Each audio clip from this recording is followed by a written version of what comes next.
Hello, this is Sky News Today. It is 11 o'clock and welcome to our special coverage of the local election results.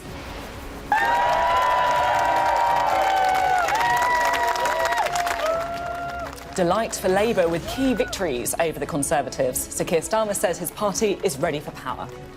Make no mistake, we are on course for a Labour majority at the next general election. Well, Rishi Sunak admits some results have been disappointing for the Conservatives, but says they've made progress in key battlegrounds. The message I am hearing from people tonight is that they want us to focus on their priorities and they want us to deliver for them. And that's about halving inflation, growing the economy. 2, 1, And some strong results for the Liberal Democrats as they call time on Rishi Sunak. Also ahead this morning, a second mass shooting in Serbia in 48 hours sees at least 8 people killed and 13 injured. Practice makes perfect. The King and Queen Consort arrive at Westminster Abbey for a final rehearsal ahead of tomorrow's coronation.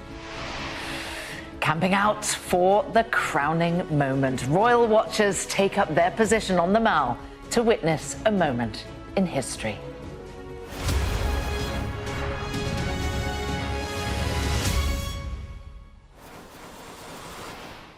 Hello and welcome to Sky News. We're live in Westminster, bringing you full coverage of a bumper set of local election results across England.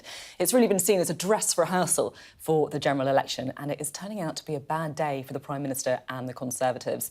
They've lost control of 9 councils so far across England, and that means hundreds of Conservative councillors have lost their seats, while the Labour leader Sir Keir Starmer and Ed Davey for the Liberal Democrats are both claiming victory and also saying the Conservatives are heading for defeat at the next general election.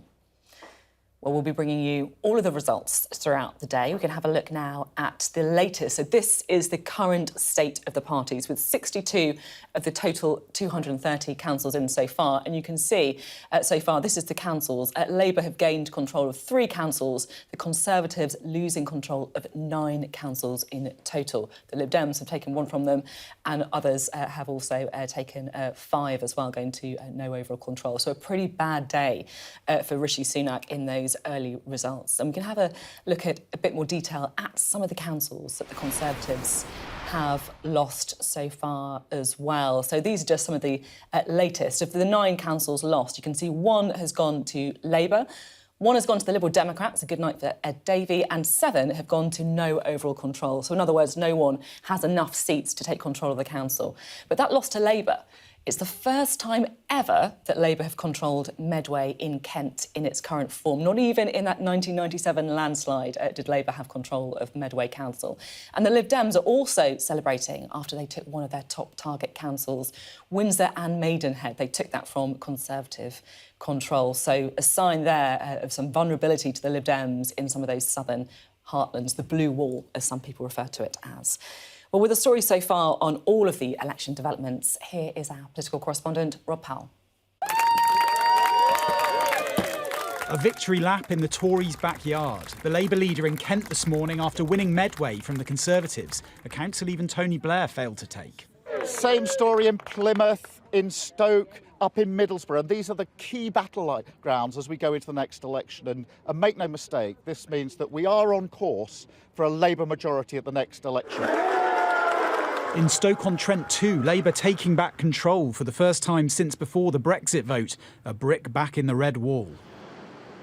All grim news for the Prime Minister, arriving at Tory HQ this morning with bags of bacon sandwiches for staff. The message I am hearing from people tonight is that they want us to focus on their priorities and they want us to deliver for them. And that's about halving inflation, growing the economy, reducing debt, cutting waiting lists and stopping the boats. That's what people care about, that's what they want us to deliver, and that's what I and the government are going to work very hard to do. The Lib Dems had a good night too. Ed Davey celebrating in Windsor after winning the once true blue Royal Borough. In those traditional Conservative heartlands, what I call the blue wall seats, the Democrats are making big gains. And in our traditional homelands, in places like Dorset and Devon, I think we'll make big gains as well. With many counts only just starting, there's still a long way to go. But if replicated at a general election, these results would see Rishi Sunak ejected from Downing Street and potentially put Labour within touching distance of government. Back in Kent, as Labour celebrates, the outgoing Tory leader told Sky News he saw little evidence the Prime Minister was turning party fortunes around. Some Tories talk about a Rishi bounce. Is that a myth? I've seen no sign of a Rishi bounce. I think he steadied the ship, which was desperately needed, but that's a long, long haul back from being able to return another Conservative government at the next general election, which of course I hope we do. Meeting the Australian Prime Minister today, Rishi Sunak will get some respite as attention shifts to the coronation. But battered on multiple fronts, these results will still likely leave a mark. Rob Powell, Sky News in Westminster. Trying to smile there, Rishi Sunak, with all those coronation flags behind him, but it's been a difficult night for the Prime Minister, hasn't it, Beth? Yeah, it would be a Prime Minister that will be very glad for the coronation news cycle to kick in and this one to stop, because it has been a terrible night for the Conservatives. It looks like it could be beyond their worst expectations. A senior source said to me yesterday that for all the spin around, we could lose 1,000 seats, that really the worst-case scenario in CCHQ, Conservative Campaign Headquarters, was a 700-seat loss. And now it looks like they could lose a third of all their seats. Remember, they're defending over 3,300. So it could end up in a worst nightmare scenario for Rishi Sunak. And what is happening to the Conservatives is there was a question going into this about whether Rishi Sunak, the change of power, could detoxify the Conservative brand after the debacle of Boris Johnson and his messy downfall, followed by Liz Truss's mini-budget that really spooked the markets and had real-life effects for people in terms of their mortgages and so on. And there was a sense like, can Mr Sunak detoxify the brand? There's lots of talk about, well, he's doing a bit better in the polls. But what this seems to show is that he's not winning seats in Blue Wall or winning back support in Remain-facing, if you like, parts of the Tory shires.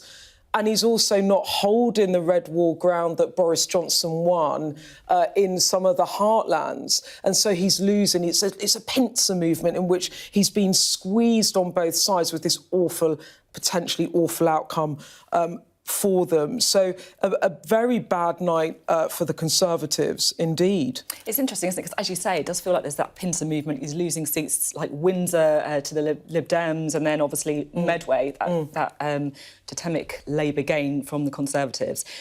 This is going to be a critical set of elections because everyone's going to be reading across to the general, right? Yeah. It could even be the last set of local elections before a general election, depending on when it's called. Yeah.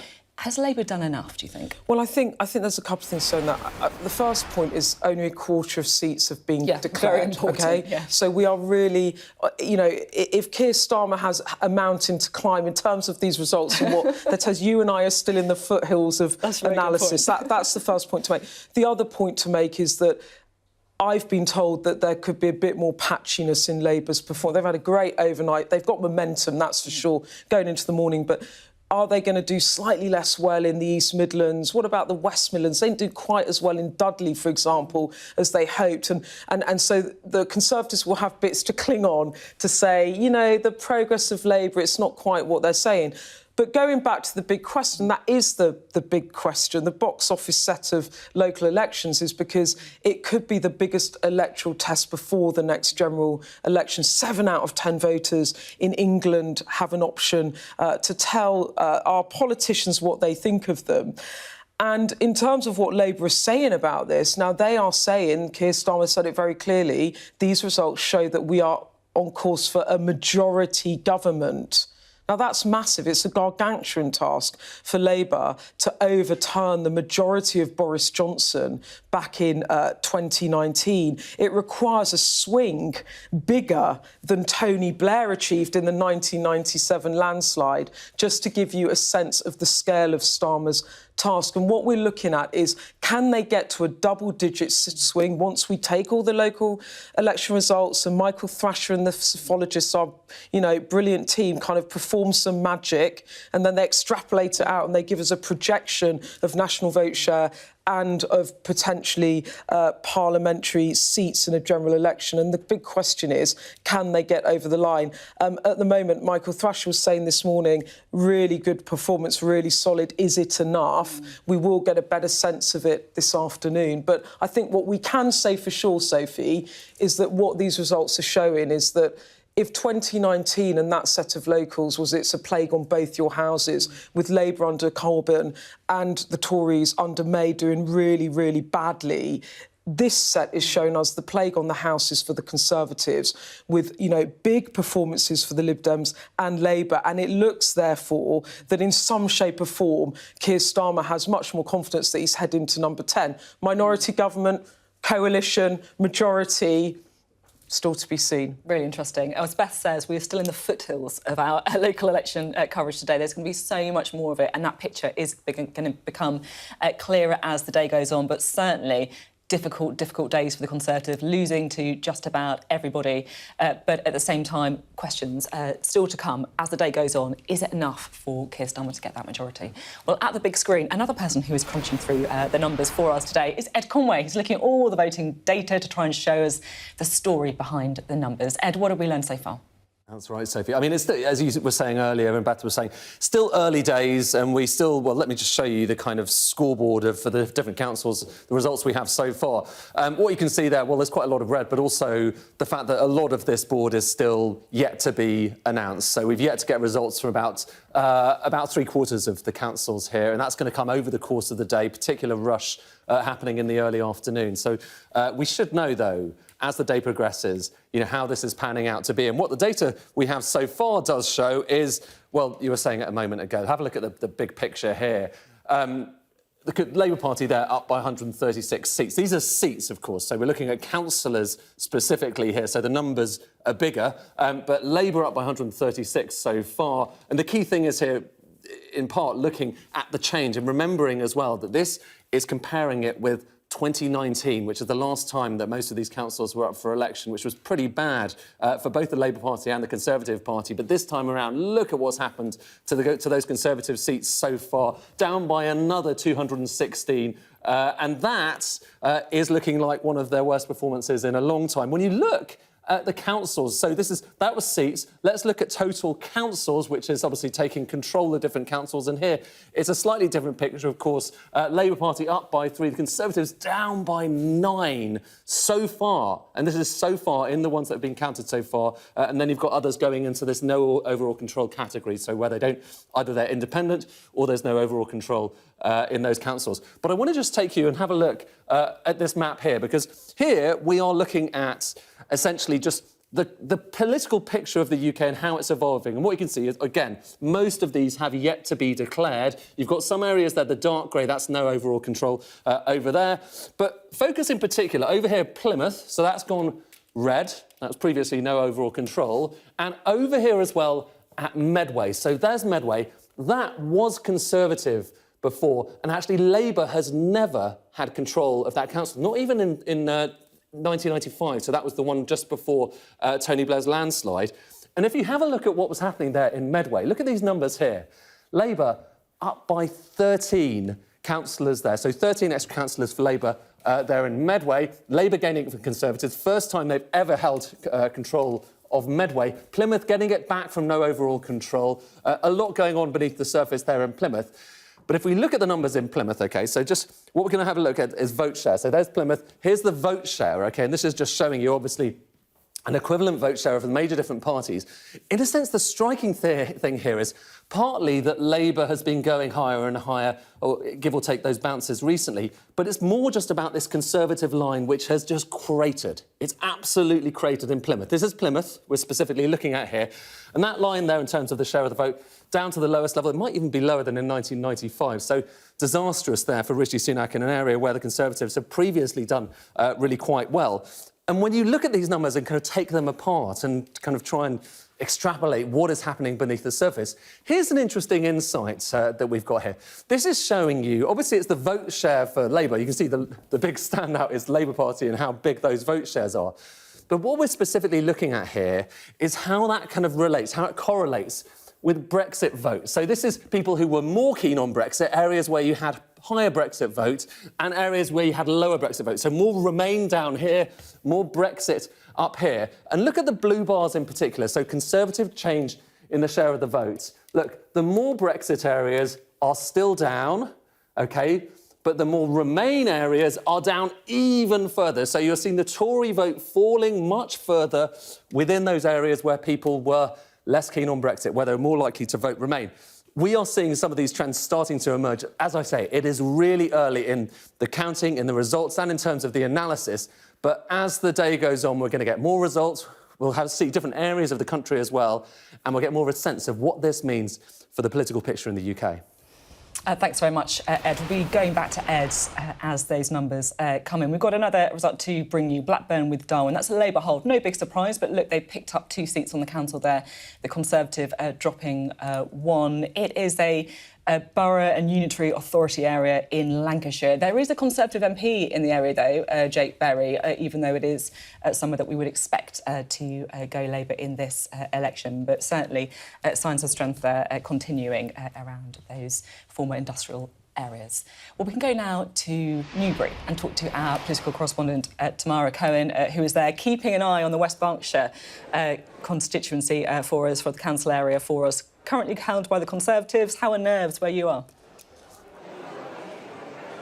Hi, Sophie. Yes, I'm here in Newbury at the famous racecourse, and it looks like it's going to be the Lib Dems racing to the finish line here. West Berkshire has been in Tory control since 2005, but it will only take 6 seats to change hands for the Lib Dems to take control outright for the first time in 20 years. And both the Lib Dems are in optimistic mood here, and the Conservatives concede that that is very, very likely to be the case. And last night into this morning has really been a story for the Liberal Democrats of gains far exceeding their expectations. We knew they wanted to make inroads into what they call the blue wall, these south of England Conservative strongholds, commuter belt areas where people weren't that enthusiastic about Brexit, and combined with concerns about the cost of living and housing and local services, they are looking for a change of leadership. And they've already taken, as we heard, Windsor and Maidenhead, Theresa May's constituency, and made gains elsewhere. It looks like the Lib Dems will take control here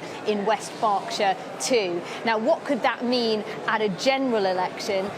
Well, the Conservative MP here, Laura Farris, has a pretty big majority of 16,000, but this is a constituency which the Lib Dems did hold in the 1990s and during the Tony Blair years. So the concern for the Conservatives, as you could see this pincer movement with not just Labour making gains, but the Liberal Democrats taking seats off them in the south of England too. And certainly the Lib Dems here tell me that if the vote share is as high as they hope it is, then they will be on course to gain seats like this in a general election. Now, the Conservatives here say that even if they lose the council today, that doesn't mean the writing is on the wall. It's not looking as bad as it is in some other areas, but certainly the picture for the Lib Dems is looking very optimistic.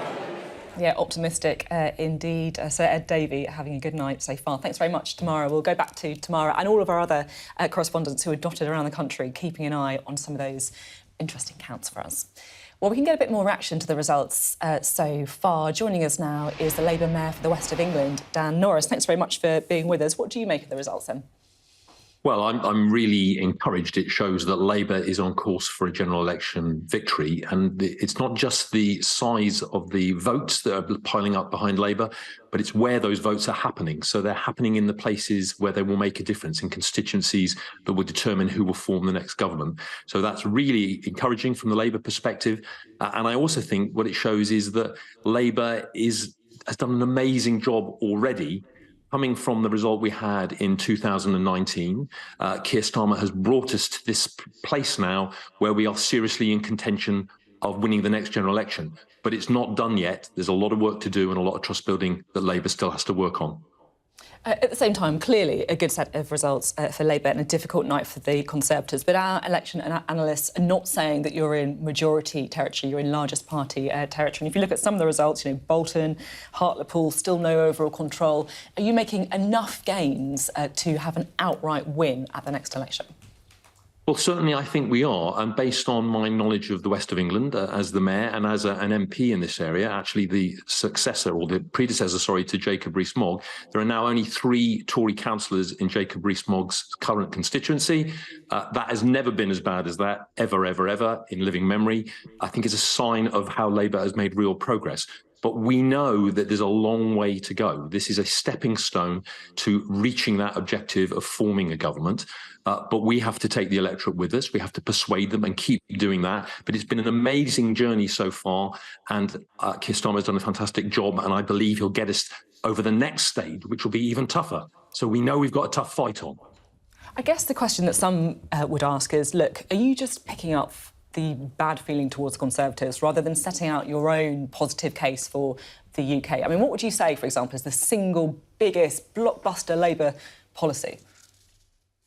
I think it's the cost of living crisis is clearly the biggest thing on people's minds. Just to jump in, because that wasn't what I asked. I didn't ask what the biggest issue is. I said, what's the biggest policy? Oh, from the Labour perspective, it's actually making sure that you raise money from the right parts of society. So you do a fair and progressive windfall tax on those who can afford to pay. The big oil companies, for example, who've made, through no reason of their own, excess profits, and you redistribute them in a way that is fair and right to regular people who are really struggling right now. And I think that has resonated very well, as these results show. I agree, look, the windfall tax is a very popular policy. That's what all the polling shows. But I do, to be honest, find it quite astonishing that whenever I ask what's the biggest policy, it's the windfall tax. I mean, this was a policy that's been around for so many months, and you just think, look at the public services, look at the state of the Britain. You're constantly telling us how bad the situation is, and the big policy idea is a windfall tax. Surely there's got to be something else.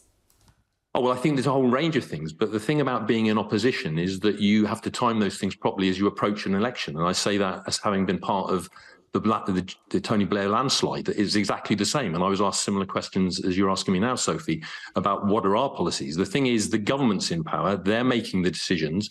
And we are able, as opposition, to choose when we come out with our policies. And we will have terrific policies. I'm sure I can assure you of that. But it isn't for us to do that. That we're not in power yet, and we have to work hard to get that power. OK, is Keir Starmer the next Tony Blair then? He's going to need to be, isn't he, if he's going to get a majority? Well, I think you've just got to look at the progress Labour has made. It's even bigger than Tony Blair made in the time and the level of the poor result that Labour had in 2019. It is an absolutely unprecedented improvement in political history for the Labour Party. It's just an amazing situation. That you are asking me and Labour whether we will form the next government was inconceivable in 2019 after that terrible general election result. It shows the progress Labour has made. But there's still a long way to go. Labour still needs to win trust. It does have to come out with those policies that you're mentioning to win people and persuade them that Labour has the answers to the challenges of the day.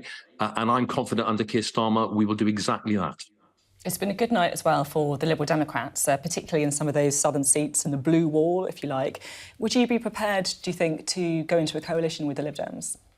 No, I don't think Labour goes into coalition with anybody. We stand on our own merits. We ask for endorsement from the public. I mean, it's very interesting in my area because it's an area where the Lib Dems have done well in one part of the west of England, but not so well in another. And so they were hoping, for example, to win South Gloucestershire. That's gone to no overall control. So the Lib Dems have also had a bit of a mixed evening in some respects, and we've actually taken some seats from the Lib Dems on local councils. So it is very, very interesting results, but it's mixed because it's a local election. It's not a general election. It's similar in some ways, and we can work out some things that might be relevant. But actually, local issues come into it too. And so that's why it's complicated. That's why it's hard to always put it all together. But what we've done is we have put on votes, Labour support, in exactly the areas we need to form that next Labour government. So we will keep working hard and we will keep trying to build trust so that we can deserve a victory should we get it. OK, thank you very much indeed for talking to us today. You're welcome.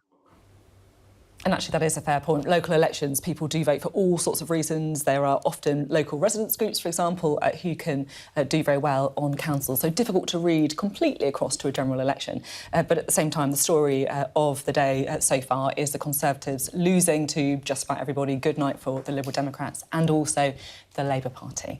We can, in the meantime, hand to Sam Washington now for some of the rest of the day's news.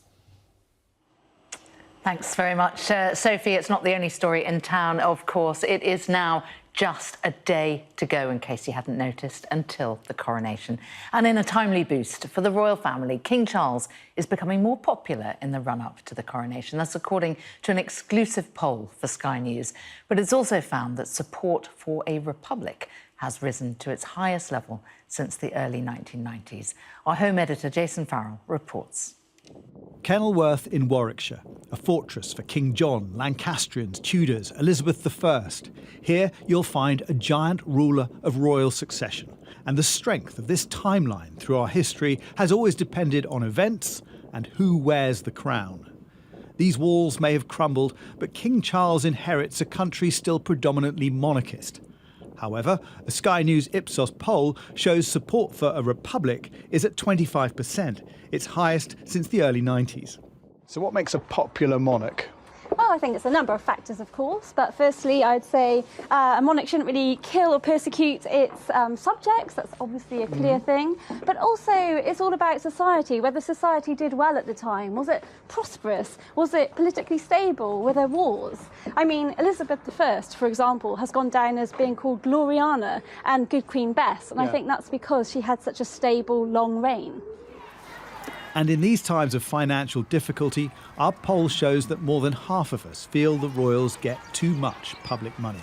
I respected the kings of, you know, in the past, where they'll be out in the battlefields. Yeah. But you don't care about it's a privilege. It's a very privileged accident of birth thing that costs a fortune. To see the lavishness of it and the expense of it. One day. I think they represent the UK all over the world. What they do, visits, bring everyone together, the Commonwealth. Are they good value for money? I think so, yes. Especially a slimmed-down monarchy. You know, sort of working royals. Focus on that. Londoners and the Scottish are least supportive of the monarchy, according to our poll. This was the cue for the Book of Congratulations in Glasgow. And here we found little enthusiasm for the big day. Especially with the number of people striking who should be getting a wage increase. It's totally, well, it's never the right time for them to be doing it, but it couldn't be worse. Got people saying, oh, tourism, people come watch it, but when you've got the rest of the nation, like, literally struggling day to day, I think it's absolutely disgusting, personally. I know in Scotland there's probably not the same banners and street parties, but as a family we're going to celebrate it just at home quietly, watch it on the telly and stuff and have the family around. Interestingly, over more recent years, Charles has seen his personal favourability rise from 32% in March 2018 to 52% today, whereas his youngest son, Prince Harry, who was hugely popular just 5 years ago with a 65% rating, is now third most unpopular of the key royals, just ahead of his wife Meghan and Prince Andrew. William is the most popular royal. And William is key to royal longevity, especially among the 18 to 35-year-olds, who are 10% more likely to be Republicans, reflected in the views of these 30-somethings drinking in the Royal Pug in Royal Leamington Spa. Are you interested in the monarchy? No, not really. It sounds bad, but no, I'm not. I love the monarchy. However, I do feel that King Charles should have stepped aside and let Will and Kate in. They don't seem to do anything for us. I don't know what it is they do, to be honest, apart from bring money into London. There are lessons in recent and ancient history. For now, Britain wants to maintain its monarchy, just a cheaper version. Jason Farrell, Sky News. Well, our royal correspondent, Laura Bundock, is where you might expect a royal correspondent to be. She's down at Buckingham Palace. Morning there to you, Laura. There's some hardcore folks, aren't there, already been camping out for days ahead of the big event. Yeah, there are. Don't be fooled by the fact it looks empty behind me. They've simply closed the streets all around the palace now. But trust me, if you were to look up the Mall, which is to my right this way, you will see a crowd of people. These crowds, they've been growing in number over the last few days. The campers, they're the hardcore section, are all along the St James's Park side. They are camped there through whatever the weather throws at us over the next 24 hours. But all the way up the Mall, nearly as far as Admiralty Arch, people are now gathering. They're bagging these spots because this is what's seen as the coveted place if you want to watch the procession go to the Abbey, and then, of course, the procession coming back from the Abbey as well. The last-minute preparations, though, are all underway. We know the flowers now installed inside Westminster Abbey, flowers that say a lot, symbolic flowers that represent the King and the Queen Consort's love of nature, but some personal touches in there as well. Flowers that Camilla had in her bouquet when she married Charles. The flowers from Charles's buttonhole reflected there as well. And on the altar, boughs from the branches of trees, including a pair of trees that the late Queen and Prince Philip planted to mark her silver jubilee back in 1978. So a lot of personal touches. In amongst the crowds as well, you'll find the people with that very rare invite to the coronation itself. I just met one of the 450 British Empire medalists. They've been awarded that medal for services to the community, and they are being given a seat in the Abbey, 450 of them. I met a caterer. He's done catering in the community throughout COVID, but he was telling me about the size of the honour and how much it means to be in that congregation. If you look back to 1953, it was peers, it was peeresses, it was coronets, wasn't it, and capes and the like. This time, there's a sense of the King wanting to reflect modern Britain. And talking to Robert a little earlier with his invite, he said it means a lot to him and to his community to know that he will be there. When I asked him how he'll be feeling as the King makes his way in through the Great West Door, he said it will be emotional. I'm expecting a few tears. And he'd also say he's got to be there at 7:30 in the morning, so he's expecting to be hungry as well. It's a busy day for the King there as well. I should point out he's got 3 big meetings. He's meeting heads from the realms, he's meeting heads from the Commonwealth, and the big foreign leaders, foreign invites meeting as well. So he's got a busy day. I think the crowds will be hoping he might come and say hello. That will depend very much on these clouds, because there's quite a grey cloud gathering over Buckingham Palace at the moment. Yeah, I hope you brought your brolly, Laurie. It looks like you might need it. Now, if you want to post a message for the new King and Queen ahead of the coronation, we've got good news for you, because you can do that on our website. All you need to do is scan the QR code on your screen right now, and it'll take you to our app. In the meantime, we can take a quick look at some of those messages that have been coming through so far. M. Collinson got in touch and wrote, "Big shoes to fill. Our Queen is much missed, but I know she has taught you well. Follow her lead, but move with the times, and we are all behind you, Your Majesty." And Lizzie Kent sent these thoughtful words, wishing you fortitude, great humour, compassion and companionship to reign for the good of your people through rain and shine. And Forensis 16, he saw the humorous side of this and said, "I do hope his pen is working properly." Do keep those messages coming through if that's your inclination. In the meantime, let's go back to Sophie, who's going to bring us more reaction to the local election results. Thanks very much indeed, Sam. We do have a new result to bring you. It is South Gloucestershire. Now, this has been under Conservative control since 2015, but they have now lost control of that council. It's gone to no overall control, and you should be able to see the full results, because the Conservatives have lost 10 seats on the council. They've got 23 now. The Lib Dems have gained 3. So some of those seats going to the Lib Dems and the other 6 going to the Labour Party. So again, just really illustrating the story of the night here, of Conservative seats being lost to both Labour and the Liberal Democrats. I just want to bring in our political editor, Beth Rigby, because you're hearing some rumours about another quite well, big council for the Conservatives. Yeah, this one wasn't on my watch list either, which makes it even more interesting because we've been through all the councils. But we're hearing that Stratford-upon-Avon, a Conservative council, could go to the Liberal Democrats. Now, the local MP there is Nadeem Zahawi. You'll know him as the former party chair and former Chancellor. I've been told that there's been quite an aggressive campaign there over his tax affairs. I've been told from some of the rivals of the Conservatives that there's a lot of local anger over the issues around his tax affairs and what he didn't declare and then having to pay or settle with HMRC.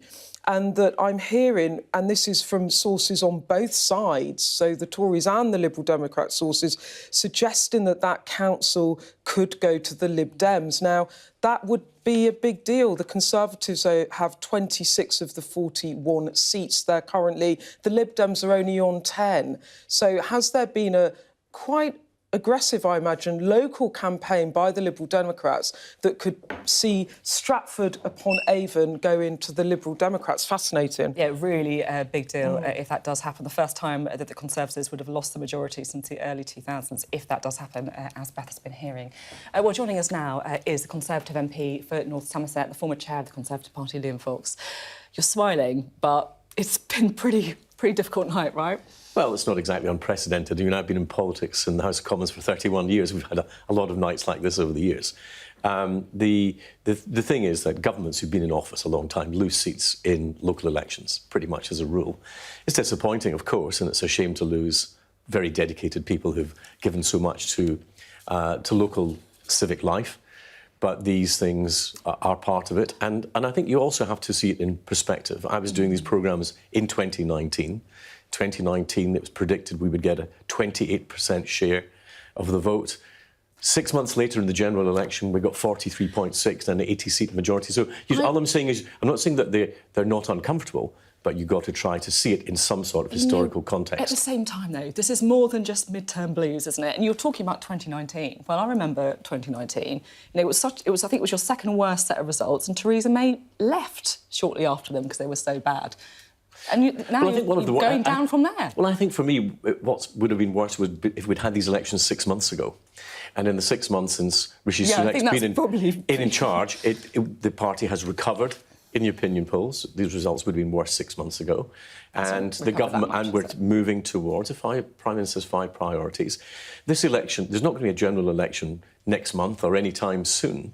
The government's got maybe 18 months to make especially its economic case to the voters of this country. And there are other differences as well, just worth pointing out, turnout being one of them.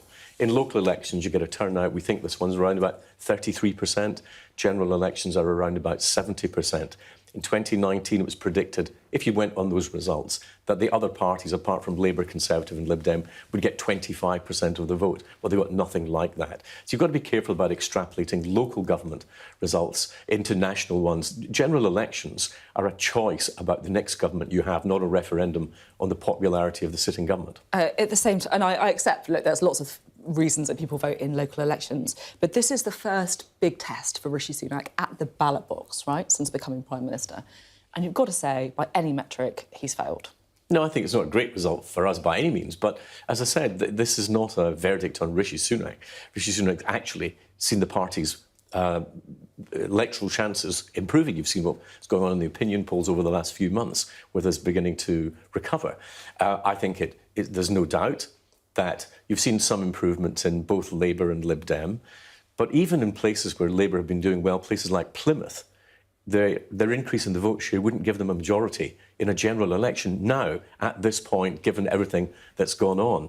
If I were the Labour Party, I wouldn't be over-celebrating these results. I'd be wondering why, if things are as bad as they say, they're not getting the sort of results that would put them into a majority in the House of Commons. It would get them over the line, though, right? It would get them to be the largest party, and it would see you guys go out of power. 18 months out from a general election, when a government has been in office for 13 years, and you can't, even at that point, look like you might win a general election outright, isn't a great position. When I was Conservative Party chairman, I wouldn't have thought, if we'd been in the same position, it was much of a cause for jubilation. Beth, I don't know if you've got any questions for Liam Fox. I mean, Liam, you're a former party chairman. So my first question really is, if these were the set of results that you presided off, you'd be pretty gutted this morning. I mean, if you cut through the spin, this is a bad set of results for you and you would be worried. Well, I was party chairman in opposition, and being party chairman then is quite different. If you've been in government for 13 years, that doesn't happen very often, and governments who've been in for that length of time tend to lose a lot of the seats. We'll see how many we lose. I've just been looking at my own local results. We've just picked up 2 extra seats locally out of the first 5 declared. So there's still quite a bit to go in different parts of the country. It will be interesting to see if the pattern is different in different parts of the UK. And it'll be interesting to see what the turnout is. You mentioned in there about your role as party chairman. I mean, Oliver Dowden resigned as party chairman after the last set of local election results, and didn't he? And these you've gone down from there. So should the current party chairman be resigning? No, absolutely not. As I said, I think we're recovering. We've been recovering in the polls. There's no doubt that we hit a historic low last year, and there's no point in pretending otherwise. But after 13 years in government, you expect that there'll be difficulties in local government. This morning, we were still the biggest party in local government, despite all those years in office. And as I said, it'll be interesting to see whether the drop in Conservative support, which we've seen, is mirrored by a rise in Labour support, or whether it's going elsewhere. Whether it's going to independents, whether it's going to Greens and other minority parties, because it doesn't look as though the Labour Party are making the sort of gains that would take them to win a general election. You're trying to put this back on Labour, can they win a general election? But let's take it back to the Conservatives, because you are being squeezed by the Lib Dems, you are being squeezed by Labour. I think the clear thing that we could ask you today is, do you accept that as it stands, you are going to be out of power come a general election next year? No, because as these results stand... Yeah, and as I said, in 2019, I was being asked exactly these questions. In 2019, I remember being asked, well, it says you'll only get a vote share of 28%. Surely you must lose the next election. 6 months later, we won a majority of 80 in the House of Commons. You know that's a bad comparison, because as Sophie said, Theresa May resigned. A few weeks later, Boris Johnson came into power, and there was a very different landscape. Now, you're not suggesting that Rishi Sunak's going to resign, are you? With respect, you're missing the point. What I'm saying is things in politics can change very quickly. We're not going to have a general election in a few months. And it's very possible, as we showed in 2019, that the public's view can change very quickly. And when it came to a choice between the Conservatives and Jeremy Corbyn's Labour, they chose the Conservatives. OK, let me put it another way. When the public are watching this, and they have voted as they have voted, 7 out of 10 voters had an option in England to vote, and they have voted how they voted, or, as you said, they have stayed at home, and then you sit here implying that it's actually a problem for Labour that they haven't got a majority. Doesn't it just suggest to voters that you're not hearing them, you're not listening to what they're saying to the Conservatives, which is, we're thoroughly fed up with you and we're going to vote Lib Dem or Labour, but we're not voting for you? Well, we've seen our vote go down. No one's denying that's happened. And that's disappointing. But it's not unprecedented. And a lot of voters who have stayed at home will have been making their point by doing so. But they haven't been attracted to get out and vote for Labour or the Lib Dems. So I think, just as happened in 2019, there are a lot of Conservative voters who have been disillusioned and disappointed, and they've decided that they're going to stay at home. But it's not like the run-up to the Blair victory in '97, where they went straight over to vote Labour. That is not happening. How worried are you by the Liberal Democrats? We're talking a lot about Labour, but just looking at, for example, in Windsor, the council there, you now got your lowest seat total ever on Windsor, just 7 seats, half your previous lowest. Bath, the same, lowest ever. And it's the Lib Dems making gains. How concerned are you about that? Well, they already hold Bath as a parliamentary seat. So that doesn't, in terms of the broader parliamentary arithmetic, that doesn't necessarily make a difference if you're looking forward to a general election. I think it's a shame that our good Conservative councillors there lost, as I think in Windsor and Maidenhead. But you can look at other places where we have been picking up the odd councillors here and there. The Lib Dems are quite good when they get into local government at consolidating that. But remember, they're coming from a very, very low base. They only won 10 seats at the last general election. At the same time, though, I kind of feel we've often talked about Labour having a difficult thing to do because they have to appeal to voters in the red wall and also to their kind of inner city supporters as well. But I will put it to you that now the Conservatives are the ones in a difficult position because you've got to defend the red wall and you've also got to defend the blue wall, and they've got two very different demographics and different set of policies that appeal to them. It's a lose-lose. I'm not sure that's true. I think if you look at the priorities that the government has set and the Prime Minister has set, if you get the NHS waiting list down, if inflation comes down, the public finances are recovering, these things matter to people in all sorts of seats, in all sorts of parts of the country. And I think that with the Prime Minister, with Rishi Sunak there is someone who they regard as competent and coherent and confident. And I think the recovery that we've seen from the very low point of last year will continue under Rishi Sunak. Stay with us. I just want to break one result that we have just got in now, and it is Walsall Metropolitan Borough Council. That is a Conservative hold. You can see there on your screen, no change in seats. Conservatives 37, Labour 21. So the Conservative majority probably wouldn't be under threat, but Labour not really showing signs of progress there in Walsall. What's your reaction? Well, as I said just a few moments ago, it will be interesting when we see all the results to look at what geographical differences there are, what the demographic differences are. If you are the opposition party, and as a former party chairman, having been on the other side of the fence in the Labour years and always wanting to make the case that we would win the general election, this doesn't look... Labour have made some progress, let's not deny that, but it doesn't look like a party that's going to win a general election anytime soon. And given, if you look at history, that the government is likely to recover in the run-up to the election, that the economy is now recovering, I think that there's more than everything to play for. You were lucky that Walsall came in when you were in there, because that certainly is a good hold there for the Conservative Party. There'll be a few other results that would have been a little bit more rocky for you. Luck's important in politics, it matters. I want to bring Beth in at this point because, to be honest, we were expecting to see Labour making progress, if not having the council control, but at least showing signs of progress. I mean, that was a very fortuitous break for you there, Liam, wasn't it? In that, you are right, in that part of the story, I think, of the afternoon could be as well, how do Labour perform in the West and East Midlands? Now, Walsall was an area where they didn't think they were going to take the council back, but it is such a hard-fought battleground between the Conservatives and Labour, and they would have wanted to show some progress. So that is of benefit. I'm hearing also in the East Midlands that it's a bit soft for Labour there. So what Liam is arguing, some of that point could be made. But I've also picked up that Stratford-upon-Avon could fall. It's a Conservative-controlled council. That would be an absolute shocker, wouldn't it? It would be very disappointing, but I think, as you mentioned, there's been a very personal campaign run there. The Liberals, I'm afraid, are very liable to run that sort of campaign. And that may work for local elections with a low turnout. It doesn't work in a general election on national issues with a much higher turnout. Thank you very much indeed. Good to have you on the programme. Liam Pleasure. Fox there. Well, that seat, the council area of Walsall, certainly a really interesting one to keep our eyes on. No progress for the Labour Party in Walsall, one of the ones where they would have been hoping to have a bigger sign of breakthrough. Another place that Labour are hoping to cut through in is Dover. We can go now to our political correspondent, Ali Fortescue, who is there. Ali, what are you picking up?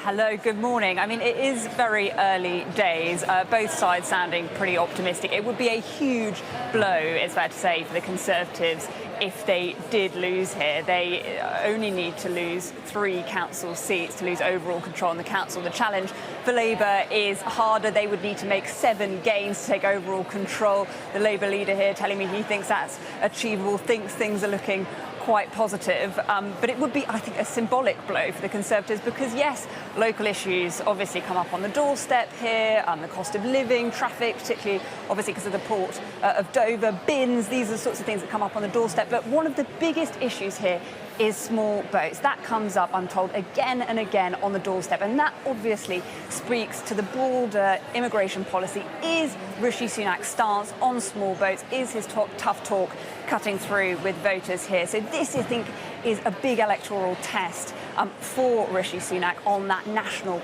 immigration policy and would be symbolic if the Conservatives were to lose overall control here. And obviously, you know, this is part of the broader landscape in Kent, where the Conservatives have had a very difficult 24-hour. And remember, you know, this is really pretty secure blue ground. 16 out of the 17 parliamentary seats in the 2019 election were Conservative. So if Labour are managing to make inroads, we've seen obviously them take Medway, if we did see them make advances here in Dover, that would be very significant, I think, for Keir Starmer. But as I say, it is early days here, too close to call. I was just speaking to the Conservative Council leader, who said that he woke up feeling very nervous. He's feeling a bit more optimistic now that he's actually in the room. But the Labour leader saying he's pretty optimistic too. So the spin's still going on. Too early to call, I think, for now, Sophie. But it could be an absolutely fascinating race. Yeah, it certainly will be one of those kind of southeast urban areas that Labour have really got their eyes on. Ali is going to be keeping us across that as the day goes on. And it has been, well, certainly a difficult night for the Conservatives. That's what we know for sure. But there is a bit of sign of stickiness in the West Midlands with the seat in Walsall. Labour not making any progress there, just breaking recently. And in Dudley as well, Conservatives retaining their control too. We can now go to Sam Washington for the rest of the day's news. Thank you very much, Sophie. Now, the King's coronation ceremony takes place in just 24 hours' time at Westminster Abbey. Joining me now from Buckingham Palace is Baroness Scotland, who is Secretary-General of the Commonwealth. Baroness Scotland, good to see you this morning. We know that the King has a big meeting today with Commonwealth leaders. What else is planned to mark the relationship with the Commonwealth over the weekend? Well, this morning we've had a wonderful meeting with the small island developing states, and then we have the leaders meeting this afternoon in Marlborough House. There's going to be a reception in the Buckingham Palace this evening, all of that taking place before the wonderful ceremony tomorrow, where His Majesty King Charles III will be crowned. So there's a huge build-up.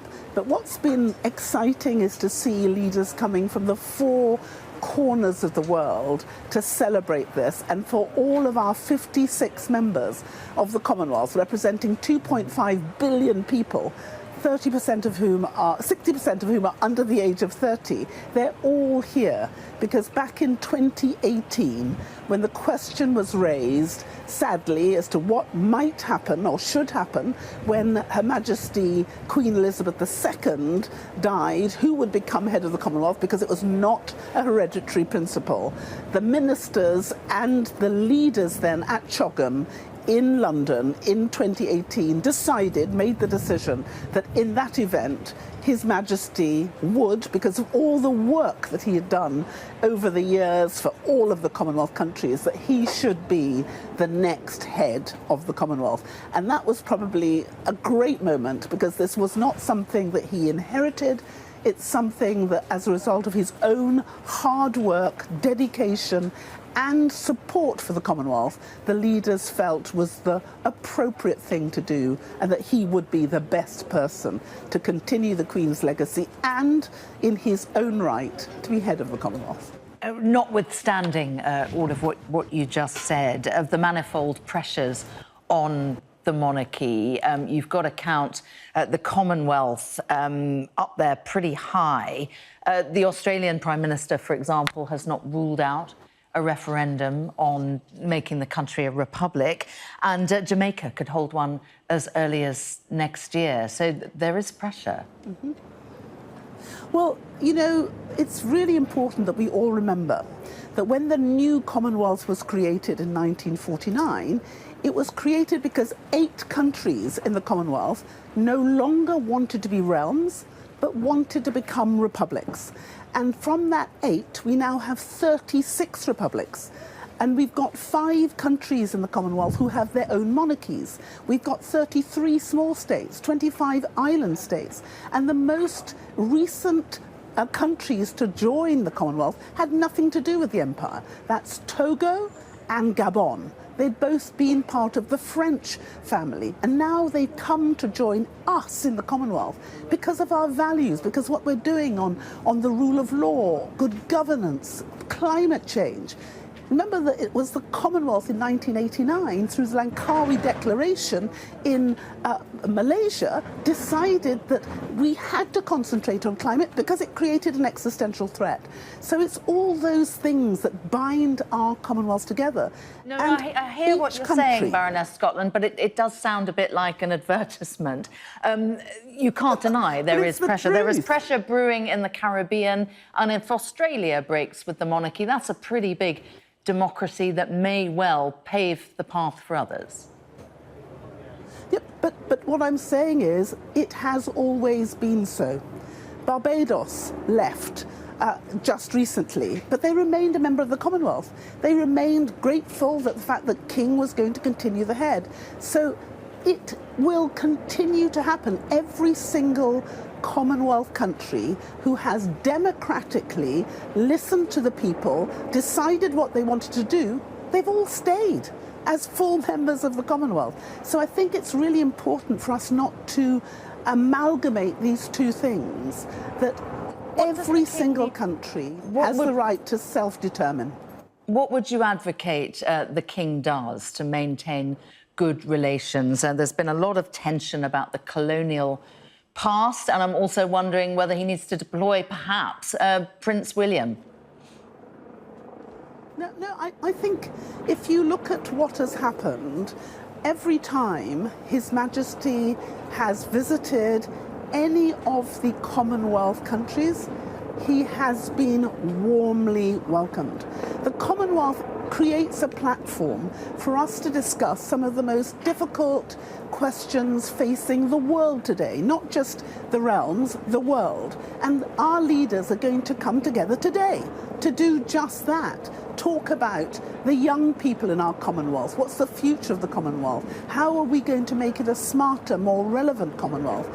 And I think to create a false dynamic which puts people in different positions doesn't actually reflect the truth of where we are.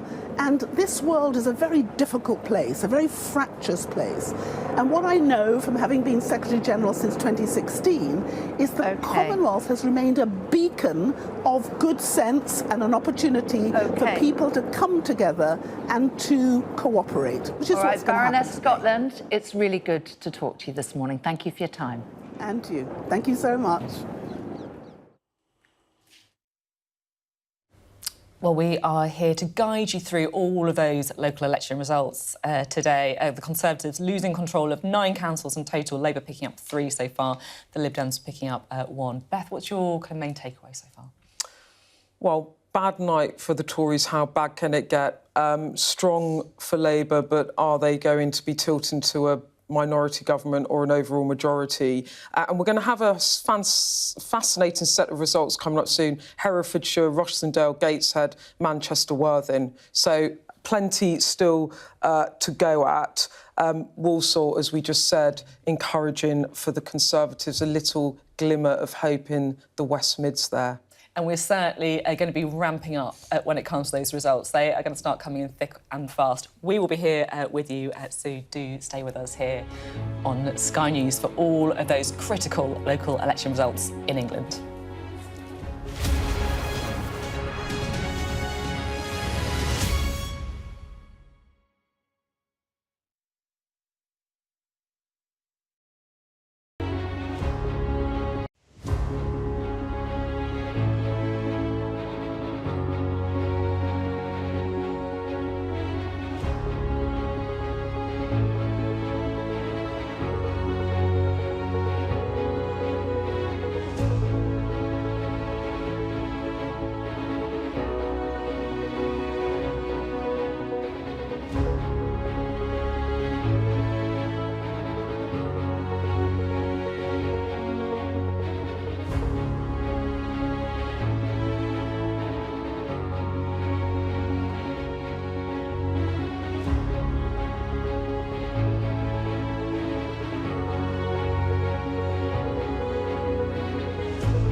This is Sky News Today. It's 12 o'clock. Welcome to our special coverage of the local election results.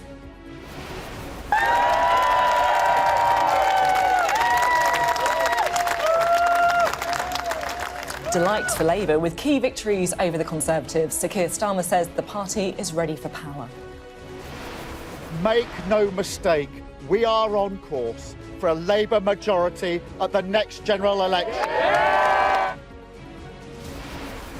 Well, Rishi Sunak admits some results have been disappointing for the Conservatives, but says they've made progress in key battlegrounds. The message I am hearing from people tonight is that they want us to focus on their priorities and they want us to deliver for them. And that's about halving inflation, growing the economy. 2, 1, And strong results for the Liberal Democrats as they call time. See what we did there on the Conservatives. Also coming up this afternoon, a second mass shooting in Serbia in 48 hours sees at least 8 people killed and 13 injured. And practice makes perfect. The King and Queen Consort arrive at Westminster Abbey for a final rehearsal ahead of tomorrow's coronation. Camping out for the crowning moment, royal watchers take up their position on the Mall to witness a moment in history.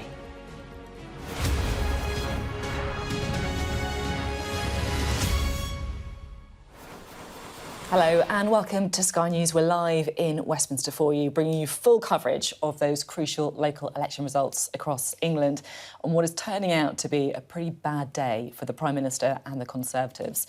So far, they've lost control of 9 councils across England, and that means hundreds of Conservative councillors losing their seats.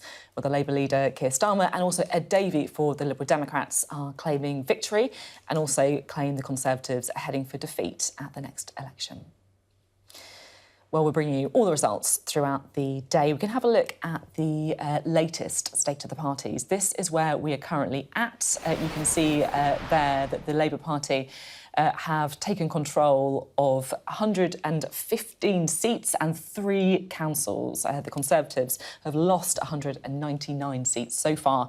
They've also lost control of 9 councils. The Lib Dems picking up 53 council seats, and they are also in control of an additional council as well. And some of these certainly are some big seats. The Lib Dems taking control of Windsor and Maidenhead, their best result there. Theresa May's constituency there too. Labour taking control of Medway for the first time for the Conservatives. That was even not under Labour control during the 1997 landslide victory for Tony Blair. So a difficult night for the Conservatives, losing seats to both the Labour Party and the Liberal Democrats in different parts of the country.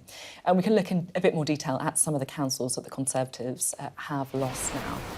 So of the 9 councils, 1's gone to Labour, 1 has gone to the Liberal Democrats, and 7 have been lost to no overall control. The loss to Labour, the first time ever Labour has controlled Medway in Kent in its current form. It was 1997 that it was formed. The Liberal Democrats are also celebrating after they took one of their top target councils, Windsor and Maidenhead. So a big target there for the Liberal Democrats. Well, with the stories so far on all of the election developments, we can go now and listen to our political correspondent, Rob Powell. A victory lap in the Tories' backyard. The Labour leader in Kent this morning after winning Medway from the Conservatives, a council even Tony Blair failed to take. Same story in Plymouth, in Stoke, up in Middlesbrough. And these are the key battlegrounds as we go into the next election. And make no mistake, this means that we are on course for a Labour majority at the next election. In Stoke-on-Trent too, Labour taking back control for the first time since before the Brexit vote, a brick back in the red wall. All grim news for the Prime Minister, arriving at Tory HQ this morning with bags of bacon sandwiches for staff. The message I am hearing from people tonight is that they want us to focus on their priorities and they want us to deliver for them. And that's about halving inflation, growing the economy, reducing debt, cutting waiting lists and stopping the boats. That's what people care about, that's what they want us to deliver, and that's what I and the government are going to work very hard to do. The Lib Dems had a good night too. Ed Davey celebrating in Windsor after winning the once true blue Royal Borough. the results last year at the local elections when the Liberal Democrats made the biggest gains. Now this year, when we're on for a huge number of gains, that really shows that that blue wall of Conservative MPs is under threat from the Liberal Democrats. With many areas still counting, there's still a long way to go. But if replicated at a general election, these results would likely see Rishi Sunak ejected from Downing Street and Labour the largest party, though the scale of any victory is still deeply uncertain. Back in Kent, as Labour celebrates, the outgoing Tory leader told Sky News he saw little evidence the Prime Minister was turning party fortunes around. Some Tories talk about a Rishi bounce. Is that a myth? I've seen no sign of a Rishi bounce. I think he steadied the ship, which was desperately needed, but that's a long, long haul back from being able to return another Conservative government at the next general election, which of course I hope we do. Meeting the Australian Prime Minister today, Rishi Sunak will get some respite as attention shifts to the coronation.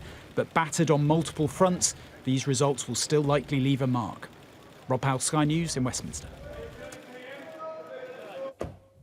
Well, let's bring in our political editor, Beth Rigby, who's here with us. And if you're wondering who our other lovely lady is, this is Sky's election analyst, Dr. Hannah Bunting, who is going to be here with me and Beth to provide some analysis as well.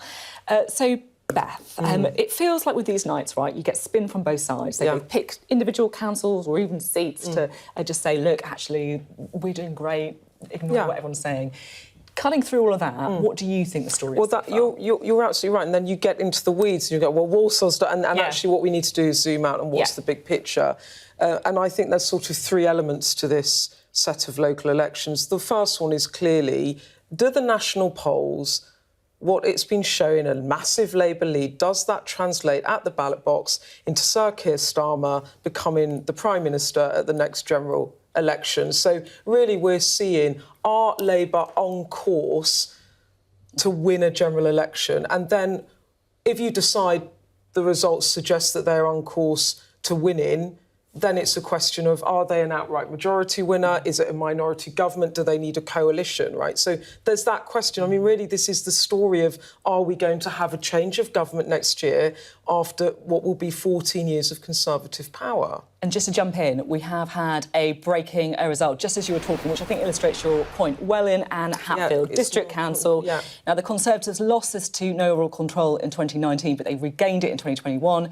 And look, they have lost it again to no overall control. So the Conservatives there have lost 3 seats, the Lib Dems picking up 1, Labour picking up 2. And this is important, isn't it, Beth, because this is the home of Grant Shapps. That's Grant Shapps' seat, so that one was, we were looking to see whether that would go to no overall control, and it has. So that's kind of a little moment of the Conservatives going backwards again, and, Labour will like that because that will be a key battleground where they'll feel that they need to make inroads.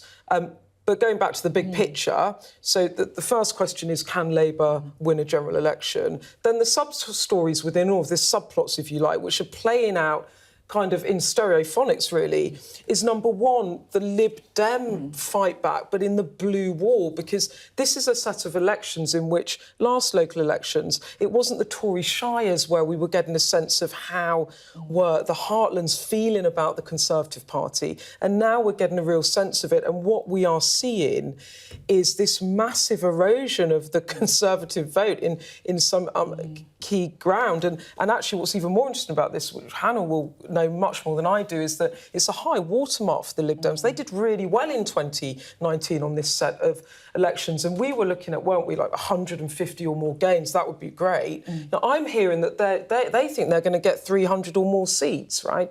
So that will really, really unsettle Tories in the south. I'm hearing that Surrey Heath, Michael Gove's part of the world, that is neck and neck. The Lib Dems could take that. We've just talked about Stratford upon Avon, so that's the other story. And then the third story, of course, is the detoxification of the Conservative brand under Rishi Sunak, the thing that they've made a big play on for months. We're competent, focused on delivery. He's not a flashy Prime Minister, but the public trust him and his ratings are going up. Is that playing out?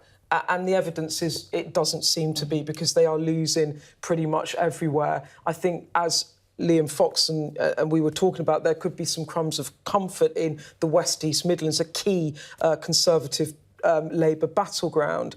But for Rishi Sunak, I mean, for the Conservatives to say it would have been much worse 6 months ago, and that's what they're saying to me as well, yeah. You've got to put it in the context of they've got, you know, they could be heading to lose a third of the seats that they are defending. If they get into territory of losing 1,000 council seats, it doesn't matter. They can't write that off at midterms blues. I mean, that is beyond their worst nightmares. So a good night for them would have been 500 to 700 seat losses, or around 500. They could have said midterm blues. They can't spin that as this. And really, for all the spinning we will get about, well, really, it's about can Labour form a majority government, the Conservatives will be coming out of this thinking this idea that we can close the gap before the next general election is feeling further and further out of reach as all the results come in. I thought it was really interesting to hear Beth talk about the kind of blue wall, if you like, rather than the red wall, and that could be the focus at the next election. And just looking at, well in a Hatfield, for example, Grant Shapps has got an 11,000 majority. Do you think that actually, because of some of the results we're seeing in the South, even those relatively healthy majorities could be a bit shaky? Yeah, absolutely. The Liberal Democrats are really showing themselves to be a key challenger to the Conservatives. Our benchmarks were the bottom end of comfortable for them was 50 seats, and we're only a fraction of a way through the results, and they've already got those 50 seats. So, yeah, they may well get those 300. And the wonderful Michael Thrasher said that if the Conservatives are down 200 by breakfast, then they are on course to lose that 1,000. So, yeah, it looks like it really is going that way. I mean, also, I'm really interested to hear what you said, because talking to some Lib Dems about what they think might be going on as well, is there's a couple of things, which is post-COVID, as a lot of people left cities and went to the shires, maybe Labour voters in cities, in big, like London, big conurbations, that they are voting tactically, and also tactfully. I'm not very tactful, but they're voting both works. Tactically, and they are maybe voting Lib Dem because they actually want to oust. That's what the Lib Dems are saying.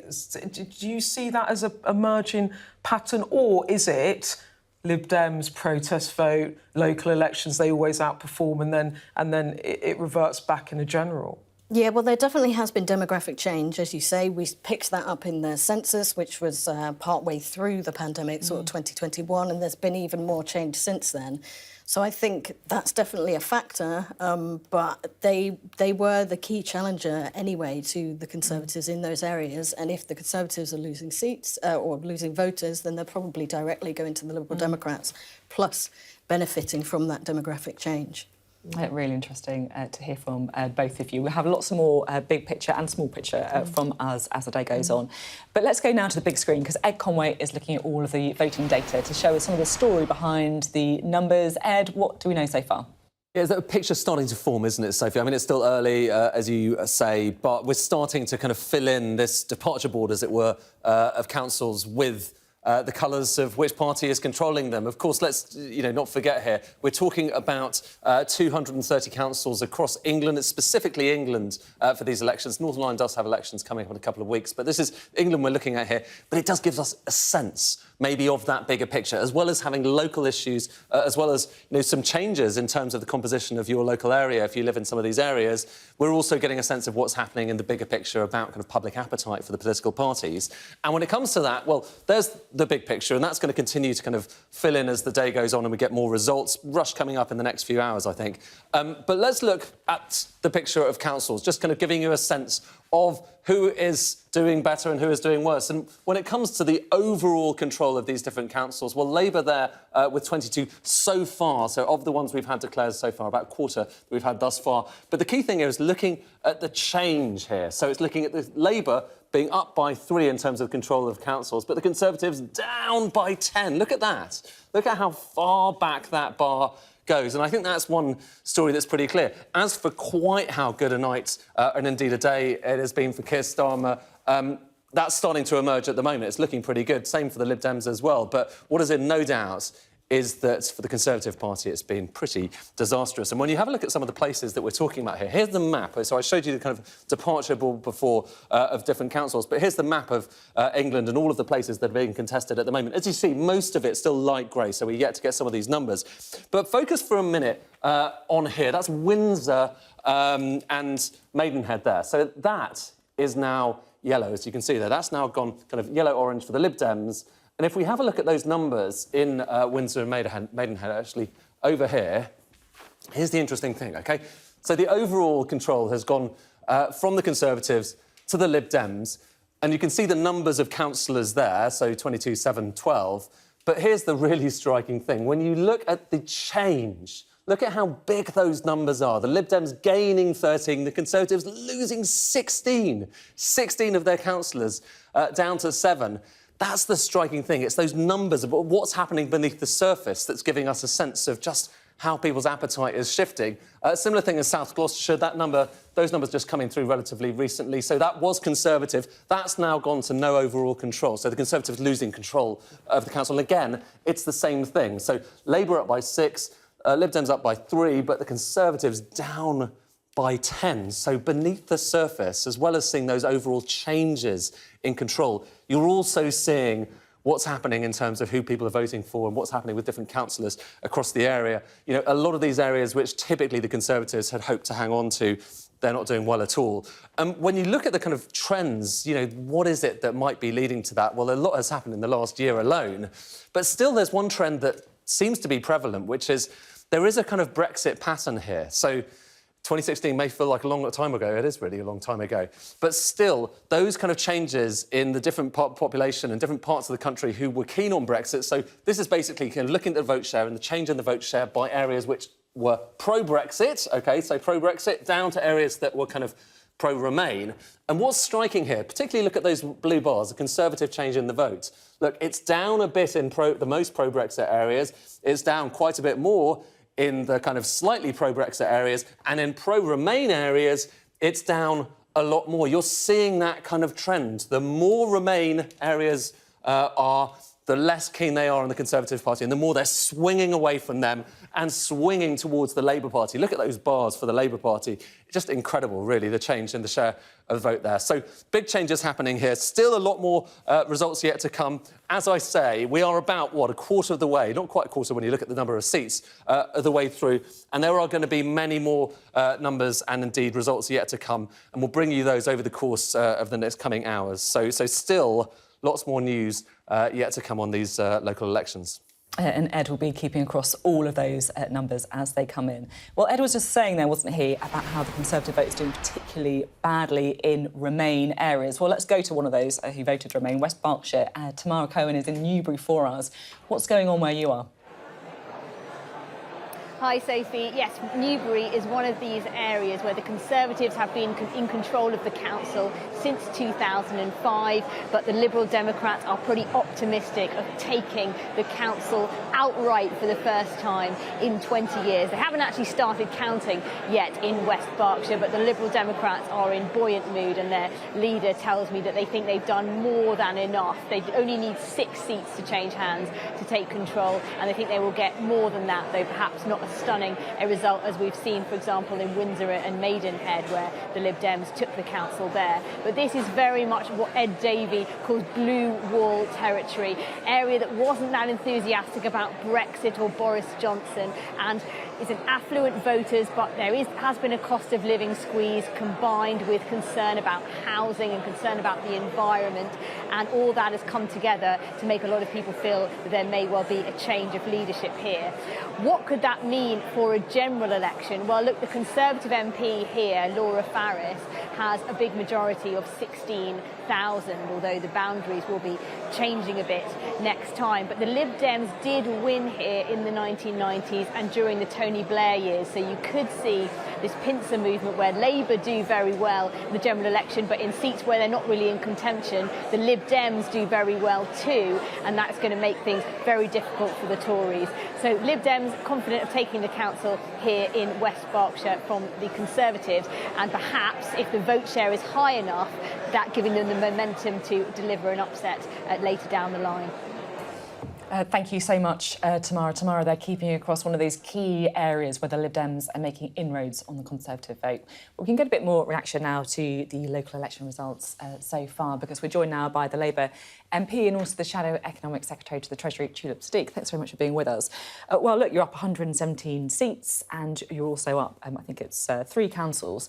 Pretty good set of results. You must be happy. Yeah, we are very happy. So looking at results like Medway, about Plymouth, Stoke-on-Trent, we've also won in places we really didn't expect to win. So the Middlesbrough Mayor, Chris Cook, wasn't expecting to win, and that was quite unexpected. People we spoke to on the ground said we thought we'd do well but not win overall. I've just heard that the Conservatives are leaving the count in Swindon, so I think that probably signals that that's looking quite optimistic for us. That's a key battleground in the general election. So we've also looked at some of the seats where we're not just taking seats away from the Conservatives, but we are taking seats away from the Greens and Lib Dems. York is one of them. That's looking very interesting. Again, we expected to make some gains in York. We didn't expect to get overall control. We don't have the full results yet. But yeah, amazing set of results and a real testament to the hard-working councillors across the country. So I'm very pleased for them. Yeah, we'll definitely be keeping an eye on some of those seats. It's a bit of a mixed picture though, isn't it, right? And I'm talking in particular about the West Midlands. Walsall, no change at all. You'd certainly be hoping to make a bit of progress there.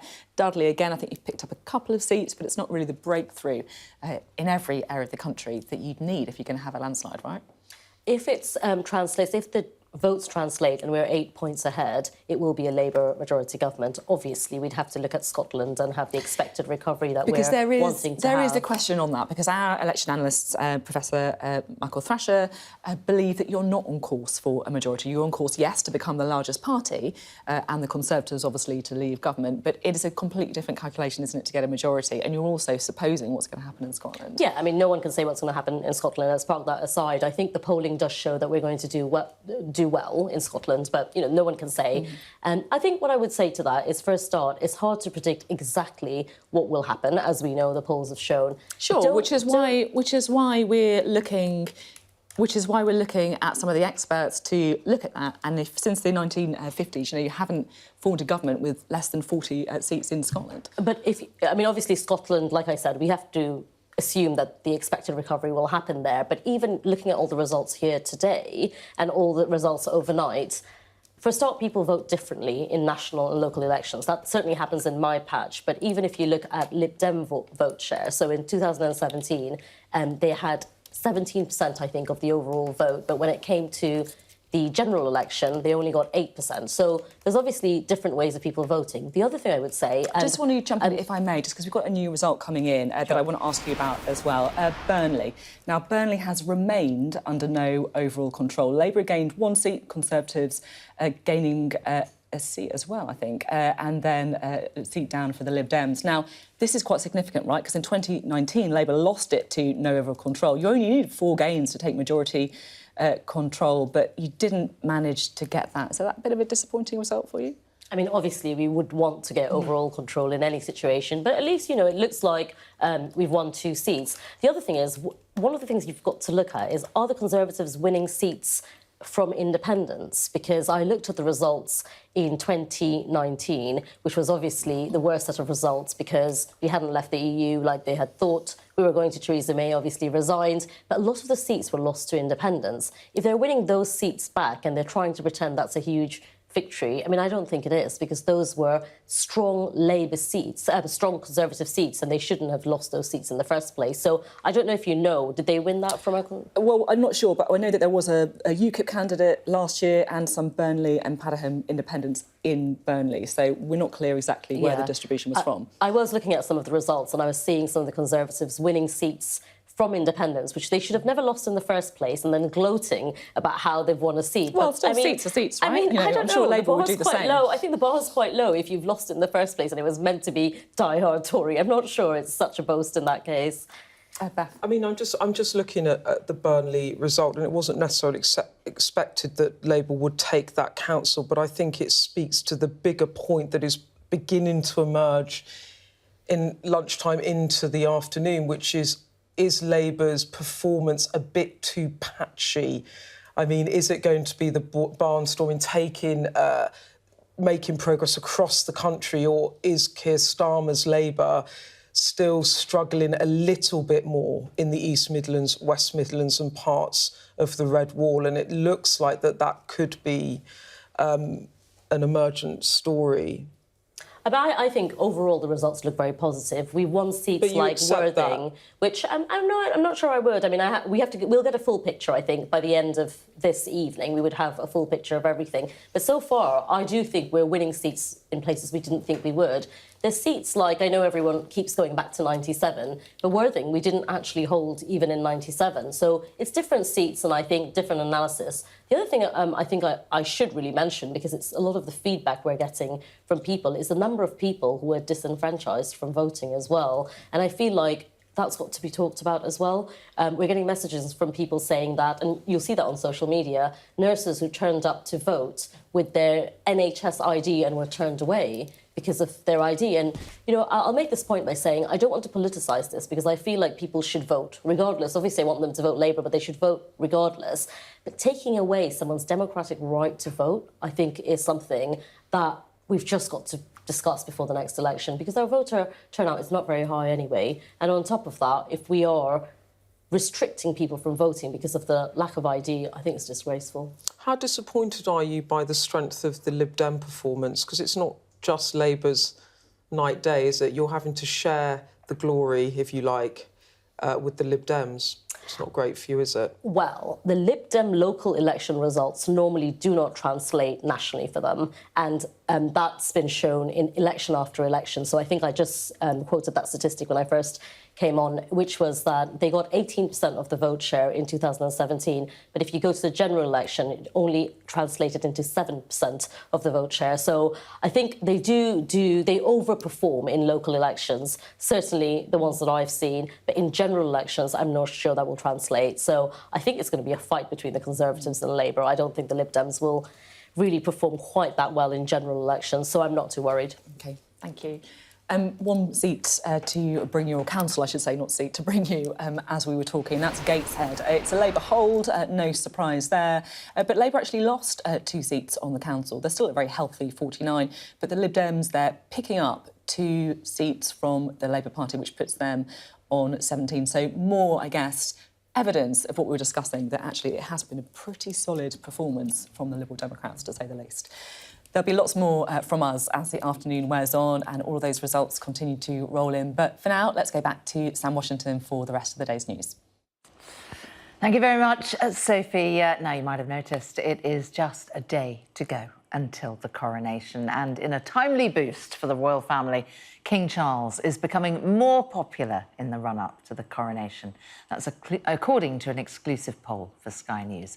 But it also found that support for a republic has risen to its highest level since the 1990s. Our home editor, Jason Farrell, reports.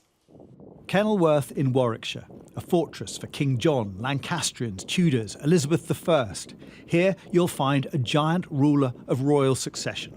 And the strength of this timeline through our history has always depended on events and who wears the crown. These walls may have crumbled, but King Charles inherits a country still predominantly monarchist. However, a Sky News Ipsos poll shows support for a republic is at 25%, its highest since the early 90s. So what makes a popular monarch? Well, I think it's a number of factors, of course, but firstly, I'd say a monarch shouldn't really kill or persecute its subjects. That's obviously a clear thing. But also, it's all about society, whether society did well at the time. Was it prosperous? Was it politically stable? Were there wars? I mean, Elizabeth I, for example, has gone down as being called Gloriana and Good Queen Bess, and I think that's because she had such a stable, long reign. And in these times of financial difficulty, our poll shows that more than half of us feel the royals get too much public money. I respected the kings of, you know, in the past, where they'll be out in the battlefields. Yeah. But you don't care about it's a privilege. It's a very privileged accident of birth thing that costs a fortune. To see the lavishness of it and the expense of it. One day. I think they represent the UK all over the world. What they do, visits, bring everyone together, the Commonwealth. Are they good value for money? I think so, yes. Especially a yes. slimmed down monarchy, you know, sort of working royals, focus on that. Londoners and the Scottish are least supportive of the monarchy, according to our poll. This was the cue for the Book of Congratulations in Glasgow. And here we found little enthusiasm for the big day. Especially with the number of people striking who should be getting a wage increase. It's totally... Well, it's never the right time for them to be doing it, but it couldn't be worse. Got people saying, oh, tourism, people come watch it, but when you've got the rest of the nation, like, literally struggling day to day, I think it's absolutely disgusting, personally. I know in Scotland there's probably not the same banners and street parties, but as a family we're going to celebrate it just at home quietly, watch it on the telly and stuff, and have the family around. Interestingly, over more recent years, Charles has seen his personal favourability rise from 32% in March 2018 to 52% today, whereas his youngest son, Prince Harry, who was hugely popular just 5 years ago with a 65% rating, is now third most unpopular of the key royals, just ahead of his wife Meghan and Prince Andrew. William is the most popular royal. And William is key to royal longevity, especially among the 18 to 35-year-olds, who are 10% more likely to be Republicans, reflected in the views of these 30-somethings drinking in the Royal Pug in Royal Leamington Spa. Are you interested in the monarchy? No, not really. It sounds bad, but no, I'm not. I love the monarchy. However, I do feel that King Charles should have stepped aside and let Will and Kate in. They don't seem to do anything for us. I don't know what it is they do, to be honest, apart from bring money into London. There are lessons in recent and ancient history. For now, Britain wants to maintain its monarchy, just a cheaper version. Jason Farrell, Sky News. Now, final preparations for the King's coronation are taking place with just 24 hours to go. Well, earlier, King Charles and Queen Consort arrived at Westminster Abbey for rehearsals ahead of the coronation ceremony. And we've been given a look at some of the ancient crown jewels which will be used during the coronation. That's including the 2 crowns that King Charles will wear, one of which weighs over 2 kilograms. There you go. A lot of bling, isn't there, about that crown? Now, if you are so inclined and you want to post a message for the new King and Queen ahead of the coronation, you can do so on our website. All you need to do is scan the QR code that's on your screen now, and it'll take you to our app. In the meantime, we can take a little look at some of the messages that have been coming through to us so far. Well, not to us, but via us. Lolly sent these kind words, wishing the King and Queen a fabulous, memorable coronation day. Looking forward to watching this historical moment. Good health and happiness to you both and all of the royal family. God save the King. And Casbell sent her wishes to the King as well. Good luck for tomorrow. It's a day to celebrate, and we all know you will make us proud. It's Great Britain at its best. And then Stephen also wrote, we will be watching the coronation from South Africa as you are crowned His Majesty King of England. Your big day has finally arrived. Let's just hope the very Dean of Westminster gets the crown the right way around. Thanks very much, Sam. Well, let's just bring you the current state of the parties when it comes to the local elections. We have a bit of a sit-rep, find out where we are so far. So it's been a good set of results, to say the least, for the Labour Party. They are up 117 seats. They've also gained control of an extra 3 councils. The Conservatives are down over 200 seats now, so a really difficult night for Rishi Sunak. They've lost control of 10 councils too, and good performances from the Liberal Democrats, up 55 seats, and the Greens as well, who are up 18 seats.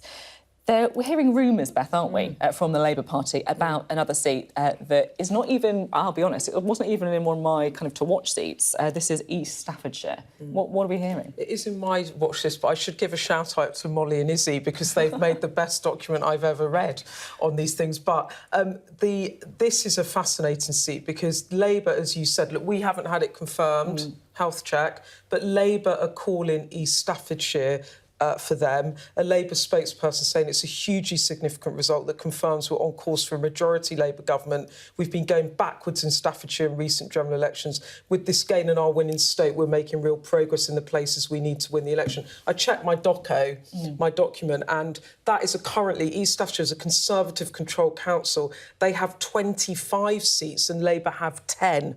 So that is a huge gain if it comes through. I wouldn't imagine they put it in a spokesperson's voice if they didn't. So, and again, I think what this is partly about narrative management, because we've just spent half an hour talking about East Mids, West Mids being patchy, and they're coming back saying, actually, we've got a huge gain here.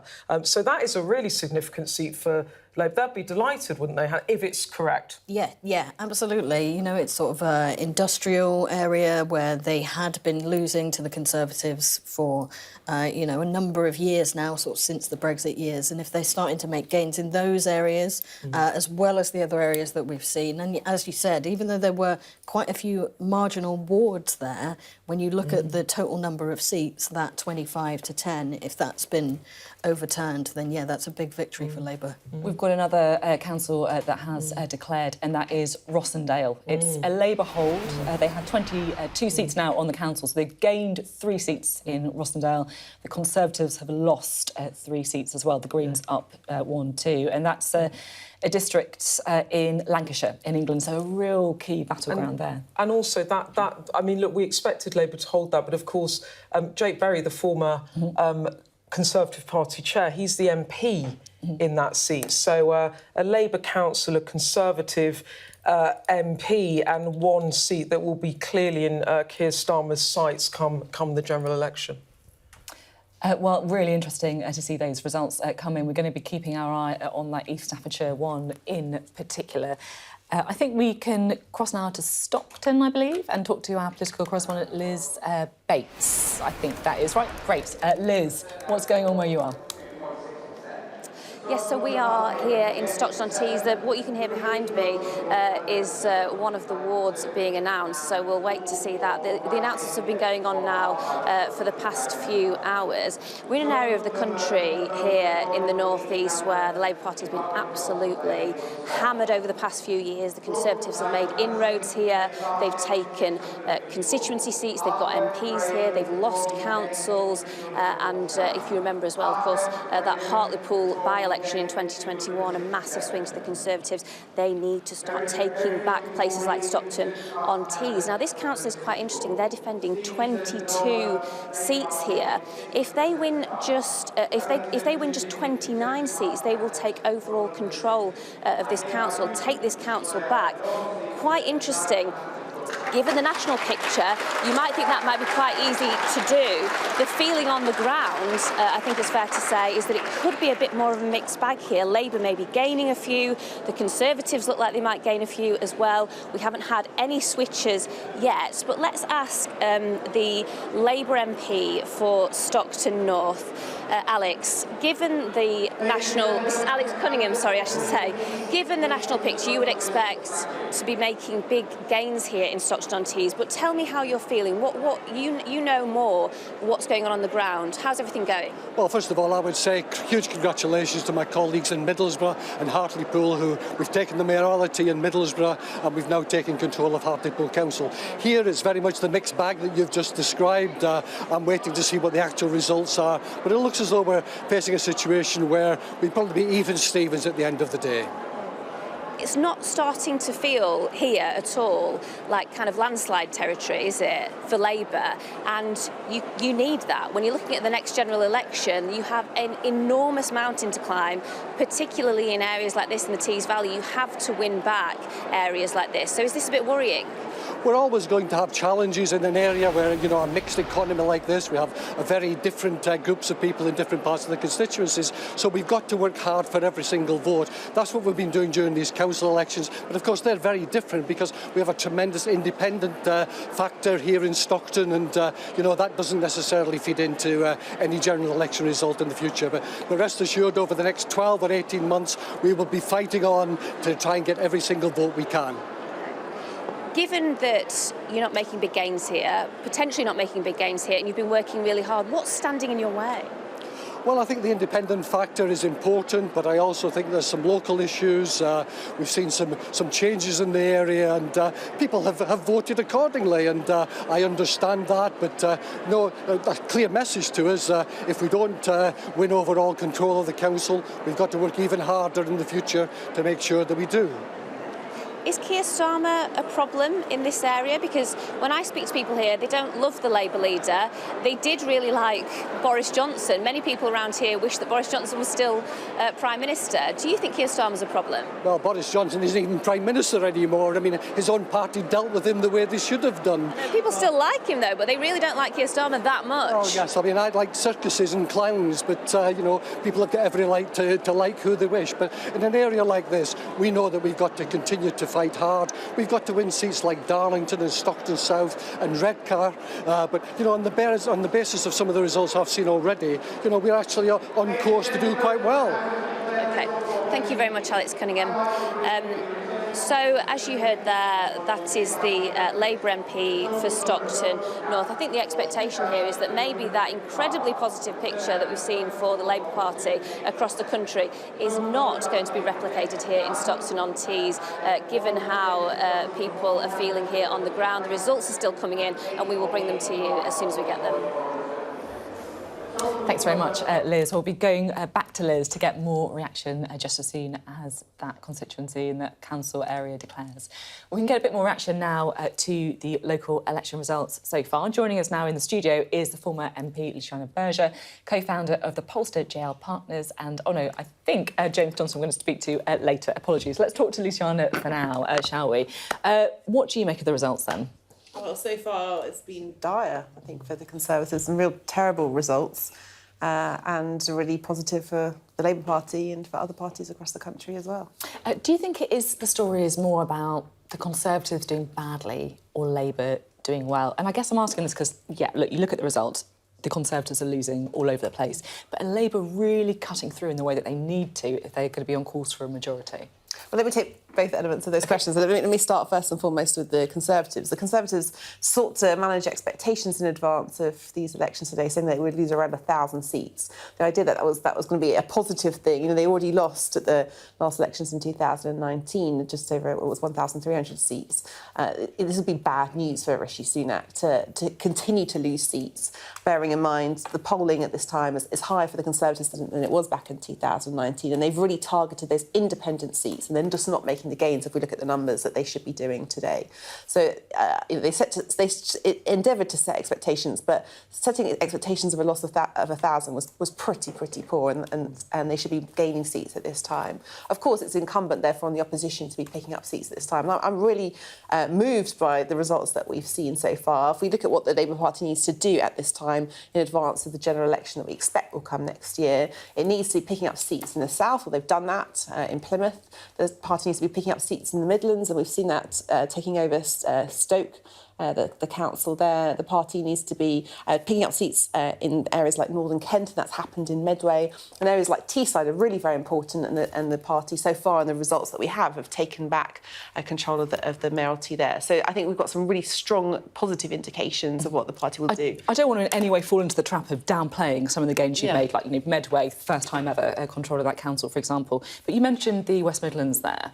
It's a bit of a mixed picture there, right? You know, didn't make any progress in Walsall, didn't make as much progress as you might have hoped to in Dudley. Are you really cutting through in the way that you need to get that big swing that you have to get if you're going to have a majority? Well, it's very closely because the Conservatives in their messaging today have sought to point to councils like Sandwell as somehow being, you know, not good enough for Labour. Which I'm not doing, but yeah. I'm just talking about places like Walsall, for example, that you could say aren't good enough for Labour.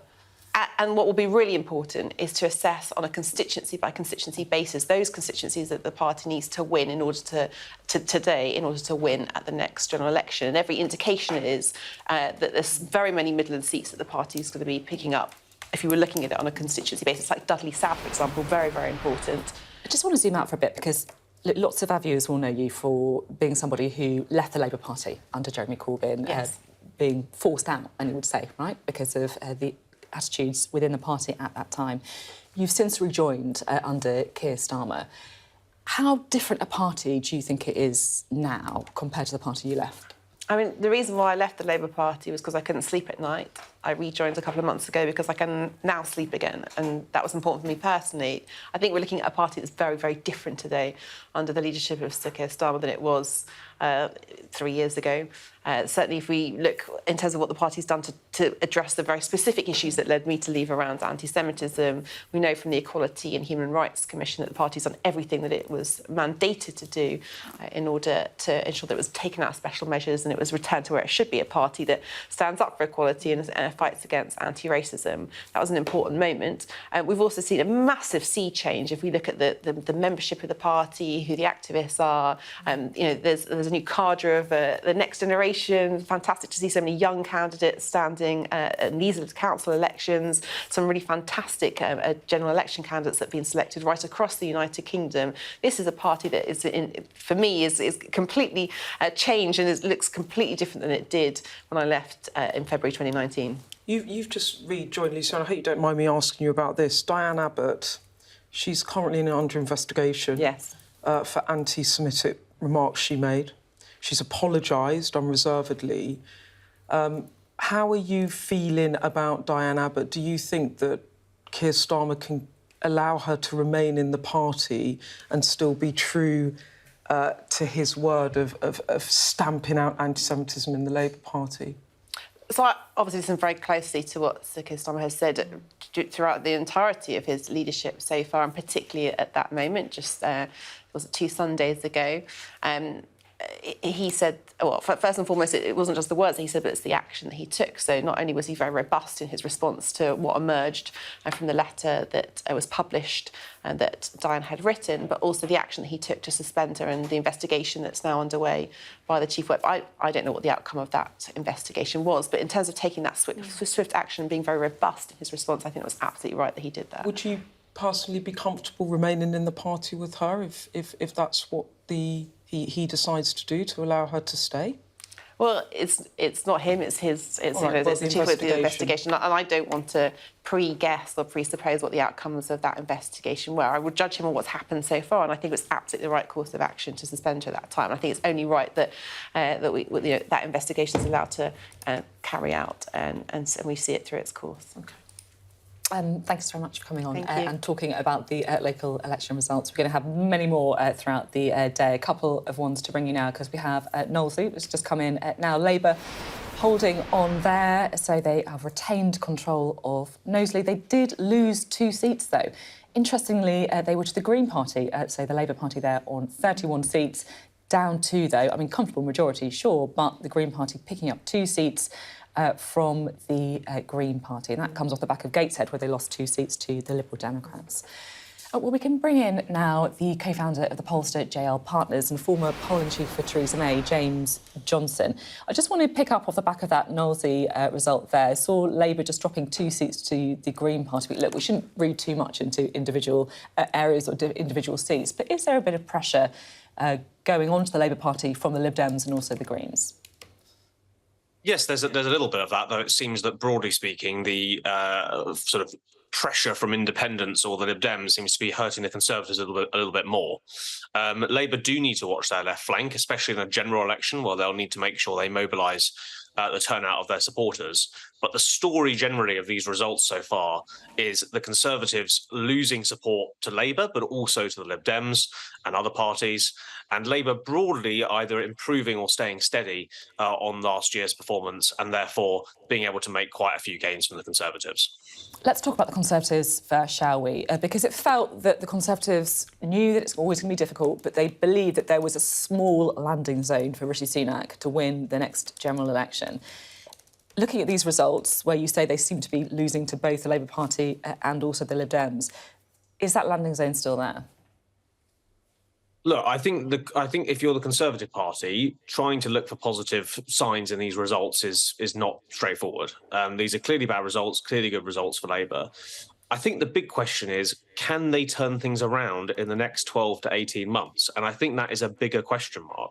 We have seen a governing Conservative Party come back from a Labour performance like this after the local elections in 1990, when John Major won in 1992. And I think it's completely fair to say that those allies of Rishi Sunak are correct when they say that these results would have been a lot worse 6 months ago. He's halved that Labour polling lead that he inherited from Boris Johnson and Liz Truss. So that's the big question now. Can they turn it around? And obviously, Number 10 are counting on competence, counting on the ability to say that they've delivered results. And a weak brand of the Labour Party. And that's the one thing I think I'd say here is that when you poll nationally and you do focus groups nationally, there are still very significant hesitations about Keir Starmer. And in these elections, Keir Starmer wasn't on the ballot. Come a general election, Keir Starmer will be on that ballot. And it'll be more of a high-stakes decision for people to back independents, Greens, Lib Dems, rather than one of the two main parties. So we may see a general election, could be similar to this, but it could also be quite dramatically different.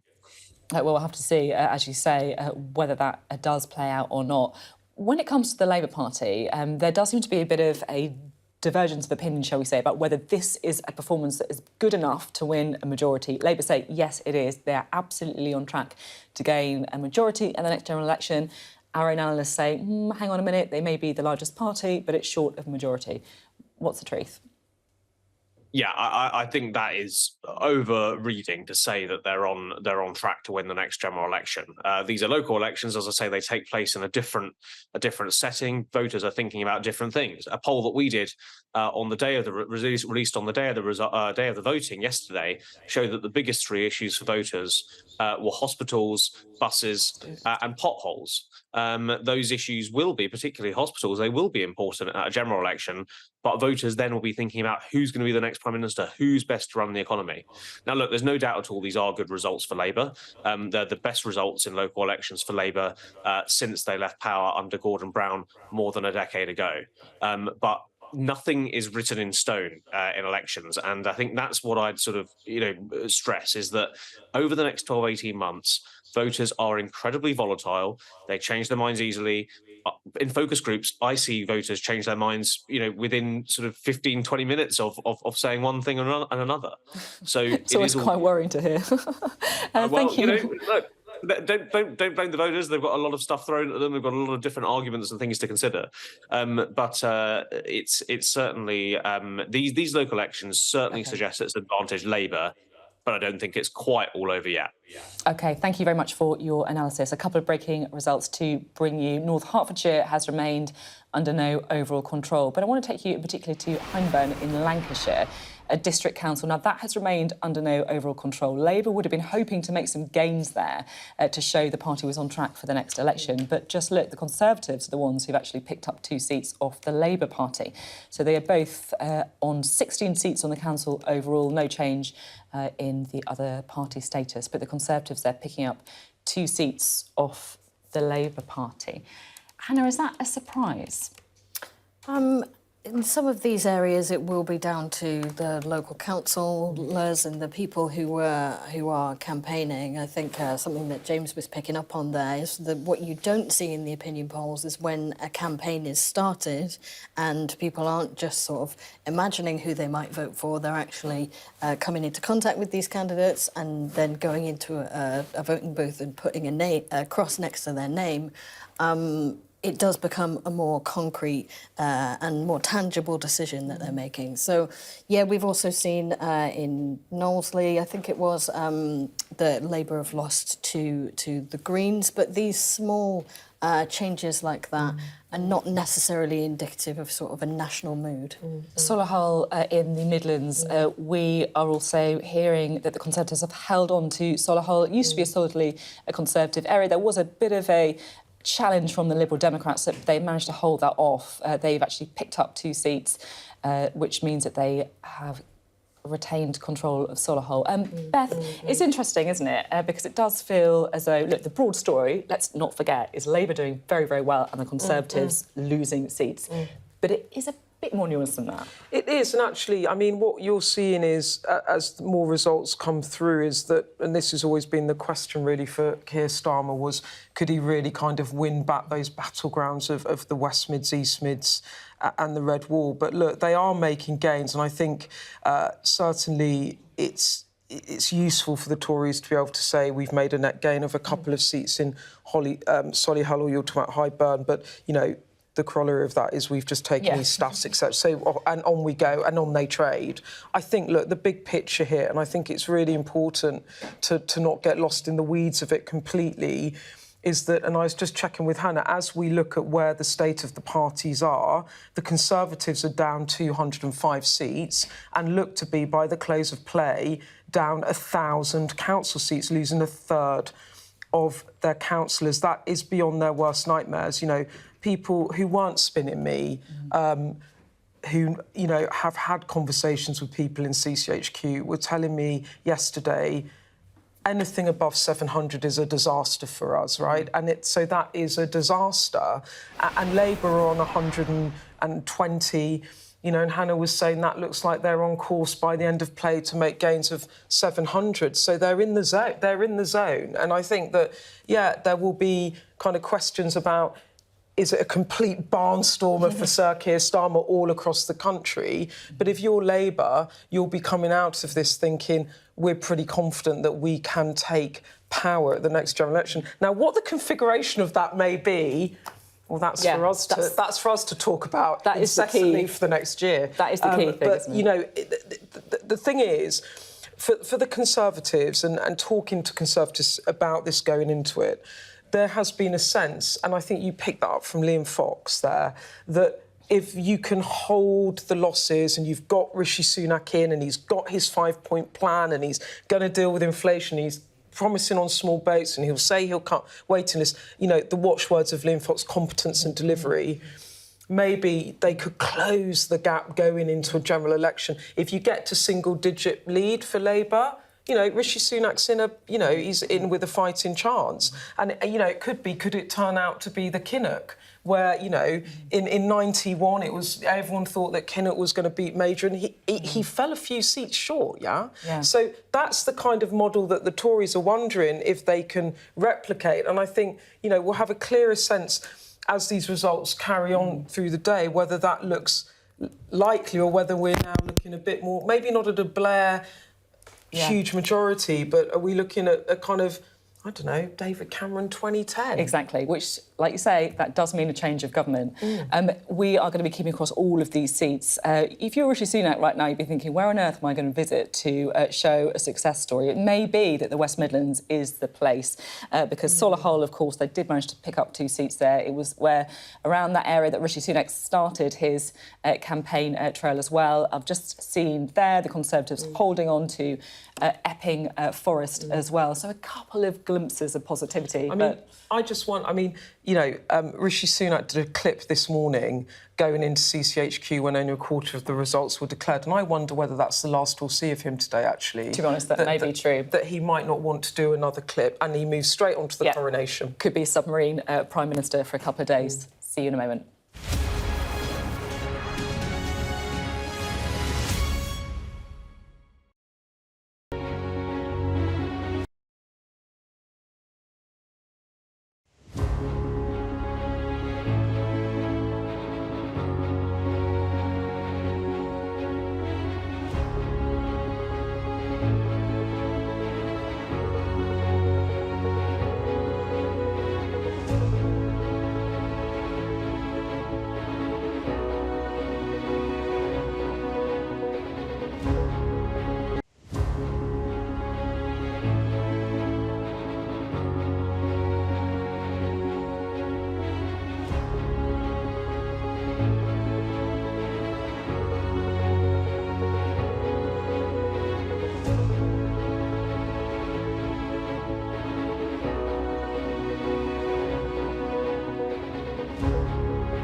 Hello, this is Sky News Today. It is 1 o'clock and welcome to our special coverage of the local election results.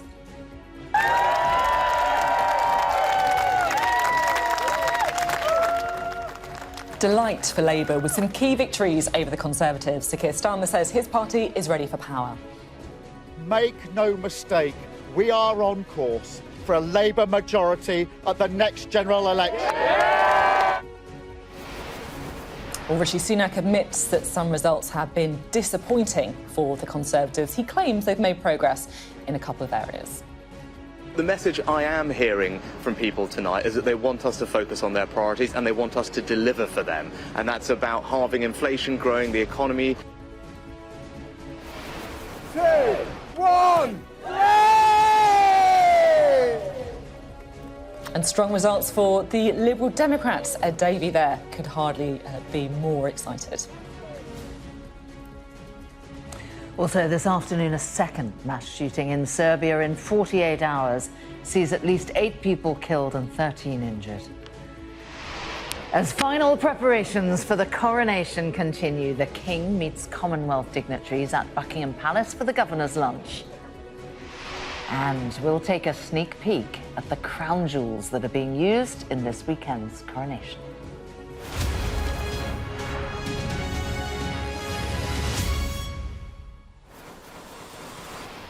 Hello and welcome to Sky News. We're live in Westminster for you today and bringing you full coverage of the local election results across England.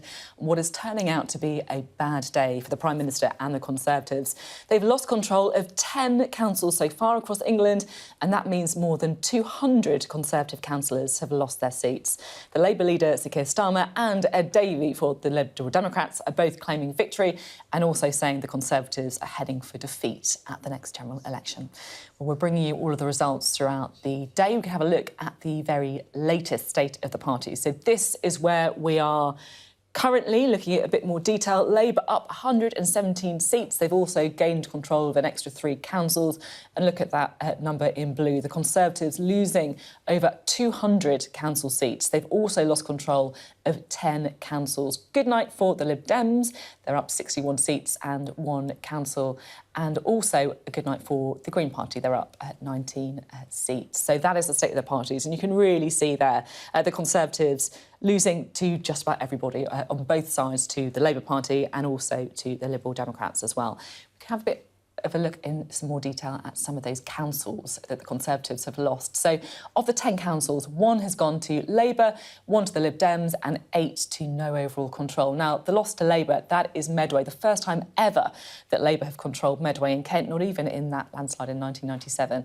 And the Lib Dems are celebrating as well after they took one of their top target councils, Windsor and Maidenhead, signs perhaps of the blue wall crumbling. Now, with the story so far on all of the election developments, here's our political correspondent, Rob Powell. A victory lap in the Tories' backyard. The Labour leader in Kent this morning after winning Medway from the Conservatives, a council even Tony Blair failed to take.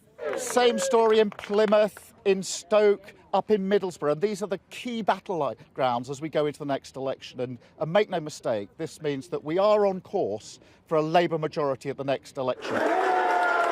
In Stoke-on-Trent too, Labour taking back control for the first time since before the Brexit vote, a brick back in the red wall. All grim news for the Prime Minister, arriving at Tory HQ this morning with bags of bacon sandwiches for staff. The message I am hearing from people tonight is that they want us to focus on their priorities and they want us to deliver for them. And that's about halving inflation, growing the economy, reducing debt, cutting waiting lists and stopping the boats. That's what people care about, that's what they want us to deliver, and that's what I and the government are going to work very hard to do. The Lib Dems had a good night too. Ed Davey celebrating in Windsor after winning the once true blue Royal Borough. The results last year at the local elections when the Liberal Democrats made the biggest gains. Now this year when we're on for a huge number of gains, that really shows that that blue wall of Conservative MPs is under threat from the Liberal Democrats. With many areas still counting, there's still a long way to go. But if replicated at a general election, these results would likely see Rishi Sunak ejected from Downing Street and Labour the largest party, though the scale of any victory is still deeply uncertain. Back in Kent, as Labour celebrates, the outgoing Tory leader told Sky News he saw little evidence the Prime Minister was turning party fortunes around. Some Tories talk about a Rishi bounce. Is that a myth? I've seen no sign of a Rishi bounce. I think he steadied the ship, which was desperately needed, but that's a long, long haul back from being able to return another Conservative government at the next general election, which of course I hope we do. Meeting the Australian Prime Minister today, Rishi Sunak will get some respite as attention shifts to the coronation. But battered on multiple fronts, these results will still likely leave a mark. Rob Powell, Sky News in Westminster. Well, Beth Rigby is with us, as always, on set. But we also now have Professor Michael Thrasher, who is our election analyst. And really, this is the moment that lots of people will have been waiting for, because what we've all been trying to work out is what this means for a general election. And Michael Thrasher's been crunching through all of the data this morning. What can you tell us? Well, we've analysed all of the votes, 1.7 million votes cast in 900 wards overnight. And because we're only so far through the overall election results, over 150 councils still to go, we've been a little bit cautious about what we think is the national estimated share of the vote. But based on the analysis of those results, we think that the Conservatives would receive between 28 and 30% of the national vote. And remember, we're comparing here with what happened in 2019, which the Conservatives got 31%. So they're slightly down on where they were in 2019. We think that Labour will get between 36 and 38% of the national vote. Again, just to remind ourselves, Labour was on 31% in 2019.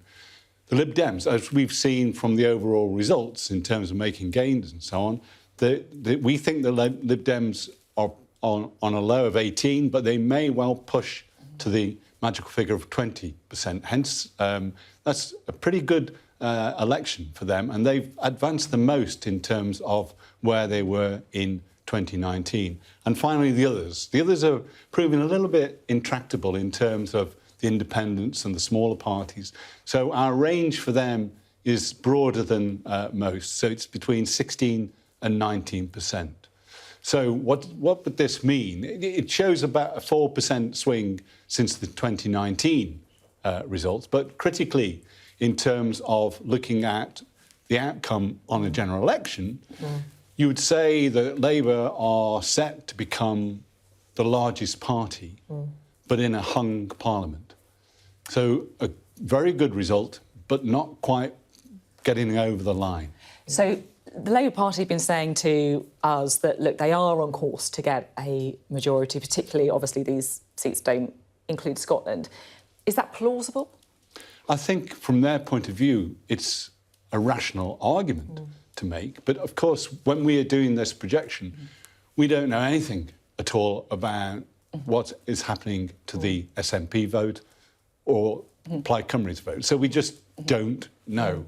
But it is plausible that, again, if I was running the Labour campaign, I would do this because they certainly think that they're going to win seats.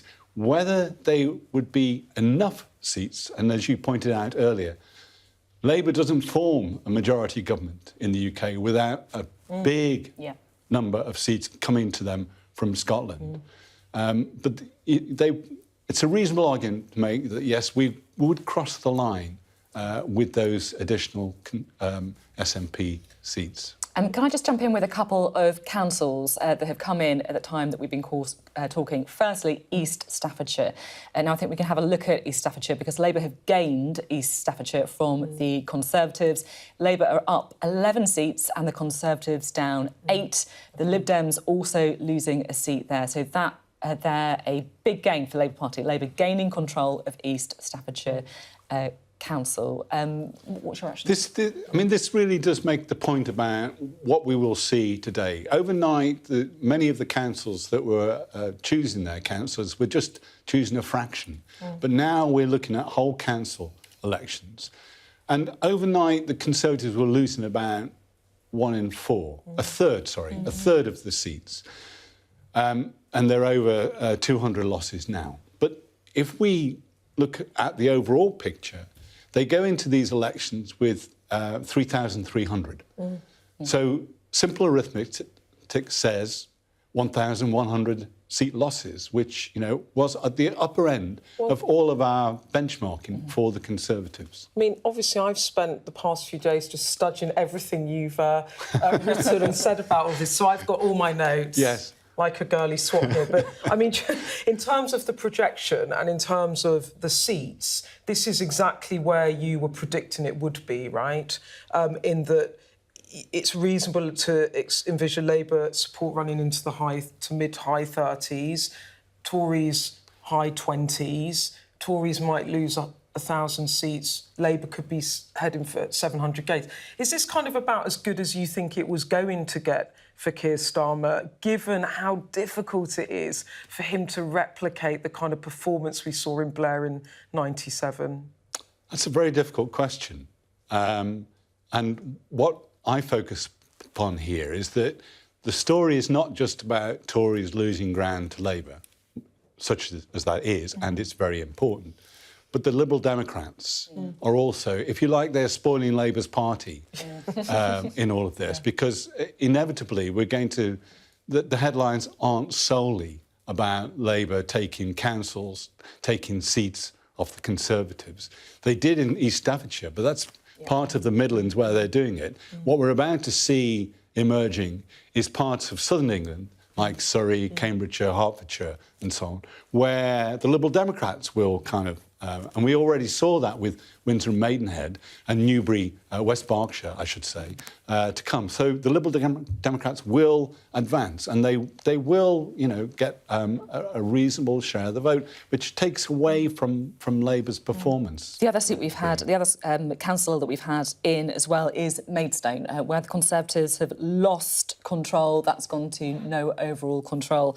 They only had a majority of one on Maidstone, so perhaps that wasn't the biggest surprise. There were so many... I mean, the Conservatives started off with 82 councils, but so many of those were vulnerable to seat losses of 1, 2, 3, 4 Conservative councillors.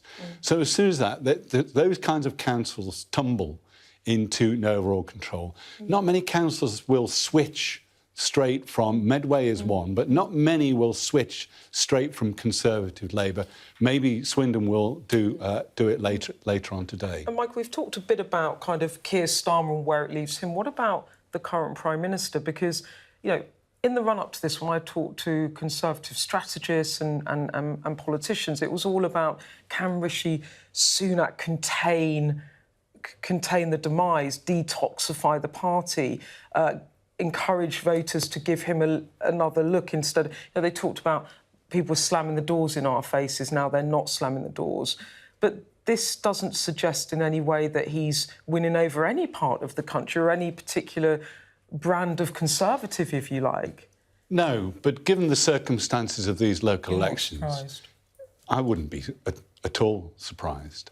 And of course, on the other side of the equation, the Conservatives are in a position with this outcome, the national estimated share of the vote, which sees a parliament where Labour are the largest party, but short of an overall majority. You people are going to start saying to Labour, and would you go into a coalition with the Liberal Democrats? And that, for the Conservatives, is exactly what they want the dialogue to be, because that raises the possibility of, you know, them saying to voters, look, if you vote, you know, Liberal Democrat, you're going to get a Labour coalition. Is this really what you want?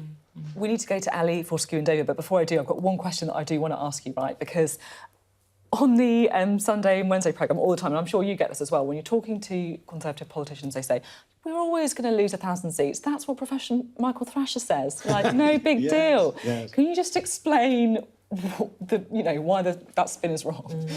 Why that spin is wrong? Yeah. Yes, well, that was taken out of context, I must say, taken out of context. But it was the real low point for the Conservatives if they hit that. And the reason that the Conservatives ran with it, 1,000 losses, yes, is because their expectation was lower than that. Because then they come and say, don't they, these people forecast 1,000, what did they know? It was half that number. OK, but they're in a position now where they're And I said, you know, overnight, if there are 200 losses, then they're in trouble. Because all of these councils, whole councils in the shires, are declaring, and as East Staffordshire showed there, 11, was it, 10 or 11 Conservative losses. And it's when you have all of the councils up for election at any one time, the scale of your losses can be huge. Really interesting to talk. We'll have lots more analysis from Professor Thrasher and, of course, Beth as well later on this afternoon. But let's go to Dover, shall we? Our political correspondent, Ali Fortescue, is there. And Dover is one of those places where Labour will want to show they're making progress. What's the feeling? Absolutely. If Labour can make headroom here, that is a very good sign. This currently is the last East Kent council that is Conservative control. Could that change over the next few hours, Sophie? Well, we've had 3 results in so far. The first, a Labour hold. The second was significant, a Labour gain. And there was a rupture of applause from the Labour councillors as that result was read out. Then third, a Conservative hold. If the Conservative lose 3 seats here, they will lose overall control of the council. So it won't take a huge amount for that to happen. And that would be very symbolic, I think, because, of course, the local issues matter here. You know, people that I've spoken to since I've been here about buses, bins, the cost of living, traffic, particularly because of the Port of Dover. But a big issue that comes up again and again on the doorstep is small boats. So the government's broader strategy, the national policy on immigration, I think does matter here. So this is going to be an important litmus test for how Rishi Sunak's policy on small boats is going down with the public. As I say, you know, it is still early days, but there has been 1 Conservative seat lost to Labour. Labour know this is the sort of place they need to be gaining ground if they are to have a big landslide in the next general election. And of course, the picture in Kent has been absolutely fascinating overnight. You were talking about Conservative losses. Of course, they lost Medway, Maidstone. Worth saying too, in the last couple of hours, the leader at Thanet Council has lost her seat. That, of course, a former UKIP council. So a big loss in Thanet there as well. Kent, really, you know, pretty traditional blue ground. 16 out of the 17 MPs here were Conservative in the 2019 election.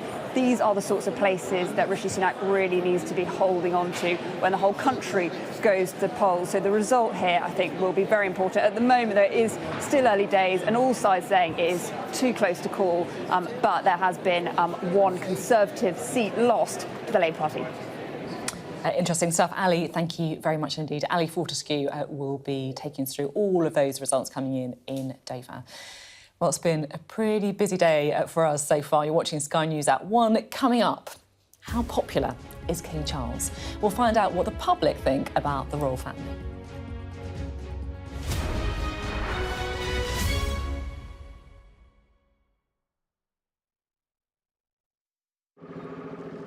God save our praise, long live. God save the king.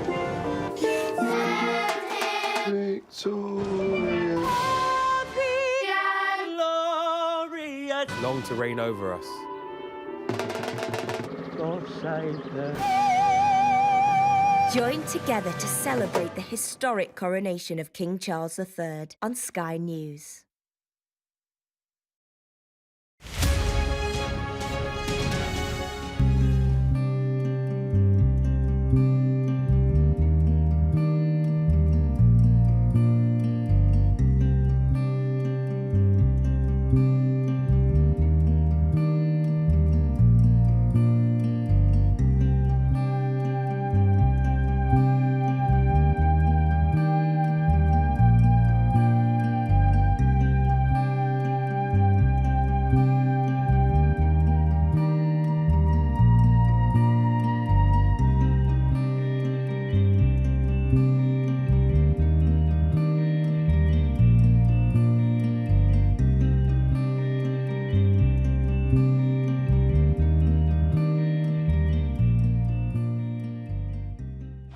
There's always more to the news than a headline.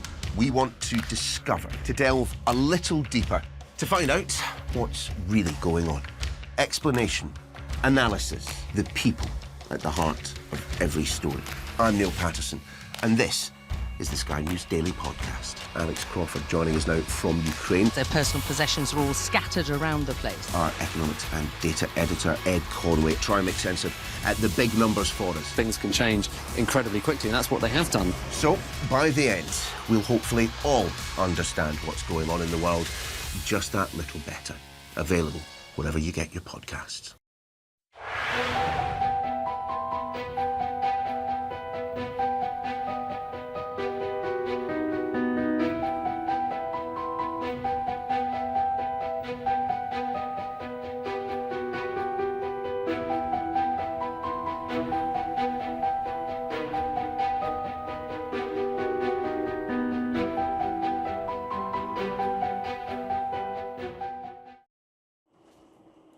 Welcome back. It is now just one day to go until the coronation, and in a timely boost for the royal family, King Charles is becoming more popular in the run-up to the coronation. That's according to an exclusive poll that was done for us here at Sky News. But it also found, there's always a but, isn't there, that support for a republic has risen to its highest level since the early 1990s. Our home editor, Jason Farrell, reports.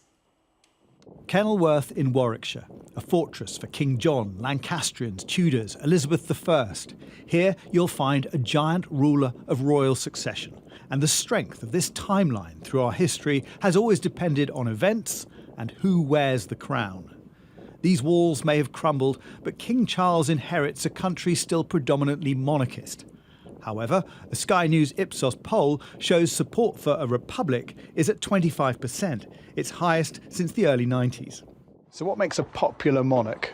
Well, I think it's a number of factors, of course, but firstly, I'd say a monarch shouldn't really kill or persecute its subjects. That's obviously a clear thing. But also, it's all about society, whether society did well at the time. Was it prosperous? Was it politically stable? Were there wars?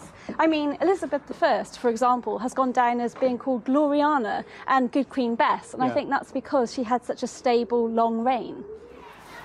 And in these times of financial difficulty, our poll shows that more than half of us feel the royals get too much public money. I respected the kings of, you know, in the past, where they'll be out in the battlefields. Yeah. But you don't care about it's a privilege. It's a very privileged accident of birth thing that costs a fortune. To see the lavishness of it and the expense of it. One day. I think they represent the UK all over the world.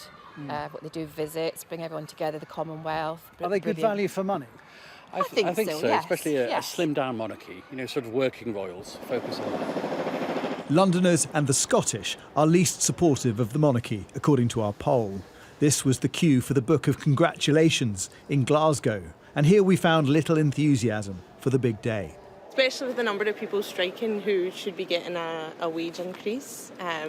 It's totally, well, it's never the right time for them to be doing it, but it couldn't be worse. Got people saying, oh, tourism, people come watch it, but when you've got the rest of the nation, like, literally struggling day to day, I think it's absolutely disgusting, personally. I know in Scotland there's probably not the same banners and street parties, but as a family we're going to celebrate it just at home quietly, watch it on the telly and stuff, and have the family around.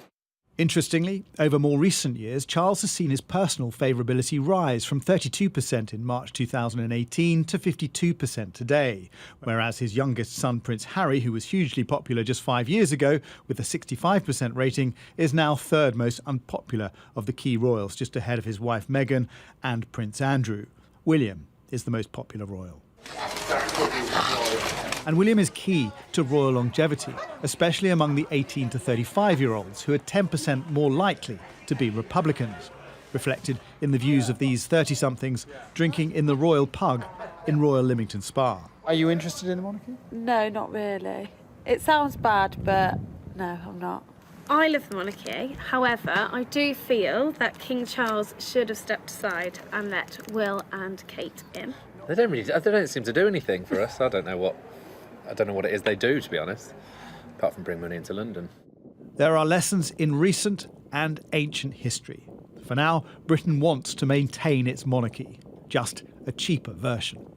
Jason Farrell, Sky News.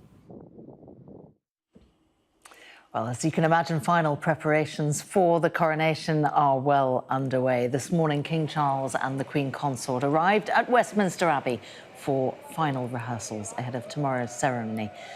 While in the last hour, King Charles has been hosting a lunch reception at Buckingham Palace with visiting Commonwealth dignitaries. We can see there the King was joined by other senior members as well of the royal family, as Princess Royal, Prince William, accompanied by his wife, of course, Princess Catherine. Meanwhile, there has been heavy rain today in central London, and apparently the Prince of Wales is hoping it doesn't last. We're praying for the weather tomorrow. We need a bit of sunshine tomorrow. I think, did you hear the thunder just now? Very British, isn't it? Talking about the weather, well, we've been given a look as well at some of the ancient crown jewels which are going to be used during the coronation, including the two, he needs more than one for the ceremony apparently, two crowns King Charles is going to wear, one of which weighs over 2 kilograms. Well, we can cross live now to Belle Donati, who's on the Mall. Belle. Hi, Sam. There is a reason we Brits like to talk about the weather, and it's because of days like today. If you'd come to us about half an hour ago, we would have been under brollies. We were all getting soaked. Our feet, don't be fooled by this beautiful sunshine. Our feet are about an inch or two covered in mud here, but that has not stopped the people from coming. As soon as that sun broke out here, the crowds went from about one person deep to, if I look now, it's probably 20 or 30 people deep. So we've got enormous crowds suddenly appearing here. A lot of them here since this morning. We have met one group who arrived actually last night to be here. As you can hear, people keep coming past. We get every so often a car driving past. We get the bells. I don't know if you just heard that, the bells ringing. A silence has now fallen on the crowds. You may be able to hear that, which normally suggests something about to happen. I am going to try, though, and bring in some of the crowds that we've been speaking to. The ladies behind me who set up camp here earlier this morning. Susie, Leslie and Jane, I just want to bring you in here on Sky News. Thank you very much for being with us. Sorry, we're in small, cramped spaces, but we're doing what we can. And friends from Minnesota as well behind. Just talk to us. Tell us, first of all, when did you arrive here this morning? About 9:30 or 10. And how far have you come? Well, I've come from Strawberry Hill, Richmond. My sister has come from Newcastle. My niece has come from just down the road. And then much further away, talk to us about Minnesota, Stacey. Yes, so we come from Minnesota. We came about a week ago, but we got here on the Mall this morning about 7:30. We were the second people to line up on this side. So the second people to line up on this side, why have you made the journey? Because it's an experience. It's an amazing experience. It's going to be fantastic. I've been here for a few other royal events. The first one was for William and Kate's wedding, and I wouldn't miss it for anything in the world. Now, we can see from your T-shirts, I don't know if we can see those T-shirts, that you are, it's safe to say, royal fans. Talk to us about the last coronation you remember. I believe, am I right in saying, you weren't able to actually see the last coronation, but you heard it? Yes, I was 9 years old, and we didn't have a television, and so my mother let me stay home from school that day and lay on the floor and listen to it on the radio. And then when the movie of the coronation came out, my school teacher asked my parents if she could take me to the coronation movie, and I was over the moon. I couldn't sleep that night or anything. So this is a huge historic event for me to be able to be here to actually see it. What does the royal family, what does the monarchy mean to you? Jane, let's start with you. They've always been a constant in my life. They've always been something which I think the rest of the world looks at the British monarchy and admires, especially our late Queen.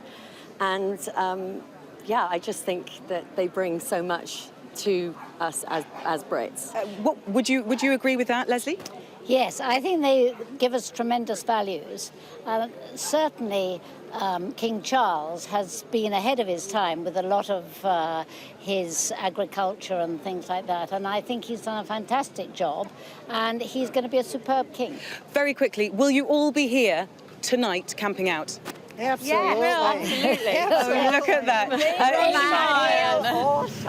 And exactly that. That's the most important thing. Rain or hail, these ladies certainly will be camping out tonight. Let's go back to you, Sam. Thank you very much. Well, if you want to get involved, even if you're not camping out down there on the Mall, you just want to post a message for the new King and Queen ahead of the coronation, you can do just that on our website. All you need to do is scan the QR code that's on your screen now, and it'll take you to our app. We can take a quick look at some of the messages that have been coming through to us so far. As Sarah wrote, congratulations on your big day. I'm sure you are going to serve your country well and proud. I feel very privileged to be a part of the celebrations, if only from the comfort of my home. Wishing you a fantastic weekend. God save the King. And Natalie sent these wishes. Congratulations to King Charles and Queen Camilla. I'm proud to be able to celebrate this historical event. And Jack wrote to say, I just want to tell you both good luck. We're all counting on you. Let's get more reaction to all of the local election results, which are coming in drips and drabs today. Let's go back to Sophie. Thanks very much, Sam. Well, that kind of trickle is speeding up a little bit because we've just had Bromsgrove in, which is an interesting one. The Conservatives losing control of Bromsgrove Council. That's now no overall control. They've dropped seats to both Labour and the Liberal Democrats. So they're down 6 seats and 3 of them have gone to Labour, 2 of them have gone to the Liberal Democrats. Let's bring Beth in quickly for a bit of analysis. Yeah, this one's a bit of a surprise. I mean, I'm just looking at the results. Back in 2019, the Conservatives had 17 seats, Labour had 5 seats, Independent 5, Liberal Democrats 3. So they had 17 seats. And they are now into no overall control. It's also Sajid Javid's parliamentary constituency. Now, former Chancellor, I mean, God, he's had so many jobs in government, I haven't got time to list Health them Secretary, all. But he's stepping down at the next general election. But just to put it in context, in terms of that seat, it was split. It was joined with Redditch as Bromgrove's and Redditch constituency in 83, and it's only ever returned Conservative MPs since then. Obviously, they needed to lose, 4 seats for it to go to no overall control because it was split. But yeah, so they've lost another what you would have called kind of core Conservative territory, inroads from other parties there. Yeah, and again, not the biggest of Conservative majority on Bromsgrove, but again, more evidence of them shedding votes to both Labour and the Liberal Democrats. Labour have held on to Manchester. Sheffield has remained under no overall control. Sheffield's always a bit of a tussle between Labour and the Lib Dems. It looks like neither of those parties has come out decisively on top this time round. Well, we can now talk to 2 people who know an awful lot about campaigning. Mo Hussein, who's a UK president of Edelman Global Advisory, the former chief press officer to Number 10, as well as Sonia Soda, chief leader writer at The Observer and a former Labour advisor. Mo, let's go to you first. We're hearing a lot of spin, right, that this is midterm blues. It's more than that, isn't it? Yeah, it's much more than that. I mean, you get spin at every election. You always get each party setting demands for the other, and you get expectation management. And you've heard it, the economic picture clearly is really, really bad for lots of people. There's 13 years of one government, apathy on the doorstep. But I think beyond that, there is a lot of the politics and the politics of last year, which have been mostly of the Conservative Party's own making, which are now, being answered for, and people are voting, I think, based on that as well. So I think it's a lot more than just the usual midterm blues, and it's also not really midterm either. That's a good point. It's not really, is it? We are approaching a general election, and these will be a very worrying set of results for Conservative strategists. Let's bring in Sonia, shall we? Do you think that this election is more about the Conservatives doing badly or Labour doing well? Well, that's $1 million question, isn't it, Sophie? I mean, I think it is about both. I think the most consistent story, though, is the Conservatives doing badly, and you can see them losing ground to both Labour in some parts of the country, but also really significantly to the Liberal Democrats in some of those blue wall seats where the Liberal Democrats are starting to become more competitive again. So that is a very consistent story, the Conservatives doing badly, as Mo's just said. I think Labour have done well. It looks like it's going to be a good set of results for them, the best set of results since they were last in government, pre-2010. So that is good news. They're certainly adding on. They're looking more like a party that's approaching government. But I think behind the scenes, Labour strategists, they will be quite, they'll be cautious, because these results certainly don't imply that the next general election is, already in the bag for Labour. That's partly because their local election results are really taking place in England. They don't really tell us very much about what's going on in Scotland, which will be key in a general election battleground, but also because, turnout is much lower than in a general election. So, I think it's very good for Labour, but it's not kind of absolutely stellar, wow, we're looking at a 1997 style kind of landslide outcome in a general election yet, is what I would say. It's quite nice to talk to two people who aren't just trying to give you the party spin, I have to say. After a morning of speaking to politicians of all sides, it is quite refreshing. Mo, there was always going to be a very small landing zone for Rishi Sunak, right, considering the last 6 months, year of the Conservative Party turmoil. Do you think that landing zone is still there?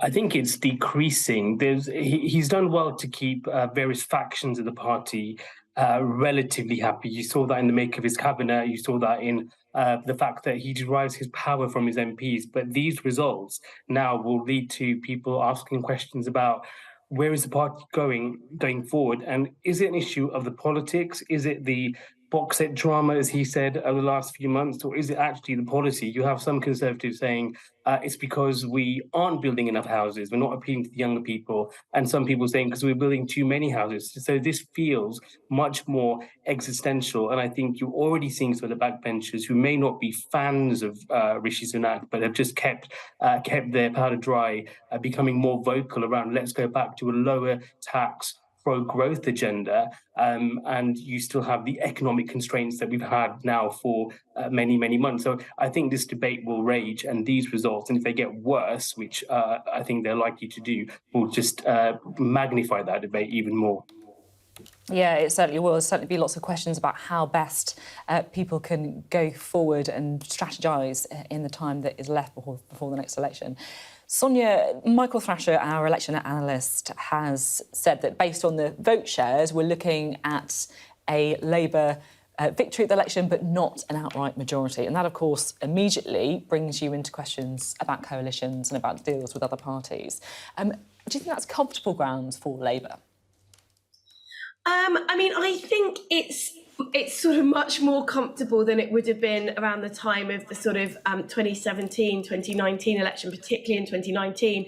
So then I think, the line that if you vote SNP, you get Jeremy Corbyn as if you vote, Liberal Democrat, then you get Jeremy Corbyn as Prime Minister would have been a much more sort of powerful line of attack by the Conservatives. But I think if you look at the results, the primary driver we're seeing is an anti-Conservative vote. People looking to get Conservatives out, whether it means voting Lib Dem in some parts of the country or Labour in others. So I don't think that coalition narrative will be, parties are never really comfortable talking about it. And you'll see that from, the way that the Lib Dem leader talks about it, the way that the Labour leader talks about it, Sir Keir Starmer. Parties are not comfortable talking about what they would do based on particular election results before the election has happened. But it's much easier than when there's a very strong attack line because, there's an unpopular Labour leader. And so the Conservatives can say in parts of the country where the Lib Dems may otherwise be a threat, well, you better not vote Lib Dem because then you might see a Lib Dem Labour coalition government. I don't think that attack line is going to have the same force in the next general election. Thank you very much indeed. Really interesting to talk to both of you.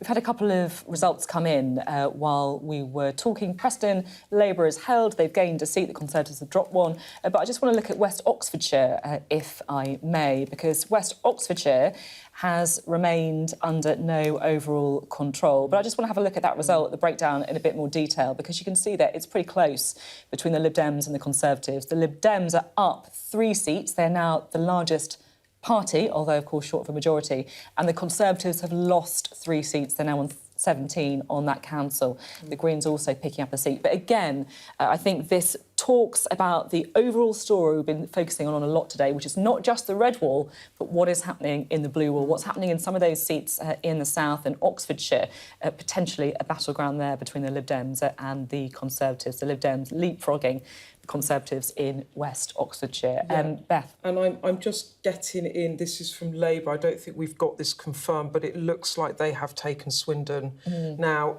this is a huge battleground. It was where Keir Starmer launched his election campaign. I mean, when you know a leader's launching it there, you expect them to win it. But I've just got this in from Labour. They've made 8 gains on that council. They point out they launched the campaign there, that David Cameron launched the 2015 Conservative Manifesto in the town of Swindon. But it looks like Labour have taken Swindon. It was a Conservative council. They had in the 2019 election 40% of the votes with 12 seats. Labour had 39 with 7 seats. It looks like they have taken it. We haven't got it on our charts yet. We'll bring it to you when we do. That is that's a big one. That is a big one, and it's the first time in almost 20 years that Labour's become the largest party there. And now they've actually got an outright win, so they'll be delighted by that. And look, Sophie, there were 2 symbolic areas of the country. There was Medway in Kent, where Keir Starmer ended the campaign, and there was Swindon, where he kicked it off, and they have taken those councils. So they will be, I'm sure, coming on the airways to talk a lot about that. So Swindon has gone to Labour, a massive election battleground, Swindon. Yeah, it really is. And as Beth was saying, a straight switch there from Conservative control to Labour control. Conservatives losing control for the first time in 20 years. Exactly the kind of place Labour needs to be making progress if they're going to have hope of winning that election. Well, we can cross now to Stockton and we can talk to our political correspondent, Liz Bates, who has been taking the temperature there. What's going on, Liz? Well, you can hear Stockton-on-Tees. We're still getting the results in. You can hear those coming out behind me. What's quite interesting here, though, is that this is not going with the national trend. If anything, there are 56 seats up for grabs here. Labour defending 22. They were hoping that they might be able to take back overall control of this council, but things have gone in a completely different direction. It is the Conservatives who are gaining seats here. Labour just gained 1. The Conservative Party, I think, have gained around 4 or 5. There's been a lot of boundary changes to the wards here, so it's a bit difficult to put a number on it at the moment. But this is essentially, they were at a high watermark last time, the Conservative Party here, and they are still making gains here. So this is completely different from the national picture. And we're going to talk to the Stockton South MP, Matt Vickers. What's going on here is completely different from what's going on in the rest of the country. It's exciting. It's positive for me. It's positive for lots of people in Stockton, I think. People have looked at what the Labour Council was delivering here in Stockton. They've seen them put the council tax up by 38% since 2016. They've seen them not delivering value for money with those services, because every Conservative council across the country keeps your council tax lower, delivers cheap council tax and delivers better services. That's what people have voted for today, and they've voted for incredible local champions. I think we've got 3 landlords, we've got some veterans, we've got an amazing... One of them's your mum. One of them's my mum, and she's got in. Hey! But we've done incredibly well because we've got great local people who are willing to, have shown in the last few weeks how determined they are to get elected with the graft that they've put in. They've been out day and night, they've been on those streets, and they're going to do exactly the same and put exactly the same energy into solving local problems. But the other reason that I think think we've done so well here in Stockton and here on Teesside, actually, because I think you're going to hear some positive news elsewhere in the Tees Valley, is that we've delivered on levelling up. We've got a new diagnostic hospital coming to Stockton. We've got Eaglescliff train station side. Thornaby, where we are now, has just had a town deal. It's got a new you can name all the things. It's good, very good naming of local services. But Matt Vickers, you're also the Deputy Conservative Party Chair. You must be pretty disappointed at the national picture. Give us your reaction to that. I think when you look across the country at some of the results, it is a mixed bag. You're out of government if this is replicated in a general election. We'll see. People make decisions on local elections about what's going on in their locality. People make decisions because we've been in government for a very long time. This is not some brand new cycle that a party that's been in government for 13 years... And they're very disappointed at your performance in government, I think it's fair to say. I think when you look at the polling, things are changing. Well, we had a rough summer. That's, we did. Things went wrong. Putting it mildly. Actually, we've now got a very steady, sensible, enthusiastic, energy, fantastic Prime Minister, and those polls are starting to turn. But you know what people want? They want delivery. He's given the 5 pledges. Let's see if he can deliver them, whether that be whether that be increasing growth, whether that be reducing the debt, whether that be cutting the waiting lists, stopping those, but he's delivering on those things. So you say, does Rishi Sunak just need a bit more time? Is that what you're saying? Is this a bit of an overhang from the kind of Liz Truss, Boris Johnson disaster? He's given 5 pledges. He's told the public what he's going to deliver. The public, when I speak to them, see those as the priorities. He's now got a bit of time to deliver on those. We're already seeing movement on lots of those measures. We need to get the job done. People want action, not words. And at the next general election, we'll see if we've achieved that, and we'll see if the public want to put us back in office.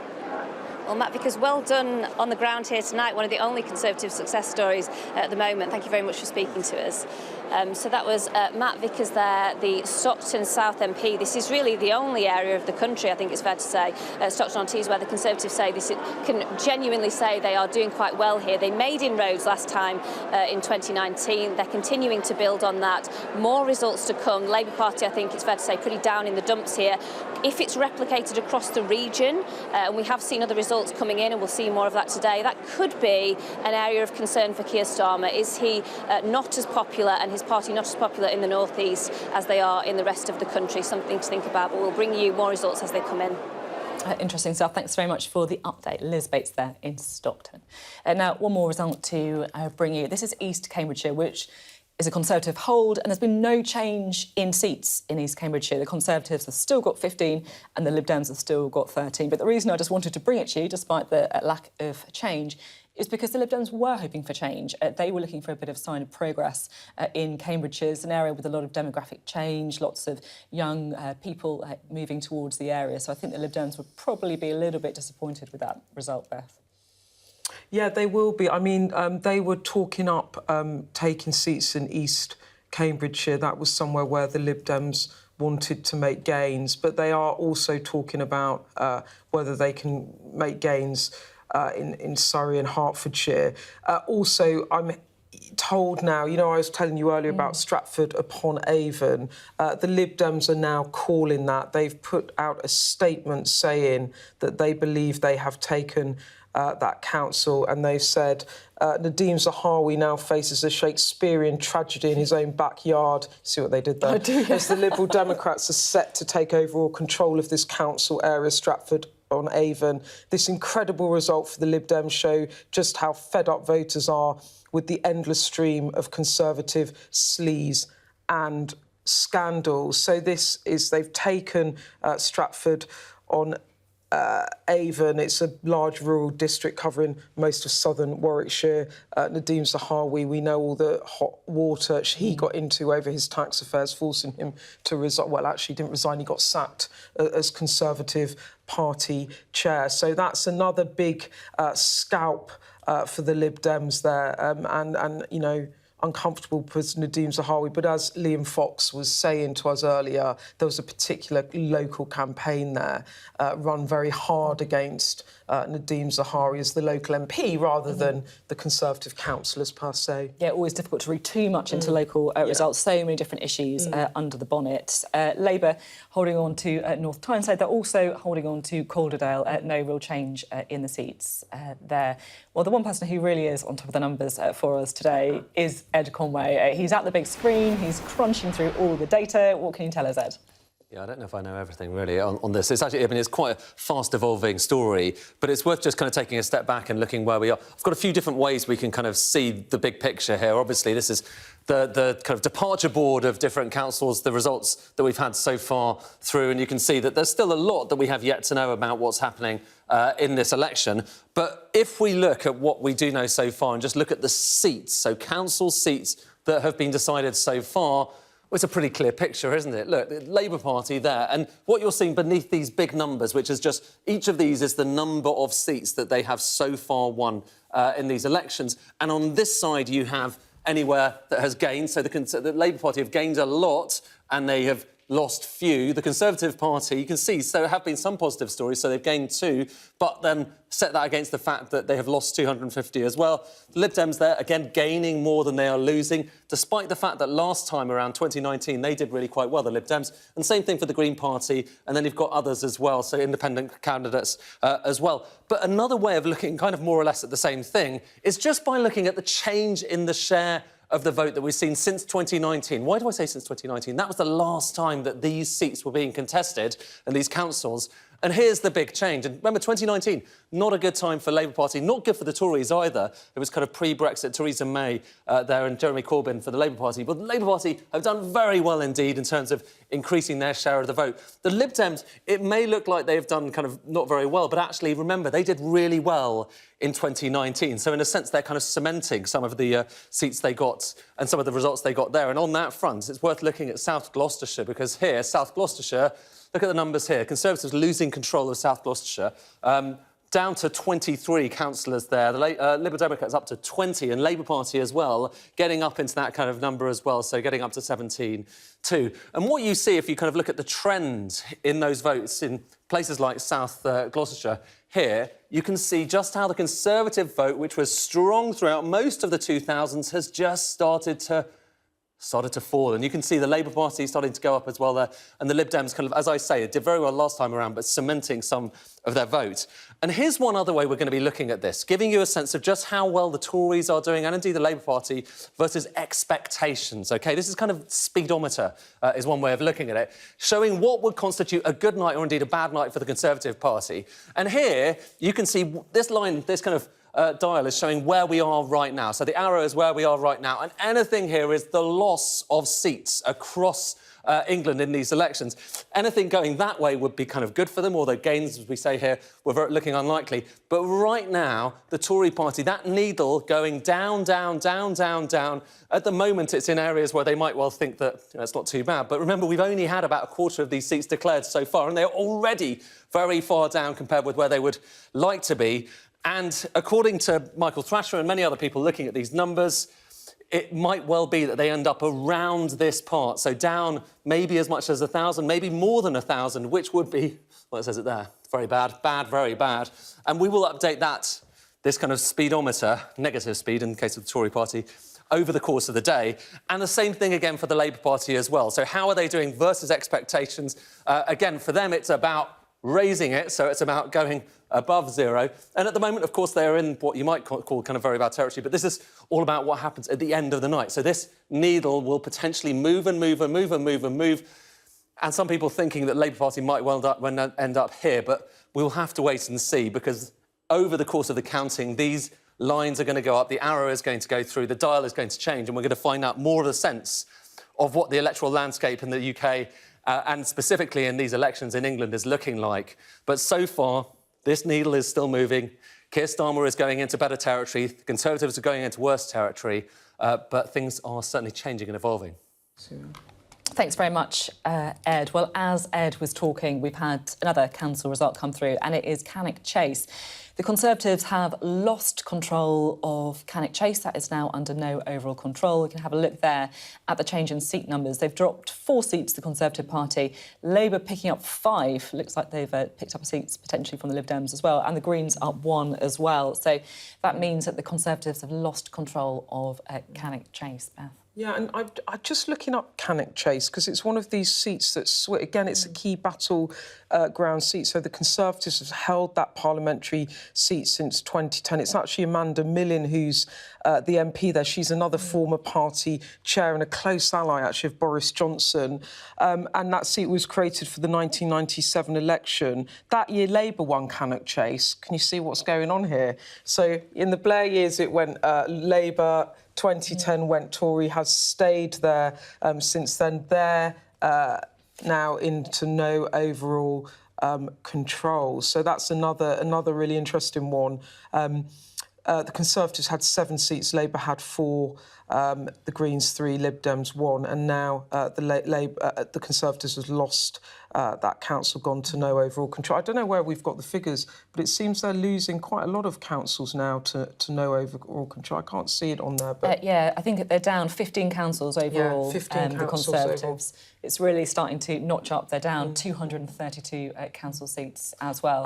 And also, Sophie, just some key, like in key battlegrounds, straight switches, which is what Michael was talking about. So in Swindon, a straight switch to Labour, although we haven't got that confirmed yet. You know, Medway, a straight switch to Labour. Each staff's a straight switch to Labour. And that's interesting because often if there's just a few seats up for contention, it's hard to see a swing either way because even if you do well, you can't take control or it falls into no overall control. But on these core battlegrounds, there's been some straight switches which Labour will be pleased about. Yeah, certainly. And it does really feel, as Beth was saying, the story kind of consolidating throughout the day, the good performance by the Labour Party.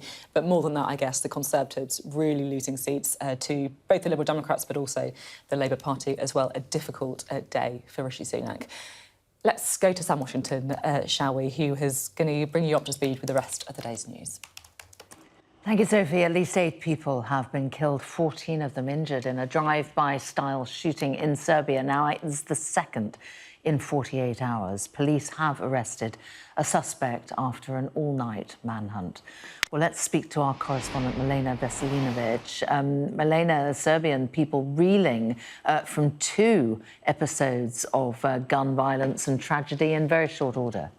Indeed, a second mass shooting in as many days. This is not something that usually happens in this country. The 21-year-old suspect was apprehended after a search by no less than 600 police officers overnight in what is quite a rural, forested area, about an hour's drive from the capital, Belgrade. Now, the president of the country, Aleksandar Vučić, has called what he did an act of terror. And he said that it was an attack on all of Serbia. Now, just to remind the viewers, 8 people have been killed, including a 15-year-old child, as well as 14 people injured. And we've had an update from the Ministry of Health saying that those 14 people are still in a critical and life-threatening condition. Now, the president also vowed the harshest punishment for the perpetrator of this act, saying that he will never see the light of day again, meaning that he will never leave the prison. That is, of course, for the judiciary to decide. However, I think it speaks to the strength of feeling in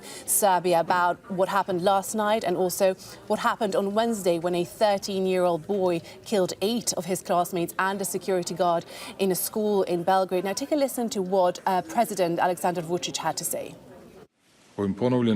This new mass criminal attack after an attack on our children targeted randomly anyone who happened to be outside a hunter's hut, around a campfire, or outside their gate, going about their business. This is an attack on our whole country, and each citizen feels it. Now, there are plenty of legal and illegal weapons in Serbia left over from the Balkan Wars of the 1990s. However, the gun laws are very strict. It's not a big gun culture. In fact, the news that there is such high gun ownership in the country came as a bit of a surprise to many citizens in Serbia, because a shooting of this kind is something that is unheard of in the country. The president has vowed to tighten the already strict gun laws even more. In his words, to entirely disarm Serbia, he said, introducing very high fines for those who may harbour illegal weapons. But these 2 events events have really sent off a wave of soul-searching among the nation as to why this happened, how it could happen, and what can be done to make sure that these kind of tragedies don't happen ever again. All right, Milena, thank you very much indeed. Well, it is a hive of activity in central London, as you might expect, ahead of the all-important Coronation weekend. Let's cross straight over to the Mall now and see what's going on down there. These are live pictures. You can see a procession of royal cars leaving. King Charles has been hosting a lunch called the Realm of the Governors-General and Prime Minister's lunch there, with many of the Commonwealth leaders and the Prime Minister, Rishi Sunak, in attendance, as well Prince William and Princess Catherine. So this is the royal procession of cars that has left Buckingham Palace, and we can see that looks like King Charles getting out of his car there and doing a walkabout on the Mall. Some of the people there, of course, been waiting for not just hours, but days ahead of the coronation, just to get a glimpse of the historical event, and perhaps even to get a glimpse of the people you can see on your screen now. Prince William, Princess Catherine there, and indeed King Charles. Let's have a listen. Oh, sorry. Yeah. Hello, very nice to meet you. Have any of you been here a long time? Oh, yes. A while? Can I have a please? Okay, love your bow. Oh, thank you. 7:30 this morning. This was my greatest moment in my entire life, I have to tell you. Where are you from? From Minnesota. Minnesota? I was here for your wedding in 2011. It In was this spot? Where were you? Darn close. I think we were a little bit over further down from there. this. I am such a amazing. Oh, good. Well, hopefully you have a nice weather tomorrow. That's the main thing. Well, we keep you up in Where are you camping? You come from Cornwall? I thought I knew stuff. Spotted that. Well, you're very welcome, guys. Have a lovely weekend. Thank you so much. Yeah. All How the you best doing? to you and your father. Thank you very much. Very kind. Yeah, it's all the best. I hope you're very excited for it.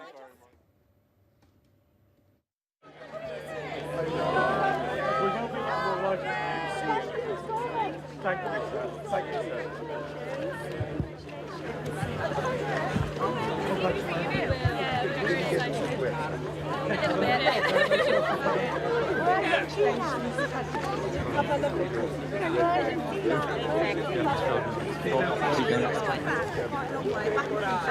Let's go right back. Bit of space. We'll get much better angle. There you go. There you go. Yeah, I don't have to.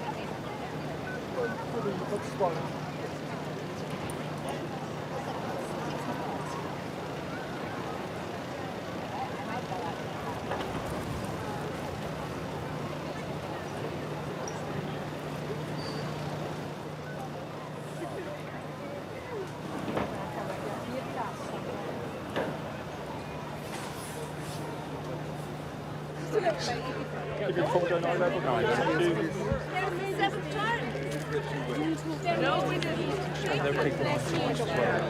Hello, nice to meet you. Where are you from? Yes. Guys, let's keep the full going on level. Enjoy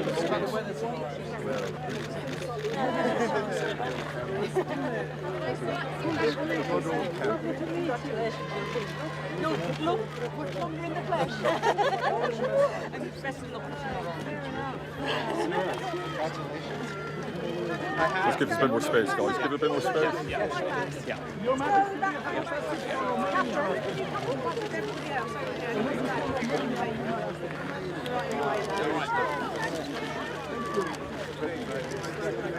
How are you, Tony? You all right? Afternoon. Go push. Hi, Tony.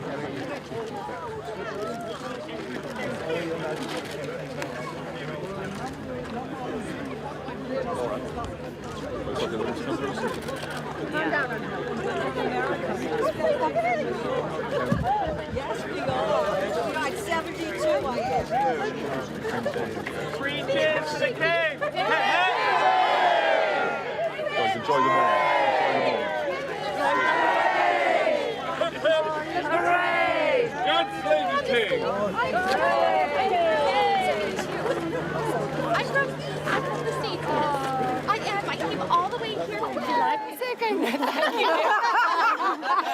Have a lovely rest. Amazon. Have a wonderful day. Oh, did you? Oh, it only felt like a couple of days ago, and now we're just yeah, but it was about 12 years ago now. It feels like it's gone by in such a flash. So, well, thank you for coming again, and I hope you enjoy it. Thank you. Hope you enjoy it. Thank you so much. Thank you. Hello, hi. Very nice to meet you. Hello. We skip the front. How have you been here for a while? This morning. Are you going to stay? Have you got a tent and things? Not a tent. I was curious. So you're going to stick it out? It's really exciting. Is there a nice atmosphere though? Wonderful. Really good. Really country. We met Everyone's come from so far and wide, haven't they? So exciting. Yeah, to be part of this moment. There were some people I met yesterday, and I said, "So, what are you going to do? What are your plans?" And I was like, "I don't know. We're just going to go wherever the fun is. We'll enjoy it. Thank you so much." Good luck for tomorrow.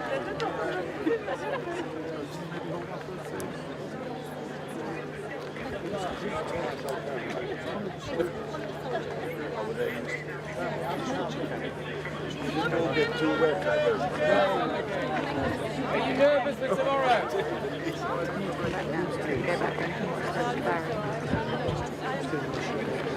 Keep down. Is that right? Done. Are you nervous for tomorrow?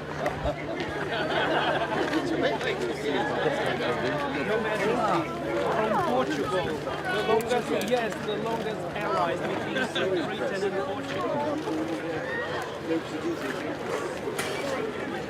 Yes, I still remember the first to Portugal in 1970. Yes, we will wait for you.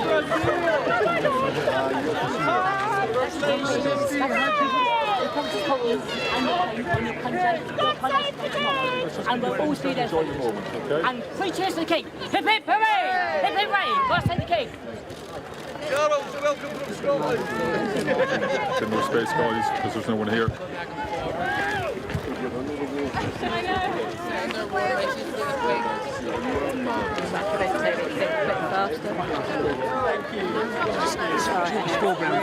Can we take that camera off? Would that help? Just in case Okay, sorry. This is my turn.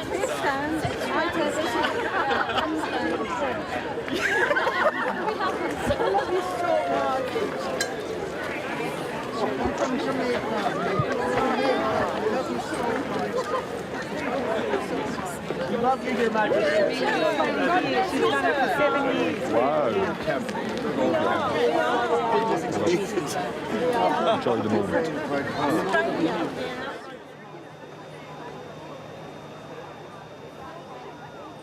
What free coin? Where's their free coin?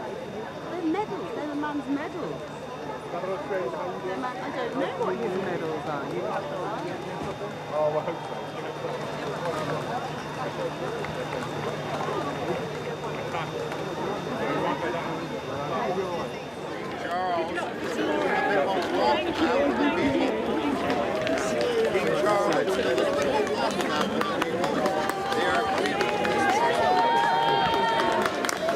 Guys, once you get there close, just keep your thumbs down, enjoy the moment, okay?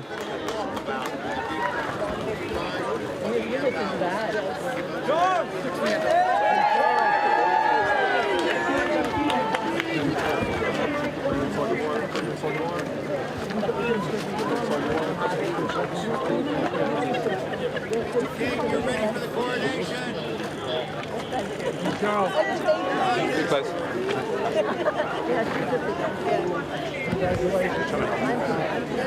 We love King Charles in America.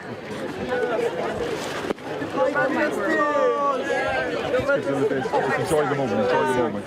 Your Majesty. King Charles. Can I touch your hand? King Charles is so nice. Oh no. I know, so we want to be back first.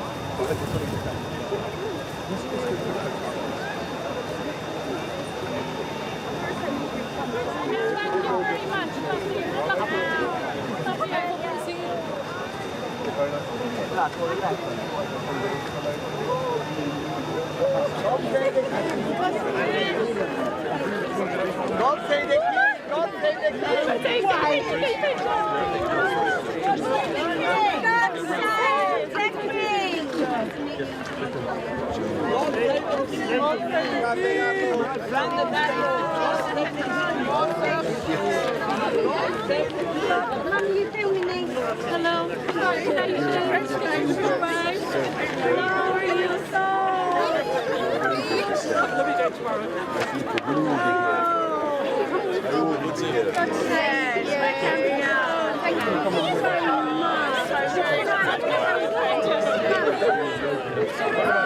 You're looking amazing. We love you. Good luck tomorrow. Good luck. Beautiful. Oh, I can't. We've got champagne too. Take care. Should we go back towards the Prince of Wales?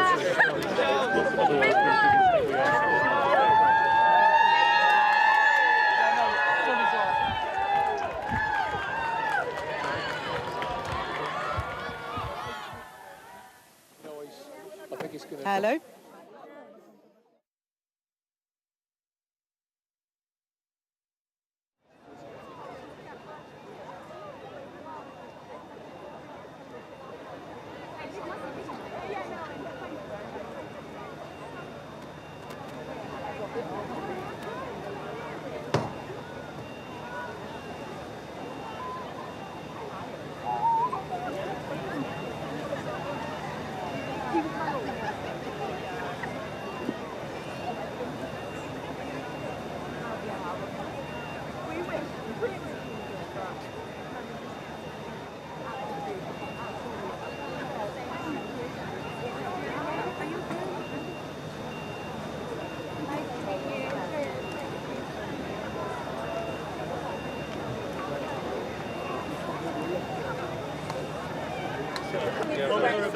Yeah. Hull. From Hull. You're not camping. No, we're not camping tonight, no. We're camping tonight. Yeah. Have a lovely day tomorrow, sir.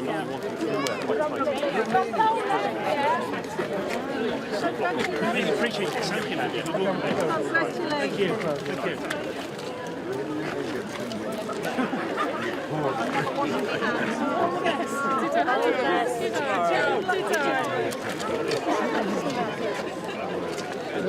Thank you so much. I wish you all the best. Yeah, I'm from the Gambia. Thank you so much. Gambia, yeah. Yes, thank you so much. Thank you so much. Your Majesty. Thank you very much.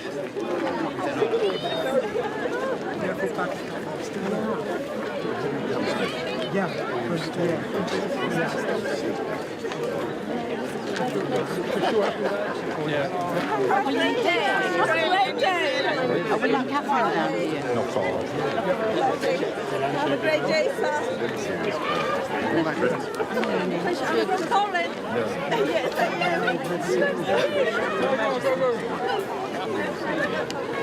Which part of the Pakistan?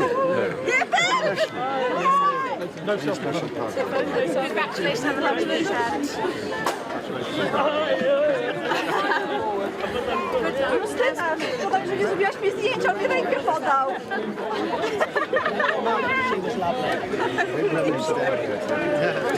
Oh my God. All the very best for tomorrow. Congratulations. Nice to meet you. Oh my God.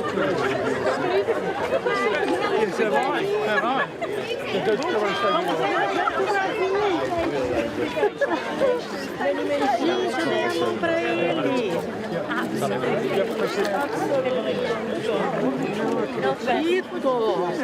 and Just for you.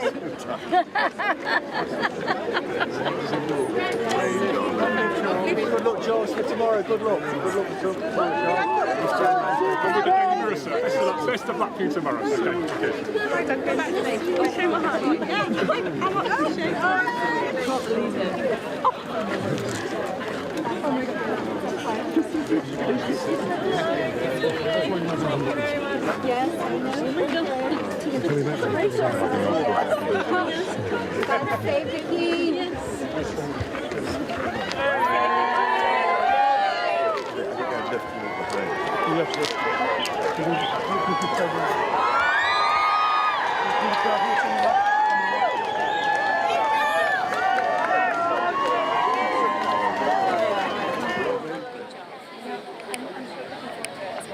It's nice to be out here and saying hello to everyone who's obviously stayed out for so long, and yeah, we'll be overnight. Some people are staying overnight. Are you staying out overnight? I'm part of the press, Yeah. BBC. Are you out overnight? We're here every day. Yeah. So it's going to be a long. Hopefully it'll be dry. Are you tired?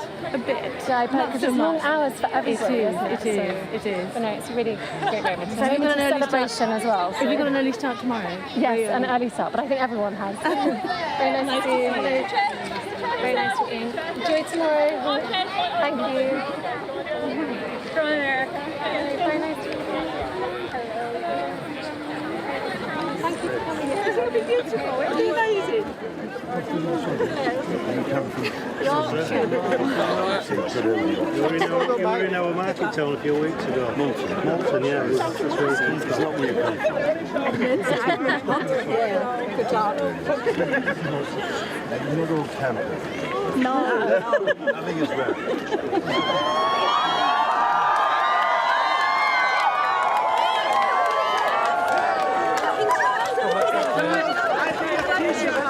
Thank you for coming, Sam. Thank you. I saw you in the York show a few years ago. I did, and I told you I'd come to the show. That one is very special. It was lovely to meet you. Enjoy your night tomorrow. You're not camping. I am. Especially to see you again. Just over there. Come and see me in the night. Yeah, appropriately. Good to see you. Where do you come from? The United States. Yes, sir. Yes, we did. Special. Special. You're not camping. No, sir. God bless you. I'm coming from Australia. Oh my God.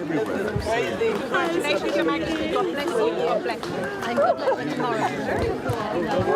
Somewhere else. You will. Probably see more. You're good to meet you. Have a lovely day tomorrow, sir. Congratulations. T-shirt, King Charles. Yeah. I'm sure you will. Good luck for tomorrow. Thank you. Are you excited for tomorrow? Very well. Have an amazing day. Are you excited for tomorrow, King Charles? So nice. Wonderful. Sorry, I'm right in front of you.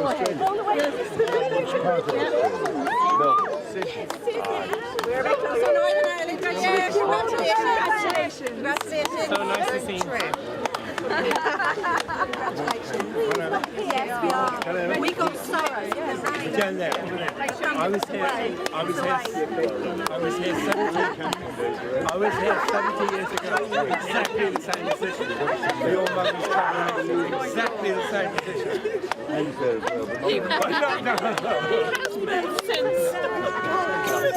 Thank you for all you do. All the best for tomorrow. Maestà, io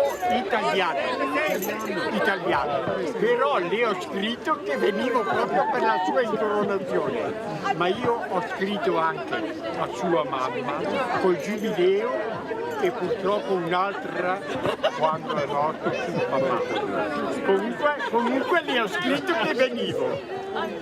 All the way from Boston this morning. Olivia received the kind of auguri per domani.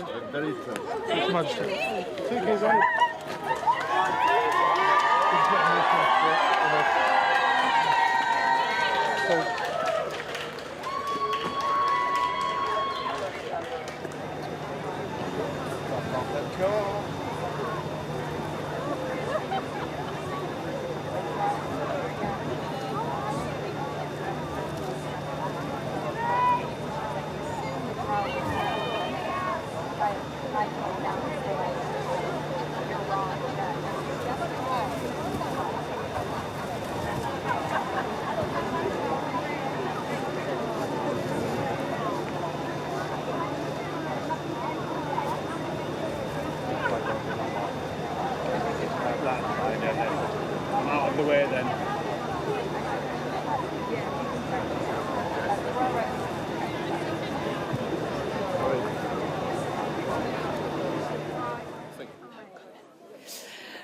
there we had a walkabout there on the Mall, just outside Buckingham Palace, from His Majesty King Charles. He was accompanied there on that walkabout by Prince William and his wife Kate.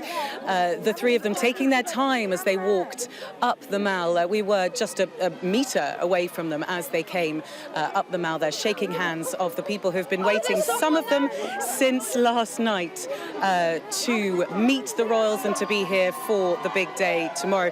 As you can hear, we're in the middle of the crowd at the moment. In fact, you can't see me because I cannot get in front of my camera. So we're right in the front row here at the front of the crowds, people pushing past, and it was quite extraordinary. What was a very polite and spaced out crowd suddenly surged forward as the members of the royal family came across to shake hands and meet members of the public who have been here, some of them, as I say, for a day. We're seeing them now getting back into their cars, making their way into Clarence House after this walk around. So as I say, they're Prince William, Princess Kate, and His Majesty King Charles there walking around, the crowds waving them off as they return, in fact, to Buckingham Palace, returning back in their cars to Buckingham Palace there. And the feeling here in the crowd suddenly explosive, going from what was a very sedate, quiet crowd to a very excitable throng. I'm not sure if you can see me now, but obviously those members of the royal family who were just shaking hands with members of the public had come from a Commonwealth Governor's lunch. They'd had one final rehearsal in Westminster Abbey this morning before coming on this walk around. We're going to try and make a little bit more space as people retreat now, but some of the people who have arrived here will be camping out now for the night, hoping that the weather will stay like this in order for them to be able to get a little bit of sleep overnight. In a second, I'm going to try and get us to talk to some of those who were lucky enough to speak to the members of the royal family. But right now, just going to try and make a little bit of space for ourselves. As you could, this really gives you an idea. There we go. Sorry, Martin, our cameraman, stepping across. All right, let's see. Oh, goodness. And ladies, these are the ladies I've been speaking to this morning. These ladies, this was their camp. This was their camp. They had set up a rather beautiful, a rather beautiful bunting to separate their camp from the rest. I'm so sorry, ladies. That's the excitement. The bride to a royal walkabout. How was that? Such excitement. Oh, never had that happen before. We were in the right spot at the right time. And, you know, they were wonderful, how much time they spent talking to different people and asking where they'd come from. And, you know, it was great. The best day of my entire life. I cannot tell you how excited I am. And Carol from Minnesota, both of you, Stacey and Carol from Minnesota, all the way. Oh, look, and our young friends as well coming down to see. And I saw you letting them through to get to the front, which was absolutely lovely. There is what's amazing. I overheard, I think, Leslie saying earlier, it's good to share, and I feel like that is the sentiment that's really. Sorry, it was Susie. And it really feels as though that is the sentiment that's been on show. Yeah. The best of British. Yeah, absolutely. It's wonderful. We've seen across nations, across camps. I'm actually going to try and step across a camp here myself. Just going to shift this chair here so I can get a little bit more space. But we've seen this sharing of food, of snacks. Everyone here with this sort of team spirit. It's a little bit like a festival, isn't it? Oh, indeed. I mean, better than Glastonbury. Better. The atmosphere and the people here. It's what makes it, and it's what makes Britain. And Charles is going to be a fantastic king. Well, it's what makes Britain, but as for our American friends who have come all the way from Minnesota, Carol, I saw you close to tears. Yes, I was. This is absolutely wonderful to see everybody coming together from different cultures and different parts of the world, and to look at something that's been going on since 1056. It's just absolutely amazing. 1066, and there's for you as well. Was this the first time you'd met and spoken to a member of the royal family? No, I met William. Not William. I met some of the other Charles. I met Charles back at the 50th, and told him that I brought greetings from the colonies. How did he respond? Oh, he laughed. But I mean, what was wonderful there, and I don't know if you felt that, was that they really spent time with each of you. Because actually, I also saw you, Stacey, talking to both of them. I got a nice conversation with both of them. I told them it was the most fantastic day of my life. I just need to let you know that when Diana passed away in 1997, it was the one thing in my whole world that I was so upset that I never got the chance to meet her. And I said then that there was no way in the world that I was not going to meet William one day. So I don't know when, I don't know where, I don't know how, but it will happen. And people laughed at me, and I'm like, no, I'm serious, it will. And today was that day, and I can't tell you how happy I am. Did you tell him that? I did. I told him it was the happiest, most proud day of my life. What does the royal family mean to each? Well, let's start with our American friends. What does it mean to you? Because you're not British. What does this mean to you? All of this pomp. My heart is British. It means everything to me. Ever since I was a little child, it was the British royal family that I glommed onto. It was who I followed. It was the glamour of it all. It was knowing that princes and princesses were real people and not just a Disney fantasy. It's real. It's real. It's amazing. For me, it is the reality of a long history in the monarchy and the stability, particularly that the Queen brought, and she's passed that on to her son. And he will be a good king, and he will bring the stability to the people too. That's very interesting. Jane, you are the generation below your mother and aunt there. Do you agree with that? Do you think this new king will continue the work of his mother? Yes, I think so. I mean, already he's been doing amazing works with the Princess Trust and in terms of climate change. And although he's had to set aside some of those passion projects for the bigger picture, this is what he's been training for his whole life. And I'm sure, even though he's been waiting on his life, it's still going to be scary and daunting. But I'm sure he's up for it. Could you ever have imagined, if we, rewound you to sort of 7 o'clock this morning when you arrived here, that you would have been shaking hands with Prince William, Princess Kate? Never in my wildest dreams did I think it was going to happen. A wonderful took the barriers away. Stacy and I looked at each other and I said, a royal walkabout. I'm like, there's only one reason they could take down one of the rows. I'm like, oh my God, it's my time. My time has come. Absolutely wonderful. I think I also overheard, as a couple of spots of rain start right now, I think I overheard a conversation just earlier with a call to Robert Dias, perhaps, for tonight. Yes. What are your provisions for tonight? Because your camp has been completely destroyed. What are you going to do tonight? Tarpaulins, plastic sheeting, bin bags. We'll get something together. We've got some Mum and I, we've got some bivvy bags, some of those emergency sleeping bag type affairs. And we've made a call to my husband to maybe get some tarpaulin, although he was a bit dubious about it, and he swore it was not going to rain tonight. I hope you won't take this the wrong way, but you don't look like the type of people who camp out regularly. You look far too glamorous. So are you going to be okay in your bivvy bags and on your seats? Are you going to get any sleep at all? Why do you need sleep? I'm not sure about the sleep element, but, help is only a phone call away. We met two Americans here earlier on who said they were going shopping in Bond Street for tents. So I said they must be gold-plated. Bond Street, yeah. Certainly the wrong street. Yeah, no, they need to find a hardware store. Others are available. Oh, well, ladies, it's been an absolute pleasure to talk to you. Thank you so much. And I'm so glad that you did get your chance to meet royalty. To our friends here from both sides of the Atlantic who've been camping out since this morning. We've met others along this row who've been camping out since last night. There is, of course, another night to go before the coronation.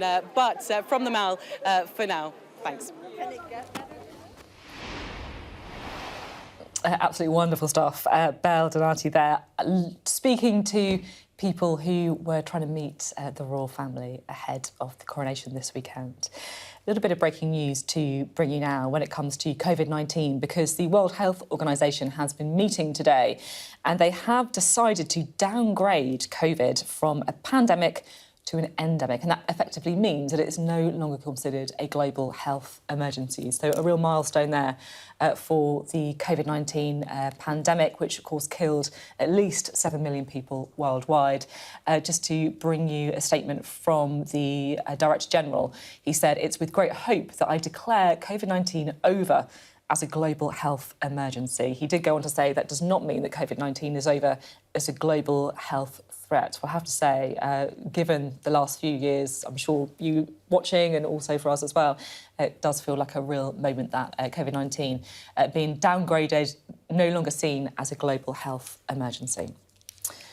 Well, let's return, shall we, to the results of the local elections that are now coming in thick and fast. I just want to start off with the state of the parties, just to show exactly where we are now when it comes to the state of the parties. Labour are up at 6 councils, the Conservatives down 18, so a very difficult day so far for Rishi Sunak. The Lib Dems are up 3. And let's just focus on the Lib Dems a little bit more, because we've had a couple of councils declaring just while we had that walkabout on the Mall. Stratford-upon-Avon first. That has gone to the Lib Dems. They've gained that directly from the Conservatives. You can see, looking at the seats there, the Lib Dems have gained 15 seats and the Conservatives down 14.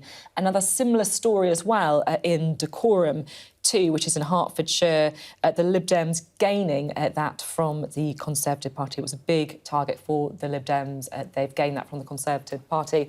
And those are 2 of the 3 direct switches of councils that have gone from the Conservatives to being controlled by the Lib Dems. The other is Windsor in Berkshire. Let's bring Beth Rupee in now.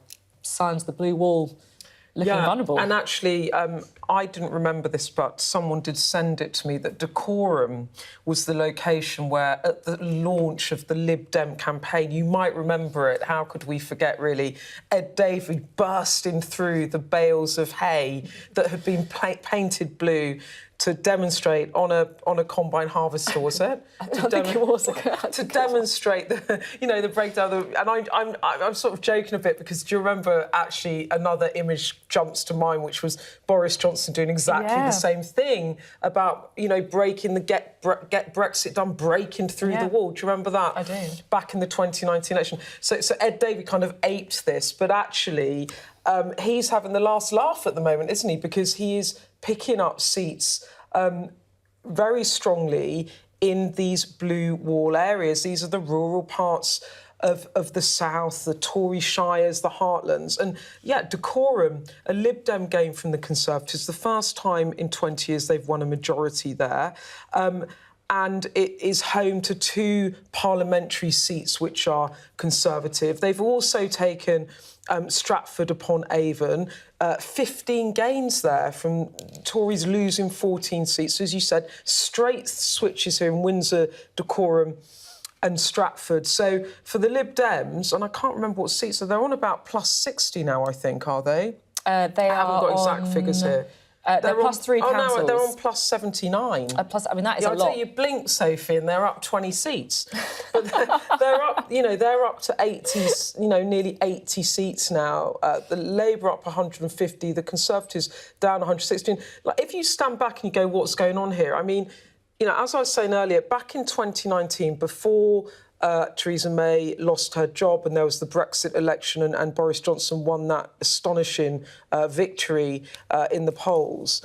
It was a plague on both houses in that set of local elections, which is the direct comparison to this, because the Tories lost loads of seats and Labour, who really should have been making gains, also lost seats. I mean, far less, but I mean, it was a terrible night. This is a plague on the House of the Conservatives in that every single party, Labour, Lib Dems, Green, others, apart from others actually have just dropped 4, but the other parties are all gaining where the Conservatives are losing. And, when I spoke to Labour, Lib Democrats, they would say to me, people are really fed up and they want to punish the Conservatives. And the Conservatives were of a view that it's not going to be pretty, but, Rishi's stabilising our shit, the new Prime Minister. And now it looks like, that punishment at the polls is really beginning to play out. And as you said, the bigger question is, what's the read across for a general election? And on these results, as Michael Thrush was saying, in terms of the projected vote share, Labour are 8 points ahead of the Conservatives. That would make them the largest party. Throw in Scotland, as Michael Thrush was saying. You could argue, as the Labour spinners have been telling us overnight, that they could be on course for an outright majority. So, I mean, Keir Starmer has his his lines to take there. As Michael Thrush was saying, if you were Conservative, you might be saying, minority government, do you want Lib Dems in control or SNP sharing power? So they've got a line of attack too. But it's fascinating how these local elections extrapolate out into a national picture. And of course, they're local elections. People do vote on different issues, but they're also the first massive test at the ballot box of Sunak, and also this this blue wall battleground with the Lib Dems Conservatives, which is working for the Lib Dems but certainly hurting the Tories. Yeah, as you say, as Beth was saying there, that image of Ed Davey breaking through the blue hail barrels, I guess it does sum up really a lot of the night. Thank you very much indeed, Beth. Well, let's get some reaction to the local election results and in particular to the performance of the Conservative Party. Ben Bradley is a Conservative MP from Mansfield and the leader of Nottinghamshire County Council. Cut the spin. This is a really, really bad set of results for you. Hi, Sophie. It's certainly a challenging night, right? And although you expect the party of government to lose seats during a kind of midterm election like this, it's clearly really challenging. I think the Prime Minister was right to say this morning that what it shows is, he's not been there very long. He's talked about things he wants to achieve. People expect him to deliver outcomes. He's got some time to do that before a general election. But there are also some positive spots. Here in Mansfield, we've gone from coming fourth in the last set of elections to second, I think, and we're going to gain some seats here. So there's some good news as well. I mean, you might be able to cling to a few seats here and there as good news. But look, let's get real. The story of the night, whether it is in the south, losing to the Lib Dems, council switching straight from the Conservative to Lib Dem control, or in other parts of the country, in Medway or Stoke, where councils are switching to Labour. I mean, this is a really difficult set of results. And the one message that does seem to be consistent is people really are not that happy with the Conservatives right now.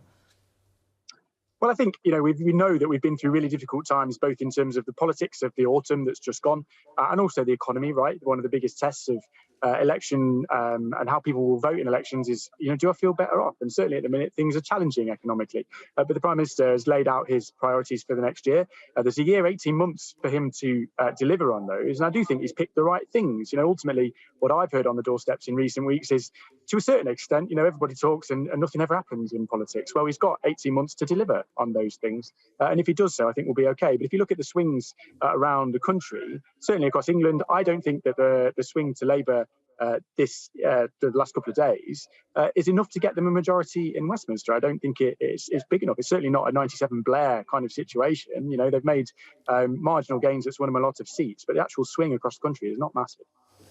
As we've been talking, just seeing the Conservatives losing North Warwickshire to no overall control, so another council area there lost by the Conservatives.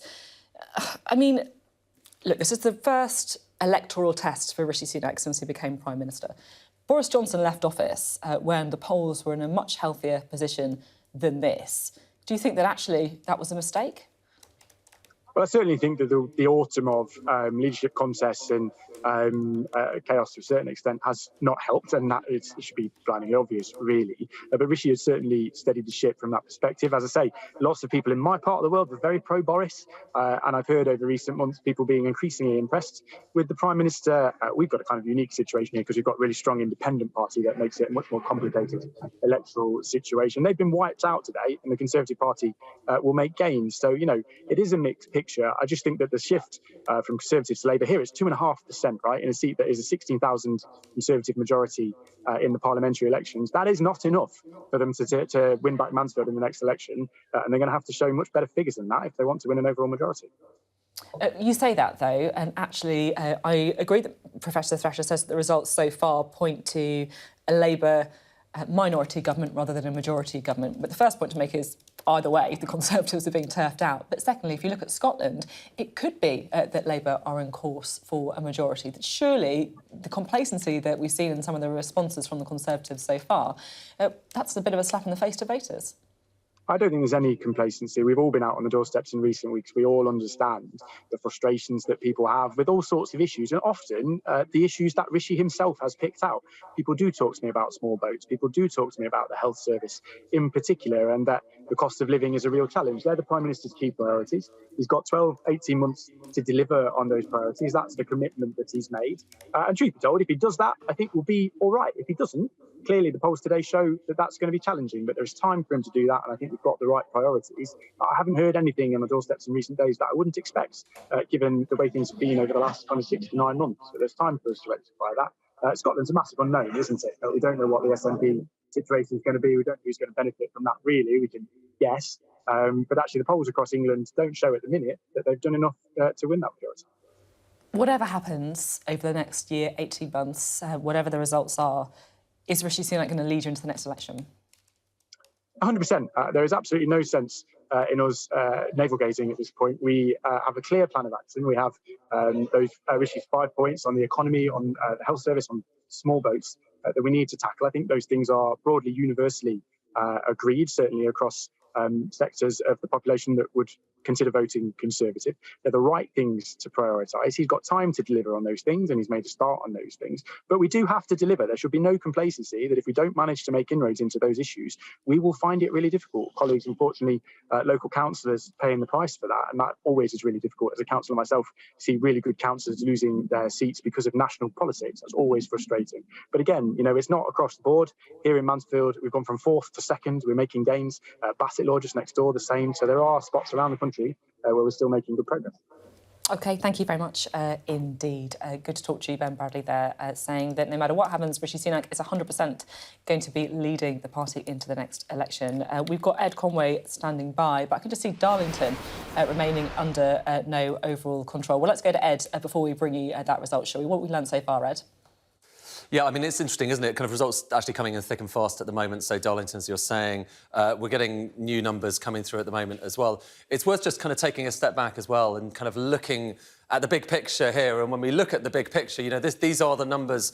These are the different councils that are being contested. Of course, it is England we're talking about here, councils in England. And you're seeing the colour, this makeup of the geography, the political geography of local government in England starting to change. And I'm going to show you some ways in which that's changing that really kind of underline it. But one way of just kind of looking at what's happening right now, and what's happening right now is a redrawing of the map, is to look at these bars here. They are giving you a sense of what's happening beneath the surface when you look at councillors across each of these different areas. So 230 different councils, about over 8,000 seats, so 8,000 councillors, and everything's changing. Labour is doing much better, so gaining 198, losing 32. The Conservatives, look at the Conservatives, gaining 24, so it's not all about losses, but then look over here.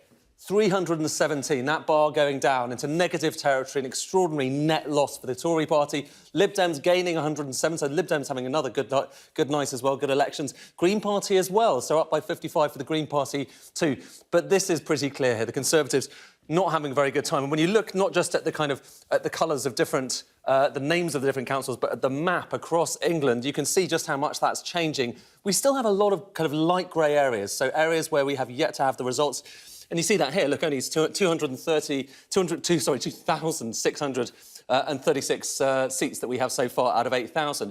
But when you look at some of the areas that we're hearing about, whether it's Plymouth there in the south west, whether it's areas like, there's Windsor and Maidenhead, that's gone Lib Dems as well, hasn't it? And up here in the Midlands, it's going to be kind of interesting as well, because that story that we had recently about areas which typically, when it was the kind of Blair area, when it was New Labour, were relatively comfortably Labour, but then swung across to the Conservative Party, areas like, for instance, Cannock Chase. Well, up until now, this was Conservative. It was Conservative-controlled, but they've lost it. They've lost control of it. And when you look at the lines in terms of, this is just showing you, going back to the 90s, the lines of who was in control here. It was the Labour Party in the 1990s. Then the Conservatives started to kind of get back around the 2000s and gain control gradually recently. But now this is what we're seeing here. Look at that red line starting to go up. So Labour regaining some influence here and knocking the Tories out of control of Cannock Chase. And that is just one of the many councils where they are defending, OK? And here you have a kind of board of the areas where the Tory party are defending these councils. There's Cannock Chase, gone to no overall control. We've arranged this. It's another way of looking at the same thing. We've arranged it by the kind of marginal swing you need for the Tories to potentially lose control of these different councils from areas where are relatively safe through to areas where you need a bigger swing for them to lose it. But the striking thing is, well, let's take a step back. These were all blue. At the start of the counting, these were all Conservative councils. This entire board was painted blue. And now just look at it. Look how much of it is grey, dark grey, no overall control. Look how much is orange for Lib Dems, yellow for Lib Dems. Look how much is turning red as well. So East Staffordshire there, but there have been others that have been further, bigger swings to get to the Labour Party. And you're seeing now here the scale of just how difficult, how tough it has been for the Tory party. And remember, as I say, we are still only maybe a quarter, getting towards a third of the way through of the counting. And so far, the news has been almost entirely negative for the Conservative Party. Good for Labour, good for the Lib Dems. How good, we'll have to wait and see. But really terrible for Rishi Sunak so far. Yeah, that really does bring it home. Ed Conway, thank you very much indeed for your analysis. Couple of results to bring you now. I just want to take you to Darlington first, in the Teesside, a really critical part of the country when it comes to elections. And Darlington, despite a very closely and fiercely fought campaign on both sides, remains under no overall control. Labour are up 5 seats, but that is not enough to take control of the council. The Conservatives are down 8. Look at that, the Green Party up 5. So perhaps it was the Greens who actually stopped Labour getting the control that they wanted. It is a key target for Labour, the kind of town that could decide the general election, really a bit of a poster boy, if you like, for the sort of red wall seats. In the northeast. Angela Rayner's visited, Rishi Sunak visited. He had that picture of inspecting a pothole, I think, in Darlington. Well, you know you're in local election territory then when the Prime Minister is peering out potholes. Beth? Yeah, you know, I was up in this part of the world last week. There's key seats there. And it was Labour didn't know if they would kind of take councils, but they did need to make inroads, and they will be, with Darlington, I think they'll be quite disappointed they haven't taken it, but also the fact the Prime Minister was there examining potholes, which has been filled in, that pothole. No, in all seriousness, I mean, it has been fiercely contested. You've got to remember Ben Houchen's up there as well. He's the local mayor, and he has quite a strong local following. So this is a really big battleground. You know, we went up there because we were looking at Tees Valley, and we went to Stockton to see if Labour could. They'd need to take 5 seats, or they need to get 5 seats off the Tories. Could they do it? But that would be disappointing to them. But we've got another one that they will be happy about, and that's Erewash. Now they've taken Erewash. I'm just trying to find my stats. It's somewhere here. We're like drowning in paper and computer screens here. I'm sort of drowning in information. So Labour, we haven't got this confirmed yet, but Labour tell us that they've taken Erewash. Now, this is a Tory-held council since 2003, so it would be another straight swap. In the local elections of 2019, the Conservatives had 27 seats, Labour 19, Lib Dems 1. And it's interesting in Westminster terms as well, because it has a huge Tory majority. It's Maggie Throop's seat, 10,606 Tory majority in 2019. And guess who held it between 1997 to 2010? Labour. So it's, again, one of those bellwether seats, if you like, that, you know, held during the Blair years for Labour, turned Tory. Labour have taken that council. And, you know, what I'm picking up from, you know, amid all the spin from some of the Labour strategists, what they are arguing to me is that what the results are showing are bigger swings in key battlegrounds for the next elections. That's how they're arguing it. And they're saying that what they're trying to do is get their vote more efficiently spread across the country so that they can win majorities where they need to win seats. So you're going to hear a lot more of that. And in a way, it makes sense as to why they campaigned in these key battlegrounds, be it Medway or Swindon, because then they can make this argument about that they'd have genuine momentum, not just become the biggest party, but to actually win the battlegrounds. So I think we're going to, as the day and night unfolds, I think we're going to be hearing a lot more of that argument. Yeah, really important stuff when it comes to reading across for the general election. And a bit of a tip from Beth there, if you want a pothole filled in, get the PM to be pictured with it. Thanks very much for all the analysis. Let's take a bit of stock now, shall we, with how the main parties have done so far. We are joined here in the studio by Harry Burns, who's a former Labour Party election organiser and now political consultant. Thanks very much for being with us. So how are Labour going to be looking at these results then? Well, I think to Beth's point, Labour will obviously talk about how targeting has worked. And in any election campaign, when you have limited resources, money, people, time, and visits from prominent politicians. You have to focus them in the places where, you can achieve the greatest return for your investment. And there has been a bit of a debate about whether or not Keir Starmer's claim that they're on course for a majority is actually true. It feels like at the minute, the numbers, I mean, look, they're just in England, right? So that does come with a bit of a health warning, points towards a minority Labour government, right?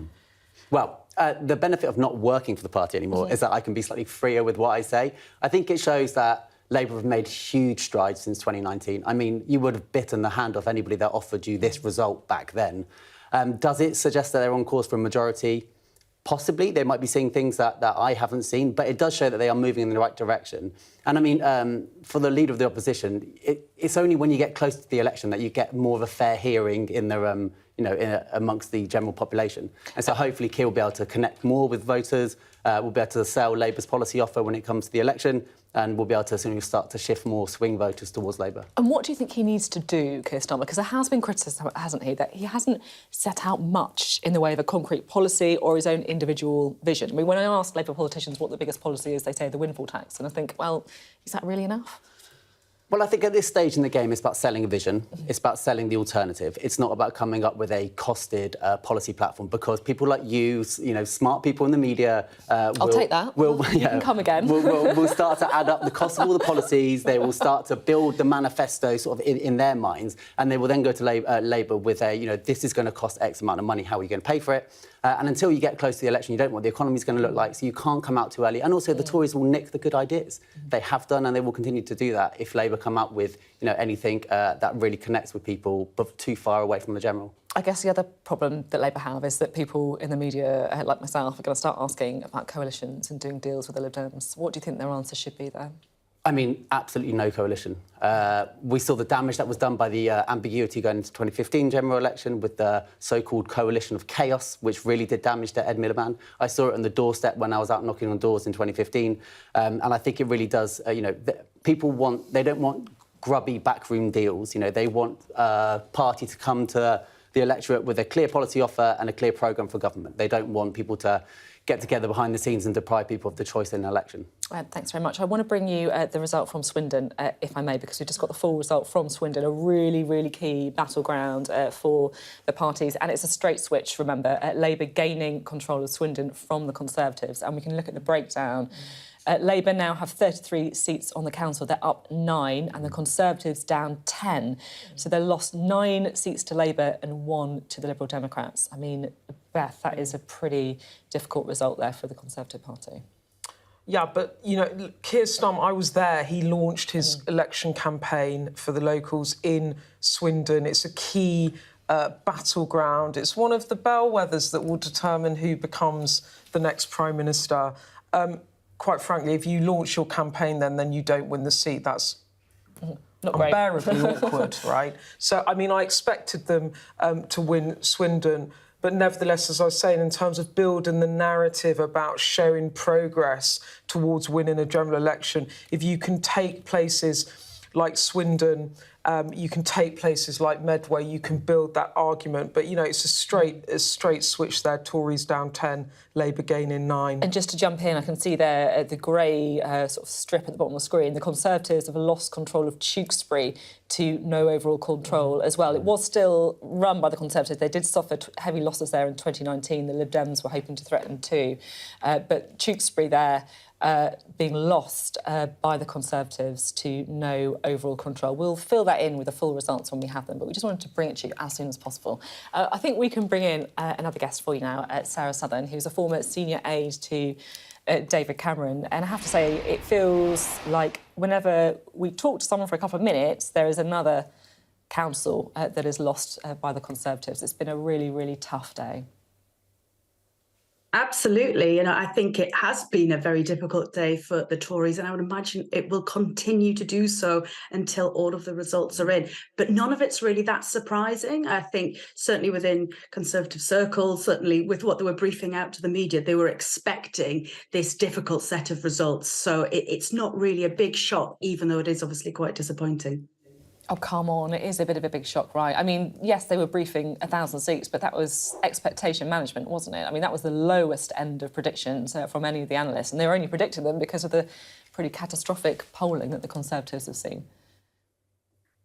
I'm not surprised by it. I think, if you look at the local elections we had last year when councils like Wandsworth and Westminster, absolute Tory strongholds where council tax was low and they were lost, I kind of felt as though it was going to be. But I'd have to admit, when I see that somewhere like Tewkesbury's lost to Novo Control, it just made me go, oh, crumbs, it really is not going to be a good day.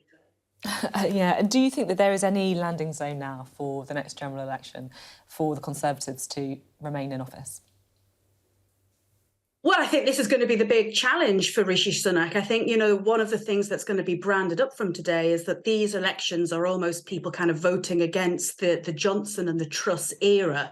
And this is why they've voted against the Tories today. But at the end of the day, Rishi Sunak is the Prime Minister. He's the one leading the party. So he's the one who's taking the brunt of this. So he obviously hasn't convinced the voters yet. If he has a general election in May 2024, he's only got 12 months to change people's minds. But has he now got the local support? Has he got the member support? Has he got kind of the troops on the ground, as it were, to deliver his election message and to maintain the support that he's got? What will be happening right now in number 10? They'll be pouring through the results, won't they? Whether it's the Rishi Sunak team or whether it's the Conservative campaign team as well. What are they going to be thinking? I think there'll be a lot of slightly uncomfortable phone calls from council leaders who've lost their seats today. I can't imagine somewhere like Windsor Council will be having a great day and certainly won't be having great conversations with CCHQ and number 10. So I think there'll be some slight uncomfortable conversations happening, but I think they'll also just be chalking it up to, we predicted this was going to happen. It's perhaps not as good as we would like, but we've got to just prepare for what's coming next. We've got to prepare for the general election. This has been Rishi Sunak's first electoral test, but we've got to get ready for the really big one. And talking about preparing for the really big one, as you put it, what should they be doing? More of the same, or do they actually need to think, look, what we're doing isn't working, we need to rip this up and do something different? Well, I think they might have to do that, yeah. So it's not going to be easy. I would be very intrigued to see kind of what hires they make in the coming months to kind of prepare for the general election. I'd be interested to see kind of what big announcements they're going to be making. As your previous speaker was just saying, the Labour doesn't like to put out too many ideas in case the Tories nick them. But I think all of the parties are going to be putting their best foot forward. And I would hope that the Tories will be leading with that. OK, well, thank you very much. Good to talk to you today. Well, let's have a quick chat, shall we, before we leave you with Beth. Beth, what's your kind of main sort of takeaways so far? Well, look, my main takeaway is it's coming out as we expected. The downside is for the Conservatives, which are having a performance that is worse than they would have hoped. I mean, much worse than they would have hoped. If we think that they could have perhaps written off 500 seat losses as midterm blues, I mean, if they could have maybe contained the losses. But, we're barely, a third in, if that. In terms of the seats, we're barely, eating into the 8,000 seats that are to be declared at some point in the next hours, and they're already on over 300 of losses. Labour up 174, the Lib Dems up 90, the Greens up 53. So I think that there is a clear pincer movement squeeze on the Conservatives, where they are being really battered by the Liberal Democrats in their traditional rural heartland. Some of the Remain-facing seats actually swinging away from Rishi Sunak. And then in the Red Wall, Labour isn't having such a huge march, but the thing is, Labour are picking up other real key election battlegrounds in other parts of the country. And then, then the big question is really about Labour and is Keir Starmer on course to win a majority government? It's what they said this morning, and as the day goes on, they're finding more and more reasons to argue it. It's really telling, isn't it, Beth? You can see the buoyancy and the confidence from Labour increasing as the day goes on, and the key takeaway is it's looking harder, shall we say, to see a path for the Conservatives winning the next general election after these results. We'll have more from us, should I say, in a few moments.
This is Sky News coming up today. We are going to be on the Mile, where crowds have already gathered ahead of tomorrow's coronation. And this afternoon, they were rewarded for their early... No, we're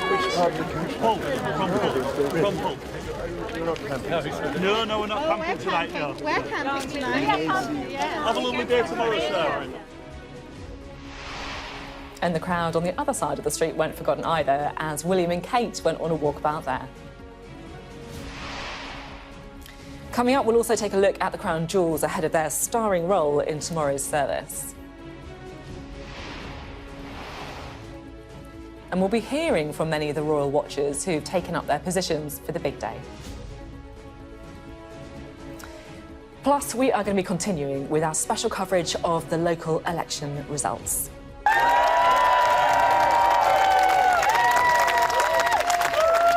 Been delight for Labour with some key victories over the Conservatives. Sir Keir Starmer says the party is ready for power.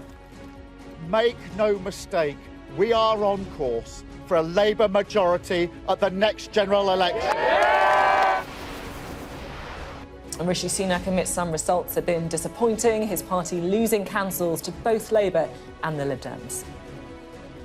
The message I am hearing from people tonight is that they want us to focus on their priorities and they want us to deliver for them. And that's about halving inflation, growing the economy. 2, 1, And some strong results for the Liberal Democrats as they call time, see what we did there, on the Conservatives. Also coming up, the leader of the Russian mercenary Wagner Group rails at the Kremlin and threatens to pull his troops out of Bakhmut next week. And after more than 3 years, the World Health Organization downgrades the status of the pandemic. I declare COVID-19 over as a global health emergency.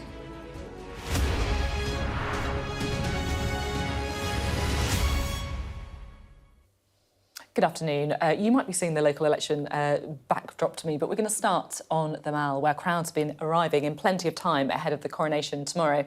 And this afternoon, they were treated to a visit not only from the King, but also from the Prince and Princess of Wales. We can begin this out with a look back at the royal walkabout.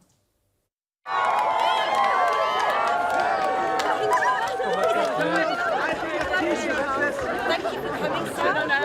Thank you. I saw you in the York show. Did you use music card? I did, and I told you I'd come to the show. That one is very special. It was lovely to meet you. Enjoy your night tomorrow. Very sorry. Where do you come from? I'm from Jamaica. Jamaica. Have you got a primary school? Yeah. Nice to meet you, sir.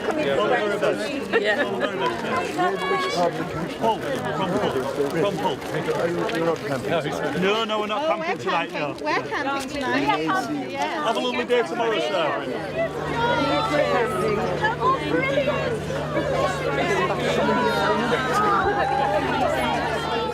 Congratulations. From Charles. Yeah. I'm sure you have. Tomorrow. Congratulations. Hello, Charles. Even if it rains. Yes, it'll be beautiful. It'll be amazing.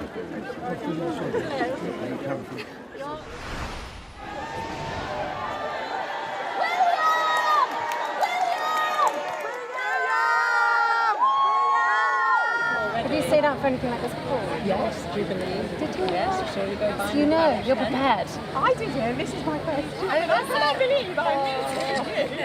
Where are you from? You're Minnesota as well? Yes. Do you know each other? We met, we bonded over the royal family. Oh, we, did we you? both You collect. came separately though? We came together. Oh, you came together. Oh, right. So fantastic. Are you tired? A bit. Yeah, I bet, because it's long hours for everybody. It is, isn't it is, it is. But no, it's a really great moment. Yeah, we are! Welcome to Leicester. Leave it low. Thank you. I'm praying a bit of sunshine stays out, keep you all dry. Yeah. You guys are... enjoy it. It's a family day. Well, it's an interesting day, isn't it, tomorrow? It's going to be filling up with it. Are you guys camping though? We're going to sleep here on chairs. We'll be here when you go by tomorrow. Well, I remember when I was in here for my wedding, I could hear you all singing songs. So I'm sure you'll all keep each other going tonight. More on the coronation as we get it full coverage with our reporters who have been following that story. And, of course, full coverage from 7 a.m. Tomorrow as well. In the meantime, we can go back to the local elections because it has been a dramatic day of results so far. Labour really making inroads on the performance of 2019 and the Conservatives losing, well, just about everyone to the Labour Party, but also to the Lib Dems too. Let's have a look now at the state of the parties because Labour are up 163 seats. They've taken control of an extra 6 councils as well. And look at the Conservative performance. They are nudging 300 seat losses, 292 seats down, and they've also lost control of 21 councils. The Lib Dems, good night for them, up 95. It really is quite extraordinary. Just in the last few moments, we've also seen Rugby going to no overall control, so a loss there for the Conservative Party too.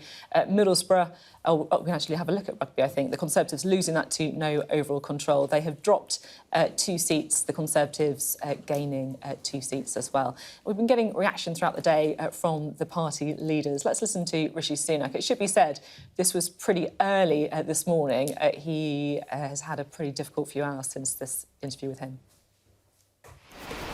We've only had a quarter of the results in. Actually, we're making progress in key election battlegrounds like Peterborough, Bassetlaw, Sandwell. But the message I am hearing from people tonight is that they want us to focus on their priorities and they want us to deliver for them. And that's about halving inflation, growing the economy, reducing debt, cutting waiting lists and stopping the boats. That's what people care about. That's what they want us to deliver. And that's what I and the government are going to work very hard to do.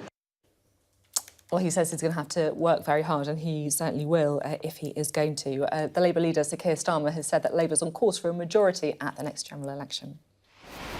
You didn't just get it over the line, you blew the doors off. The first victory here since 1998. An amazing, amazing set of results. I didn't doubt it when I saw the energy and the commitment and the case that we were making. But what a fantastic result here in Medway.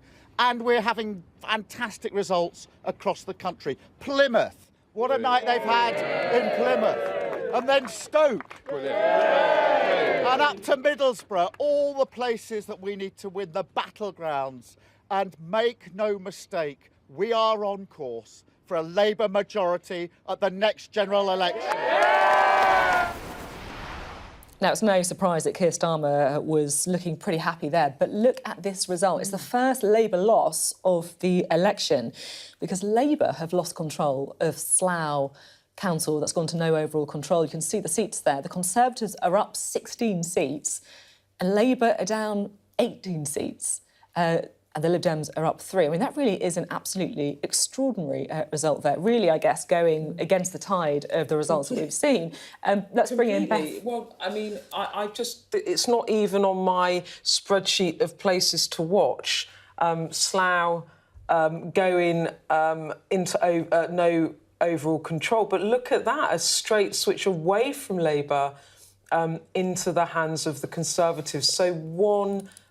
bad result for Labour today. They have lost the council. It's gone to no overall control and it's their first Labour loss of hundreds of seats and dozens of councils declaring. It does feel extraordinary. It's one of those ones I think, has there been a typo somewhere? But no, it does. That is correct. There have been boundary changes, but it was certainly thought to be a safe Labour council, that. Very surprising.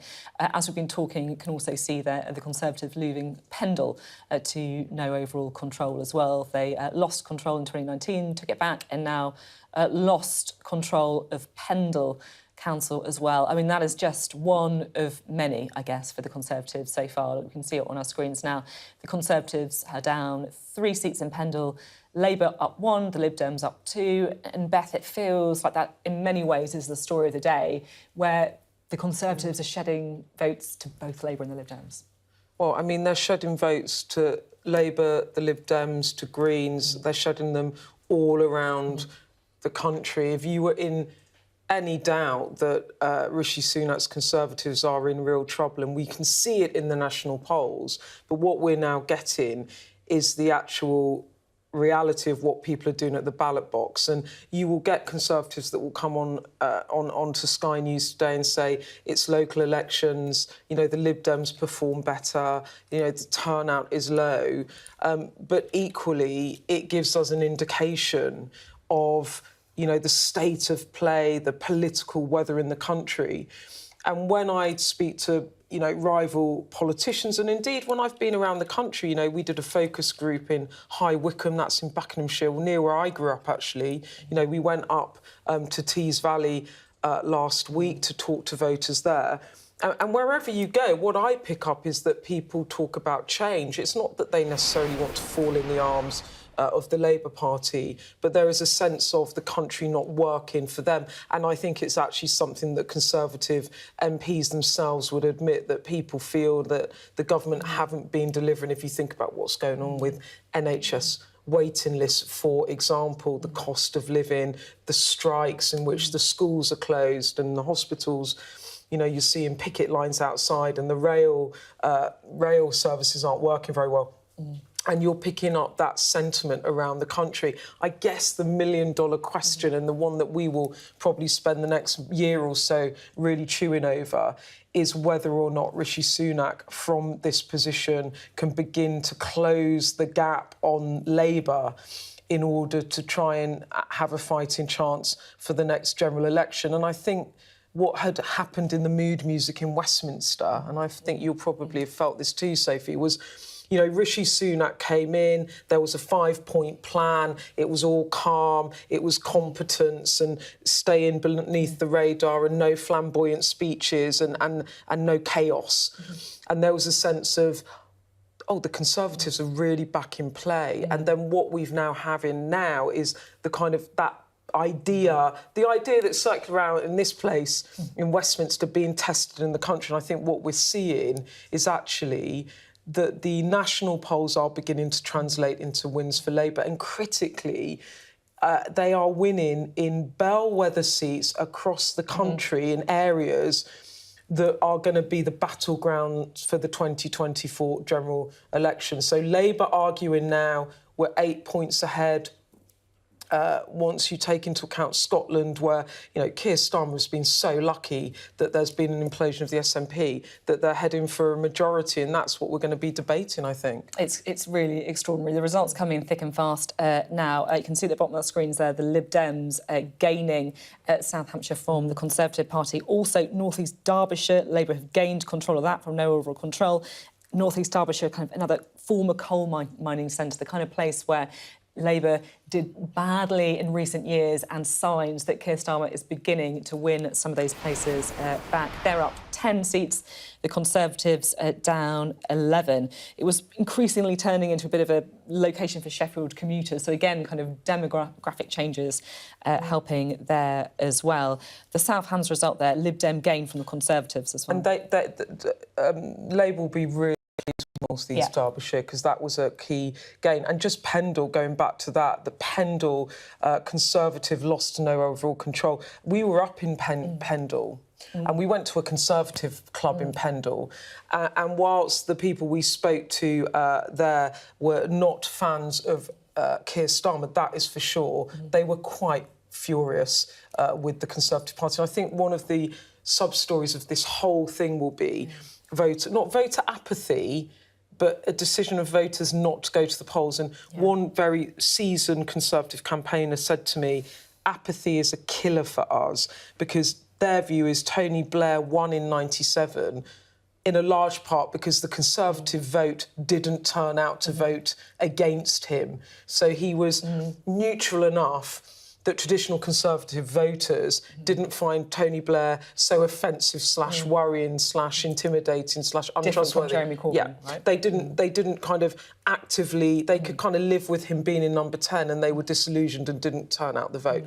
And that is another sub-story within all of this, which is it that Conservative voters, it's not that they're switching to Keir Starmer, but they are just staying at home.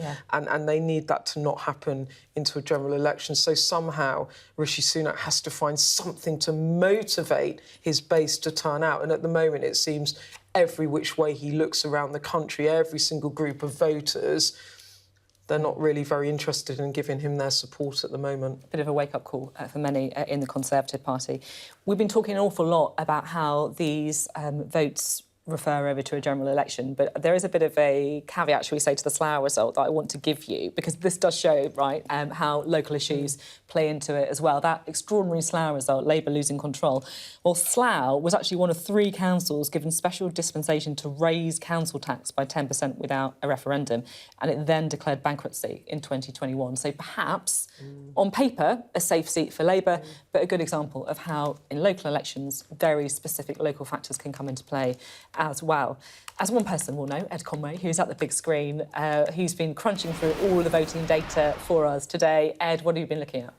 Yeah, it's a really good example, actually, Sophie, because, yeah, this is partly something we're all looking at it, aren't we, as a question of what does this say for the bigger political picture around the UK. But, of course, these are specific local election battles about often local issues, local services and so on, across not all of England. And it's just, I should say, England. In terms of the UK, it's England, it's not Northern Ireland, it's not Wales, it's not Scotland. So there's Slough that was painted in red before, but now that's gone to their overall control. So the Tories, the Labour rather, have lost control of Slough, and that obviously underlines the fact that it's not all going one way for Sir Keir Starmer.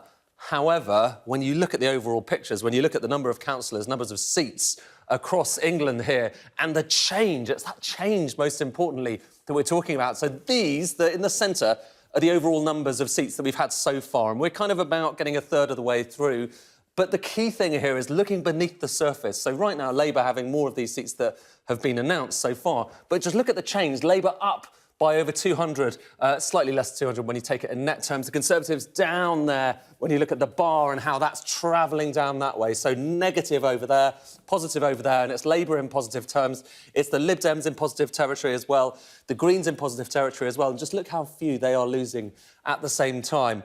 And then you've got some of the changes, obviously independent issues, really important within many of these councils as well. No less, in particular, when we're talking about independent issues, than here, in Teesside, Middlesbrough. And a lot of these areas here were under no overall control. Typically, this is Labour heartlands. And remember, a lot of talk recently, wasn't there, about the Red Wall, about how the Tories were going to come in and take control, at least in the parliamentary elections there. Well, this was all red up until a few years ago, and then it was painted in that kind of grey, signifying no overall control. A lot of independents doing well there. Well, now, look at that red there. That is Middlesbrough. So that's Middlesbrough, and that's just been announced. That has come back under Labour control. And if we zoom out, I'll just show you some of the numbers, because they are pretty stark. So here we have it. Middlesbrough, Labour gained from no overall control. So Labour taking control of it, gaining 5 seats. It's this independent seats in particular, independent councillors that have lost out, and it's Labour and indeed actually the Conservative Party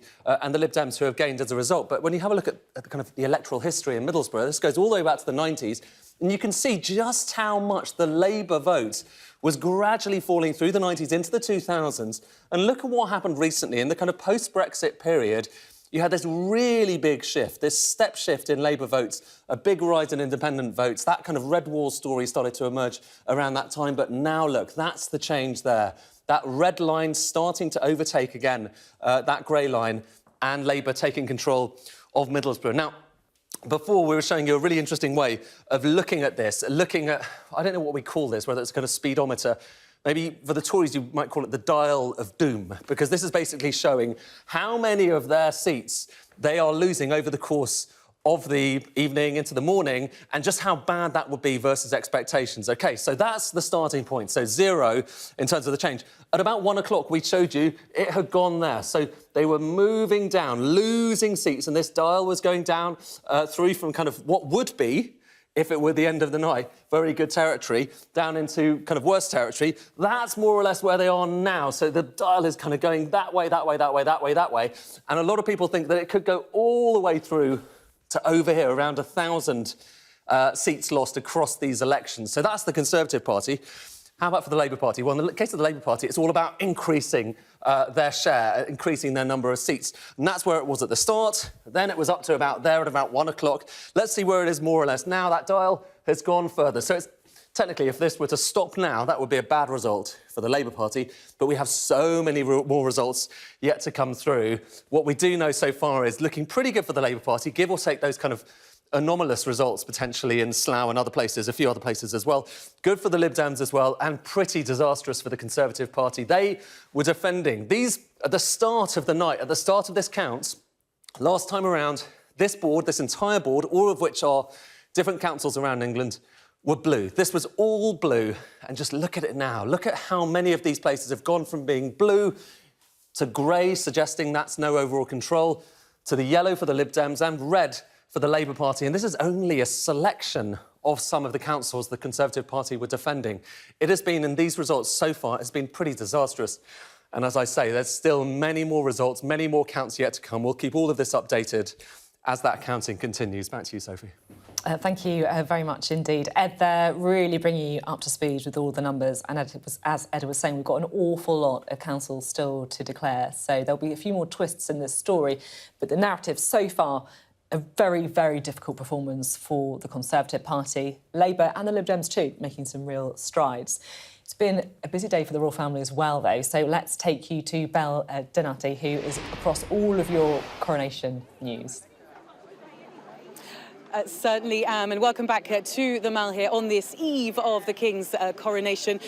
We took you through, well, about an hour ago, you saw the royal family going on a walkabout. Before that, because it has been a busy day for them on the eve of the coronation, before that, the King and Queen Consort were involved in rehearsals for tomorrow's ceremony. They were in Westminster Abbey for those rehearsals. King Charles then hosted a lunch reception that took place at Buckingham Palace, and that was with visiting Commonwealth dignitaries.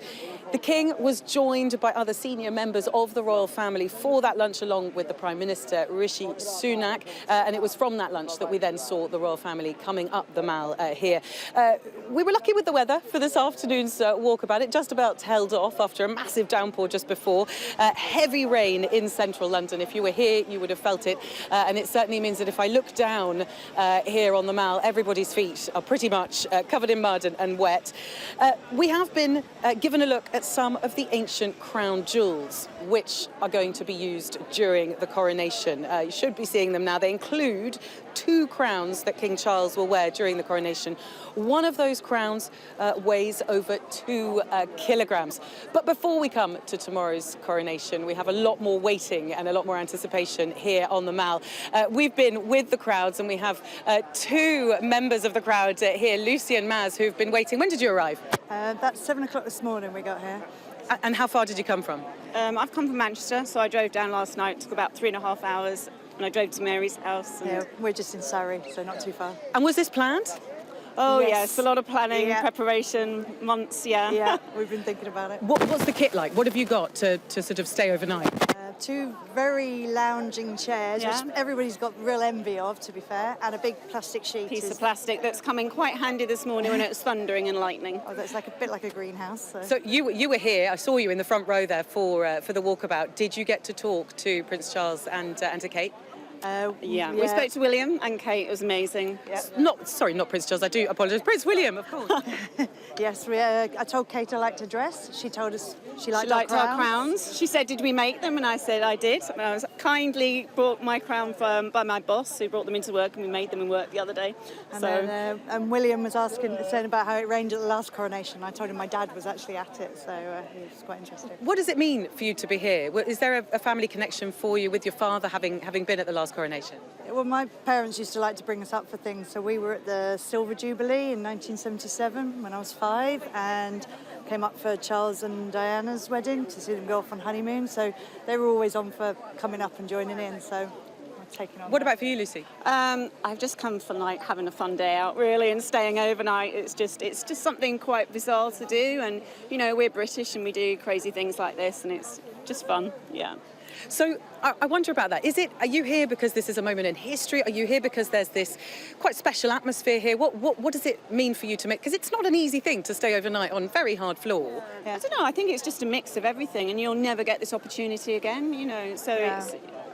I've always watched them on the TV and thought, I wish I'd done it. And when we saw the Queen's funeral, and I did watch her coffin go by nearby our house, I said, right, that's it. We're going up and we're staying the night for the coronation. So, and it's just, yeah, it's a moment in history. It's something. The atmosphere is incredible. I think when we go back and tell our friends, they're all going to want to come next time. They all thought we were crazy, and now they just. It is amazing. It's amazing. And have you made friends here? Oh, yeah, loads of people. Yeah, we're all sharing photos that we took of each other when we were talking. We've even like set up WhatsApp groups already and that, so it's like really fun. Yeah, really it's nice. fun. What have you got for tomorrow, provisions-wise? Food, drink? Is there champagne? What's happening tomorrow? There is espresso martinis for breakfast, and we've got a bottle of prosecco, and then finish off with maybe a few Jägermeisters. Are you by any chance the type of people who go to festivals? Yeah. How much does this atmosphere have in common with a Great British Festival? Yeah, it's similar, but I think it's this is better. Yeah, this is better though. This Way is better. Yeah, it's just different, very different. Yeah. What is it about the royal family for you? Because it's a big change now going from Queen Elizabeth to King Charles. What does that feel for you? What do you think is going to happen to the royal family? I feel at the moment that they're really moving with the times, and I think especially when we saw Kate and Will, what I noticed when they went past, they really spent time to speak to everybody. They took a long time, and that is, for me, is a real move in the right direction, I think. Yeah, there's less distance between them. Like, you wouldn't have got that close, I think, in the past. So, yeah. And when it comes to the actual ceremony tomorrow, will you be watching that on your phones? How are you going to be watching it? If the batteries last. We've got a bit of a problem with the batteries. Quite a lot of charging going on, but if they last, then yes, we're going to be watching on the phones, and then hopefully seeing them come out on the balcony later and for the flyby. Absolutely. Well, listen, it's a pleasure to talk to you. Thank you so much, Lucy and Maz. I hope you stay vaguely dry tonight. There are a few spots of rain. We've had them coming in and out throughout the course of the day. We're hoping it might stay dry. And here with me is Alice Porter, who's also going to talk us through tomorrow, because, of course, this is all about what's happening tomorrow. We're actually at the beginning, aren't we, of the procession. Just talk us through what we're going to see.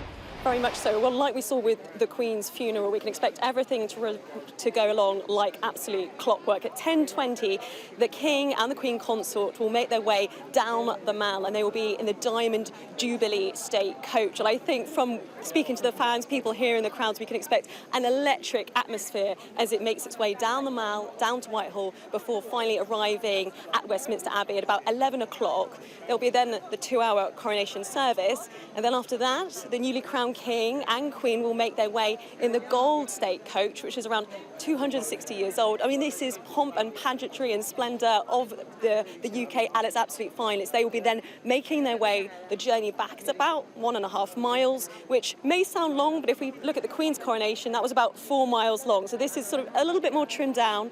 There'll be around 4,000 military personnel that we can expect. I mean, this is the largest military ceremonial operation for 70 years. So really extraordinary. And there'll be this incredible atmosphere as the coach makes its way along the Mall. The King's grandchildren will be in a carriage behind them, and they'll make their way into Buckingham Palace. And then around 2:15, there'll be a fly past from the Red Arrows, but also other military services as well. And I think really poignantly and strikingly, this will be the first time that we will see the royal family on the balcony of Buckingham Palace since the Queen has died. And I think it'll be quite moving, really, to see the family gather together without the Queen. But I think this very much will herald, this is a new era, really, this is, with our new King, who will be finally crowned tomorrow. It will be obviously so exciting for so many people here who've been gathered for a number of days now, really, to watch tomorrow's events, which will, of course, be so historic. Absolutely. Thank you very much, Alice. And it is that glimpse of the royal family, the new royal family, up on the balcony that so many here will be excited about seeing. And, of course, that slight concern that actually some of the finer moments of the coronation they will not get to see, potentially, if phones give out. So hoping for technology to be on their side as they try here in these crowds to witness this moment in their history. Do come back to us. We'll be here on the Mall for the rest of the afternoon. See you later. Thanks very much, Belle, who will be guiding us through all of that building excitement as people wait for the coronation. Now, the World Health Organization has announced that COVID-19 is no longer a global health emergency. Yesterday, the emergency committee met for the 15th time and recommended to me that I declare an end to the public health emergency of international concern. I have accepted that advice. It's therefore with great hope that I declare COVID-19 over as a global health emergency. We're joined now by science correspondent Thomas Moore. It just feels like such a moment, doesn't it, after the last few years that everyone has gone through, to hear those words being spoken. Yes, it turned our lives upside down, and some people endured horrific things that they never thought would be possible in modern life. And I think it has recalibrated everything we deal with in society as a community. But after 3 years, 3 months, 5 days, the global health emergency is at an end. Now, the virus is still causing 1 death every 3 minutes around the world. It has not gone, but there is a feeling now that it has retreated sufficiently for the World Health Organization to relax what is a formal legal call that requires countries to act. So it's dropping this, what they call a PHIC, a public health emergency of international concern. It is now just considered a threat, along with many other viruses that, of course, we deal with on a regular basis. But it is warning nations not to drop their guard, that this virus could yet come back, that countries need to make sure that they have all the measures still in place should this or another virus, another pandemic virus emerge and sweep the globe. We need to learn the lessons, effectively, is what they're saying. We can't be left standing as we were in the spring of 2020 while the virus ripped through hospital wards, turned cities into ghost towns, and really fundamentally changed everything we thought we knew about society. Yeah, absolutely extraordinary roller coaster. Thomas Moore, thank you very much indeed. You're watching Sky News. Coming up, we'll be taking a closer look at what we know so far about the local election results and what they could mean for Rishi Sunak's political future.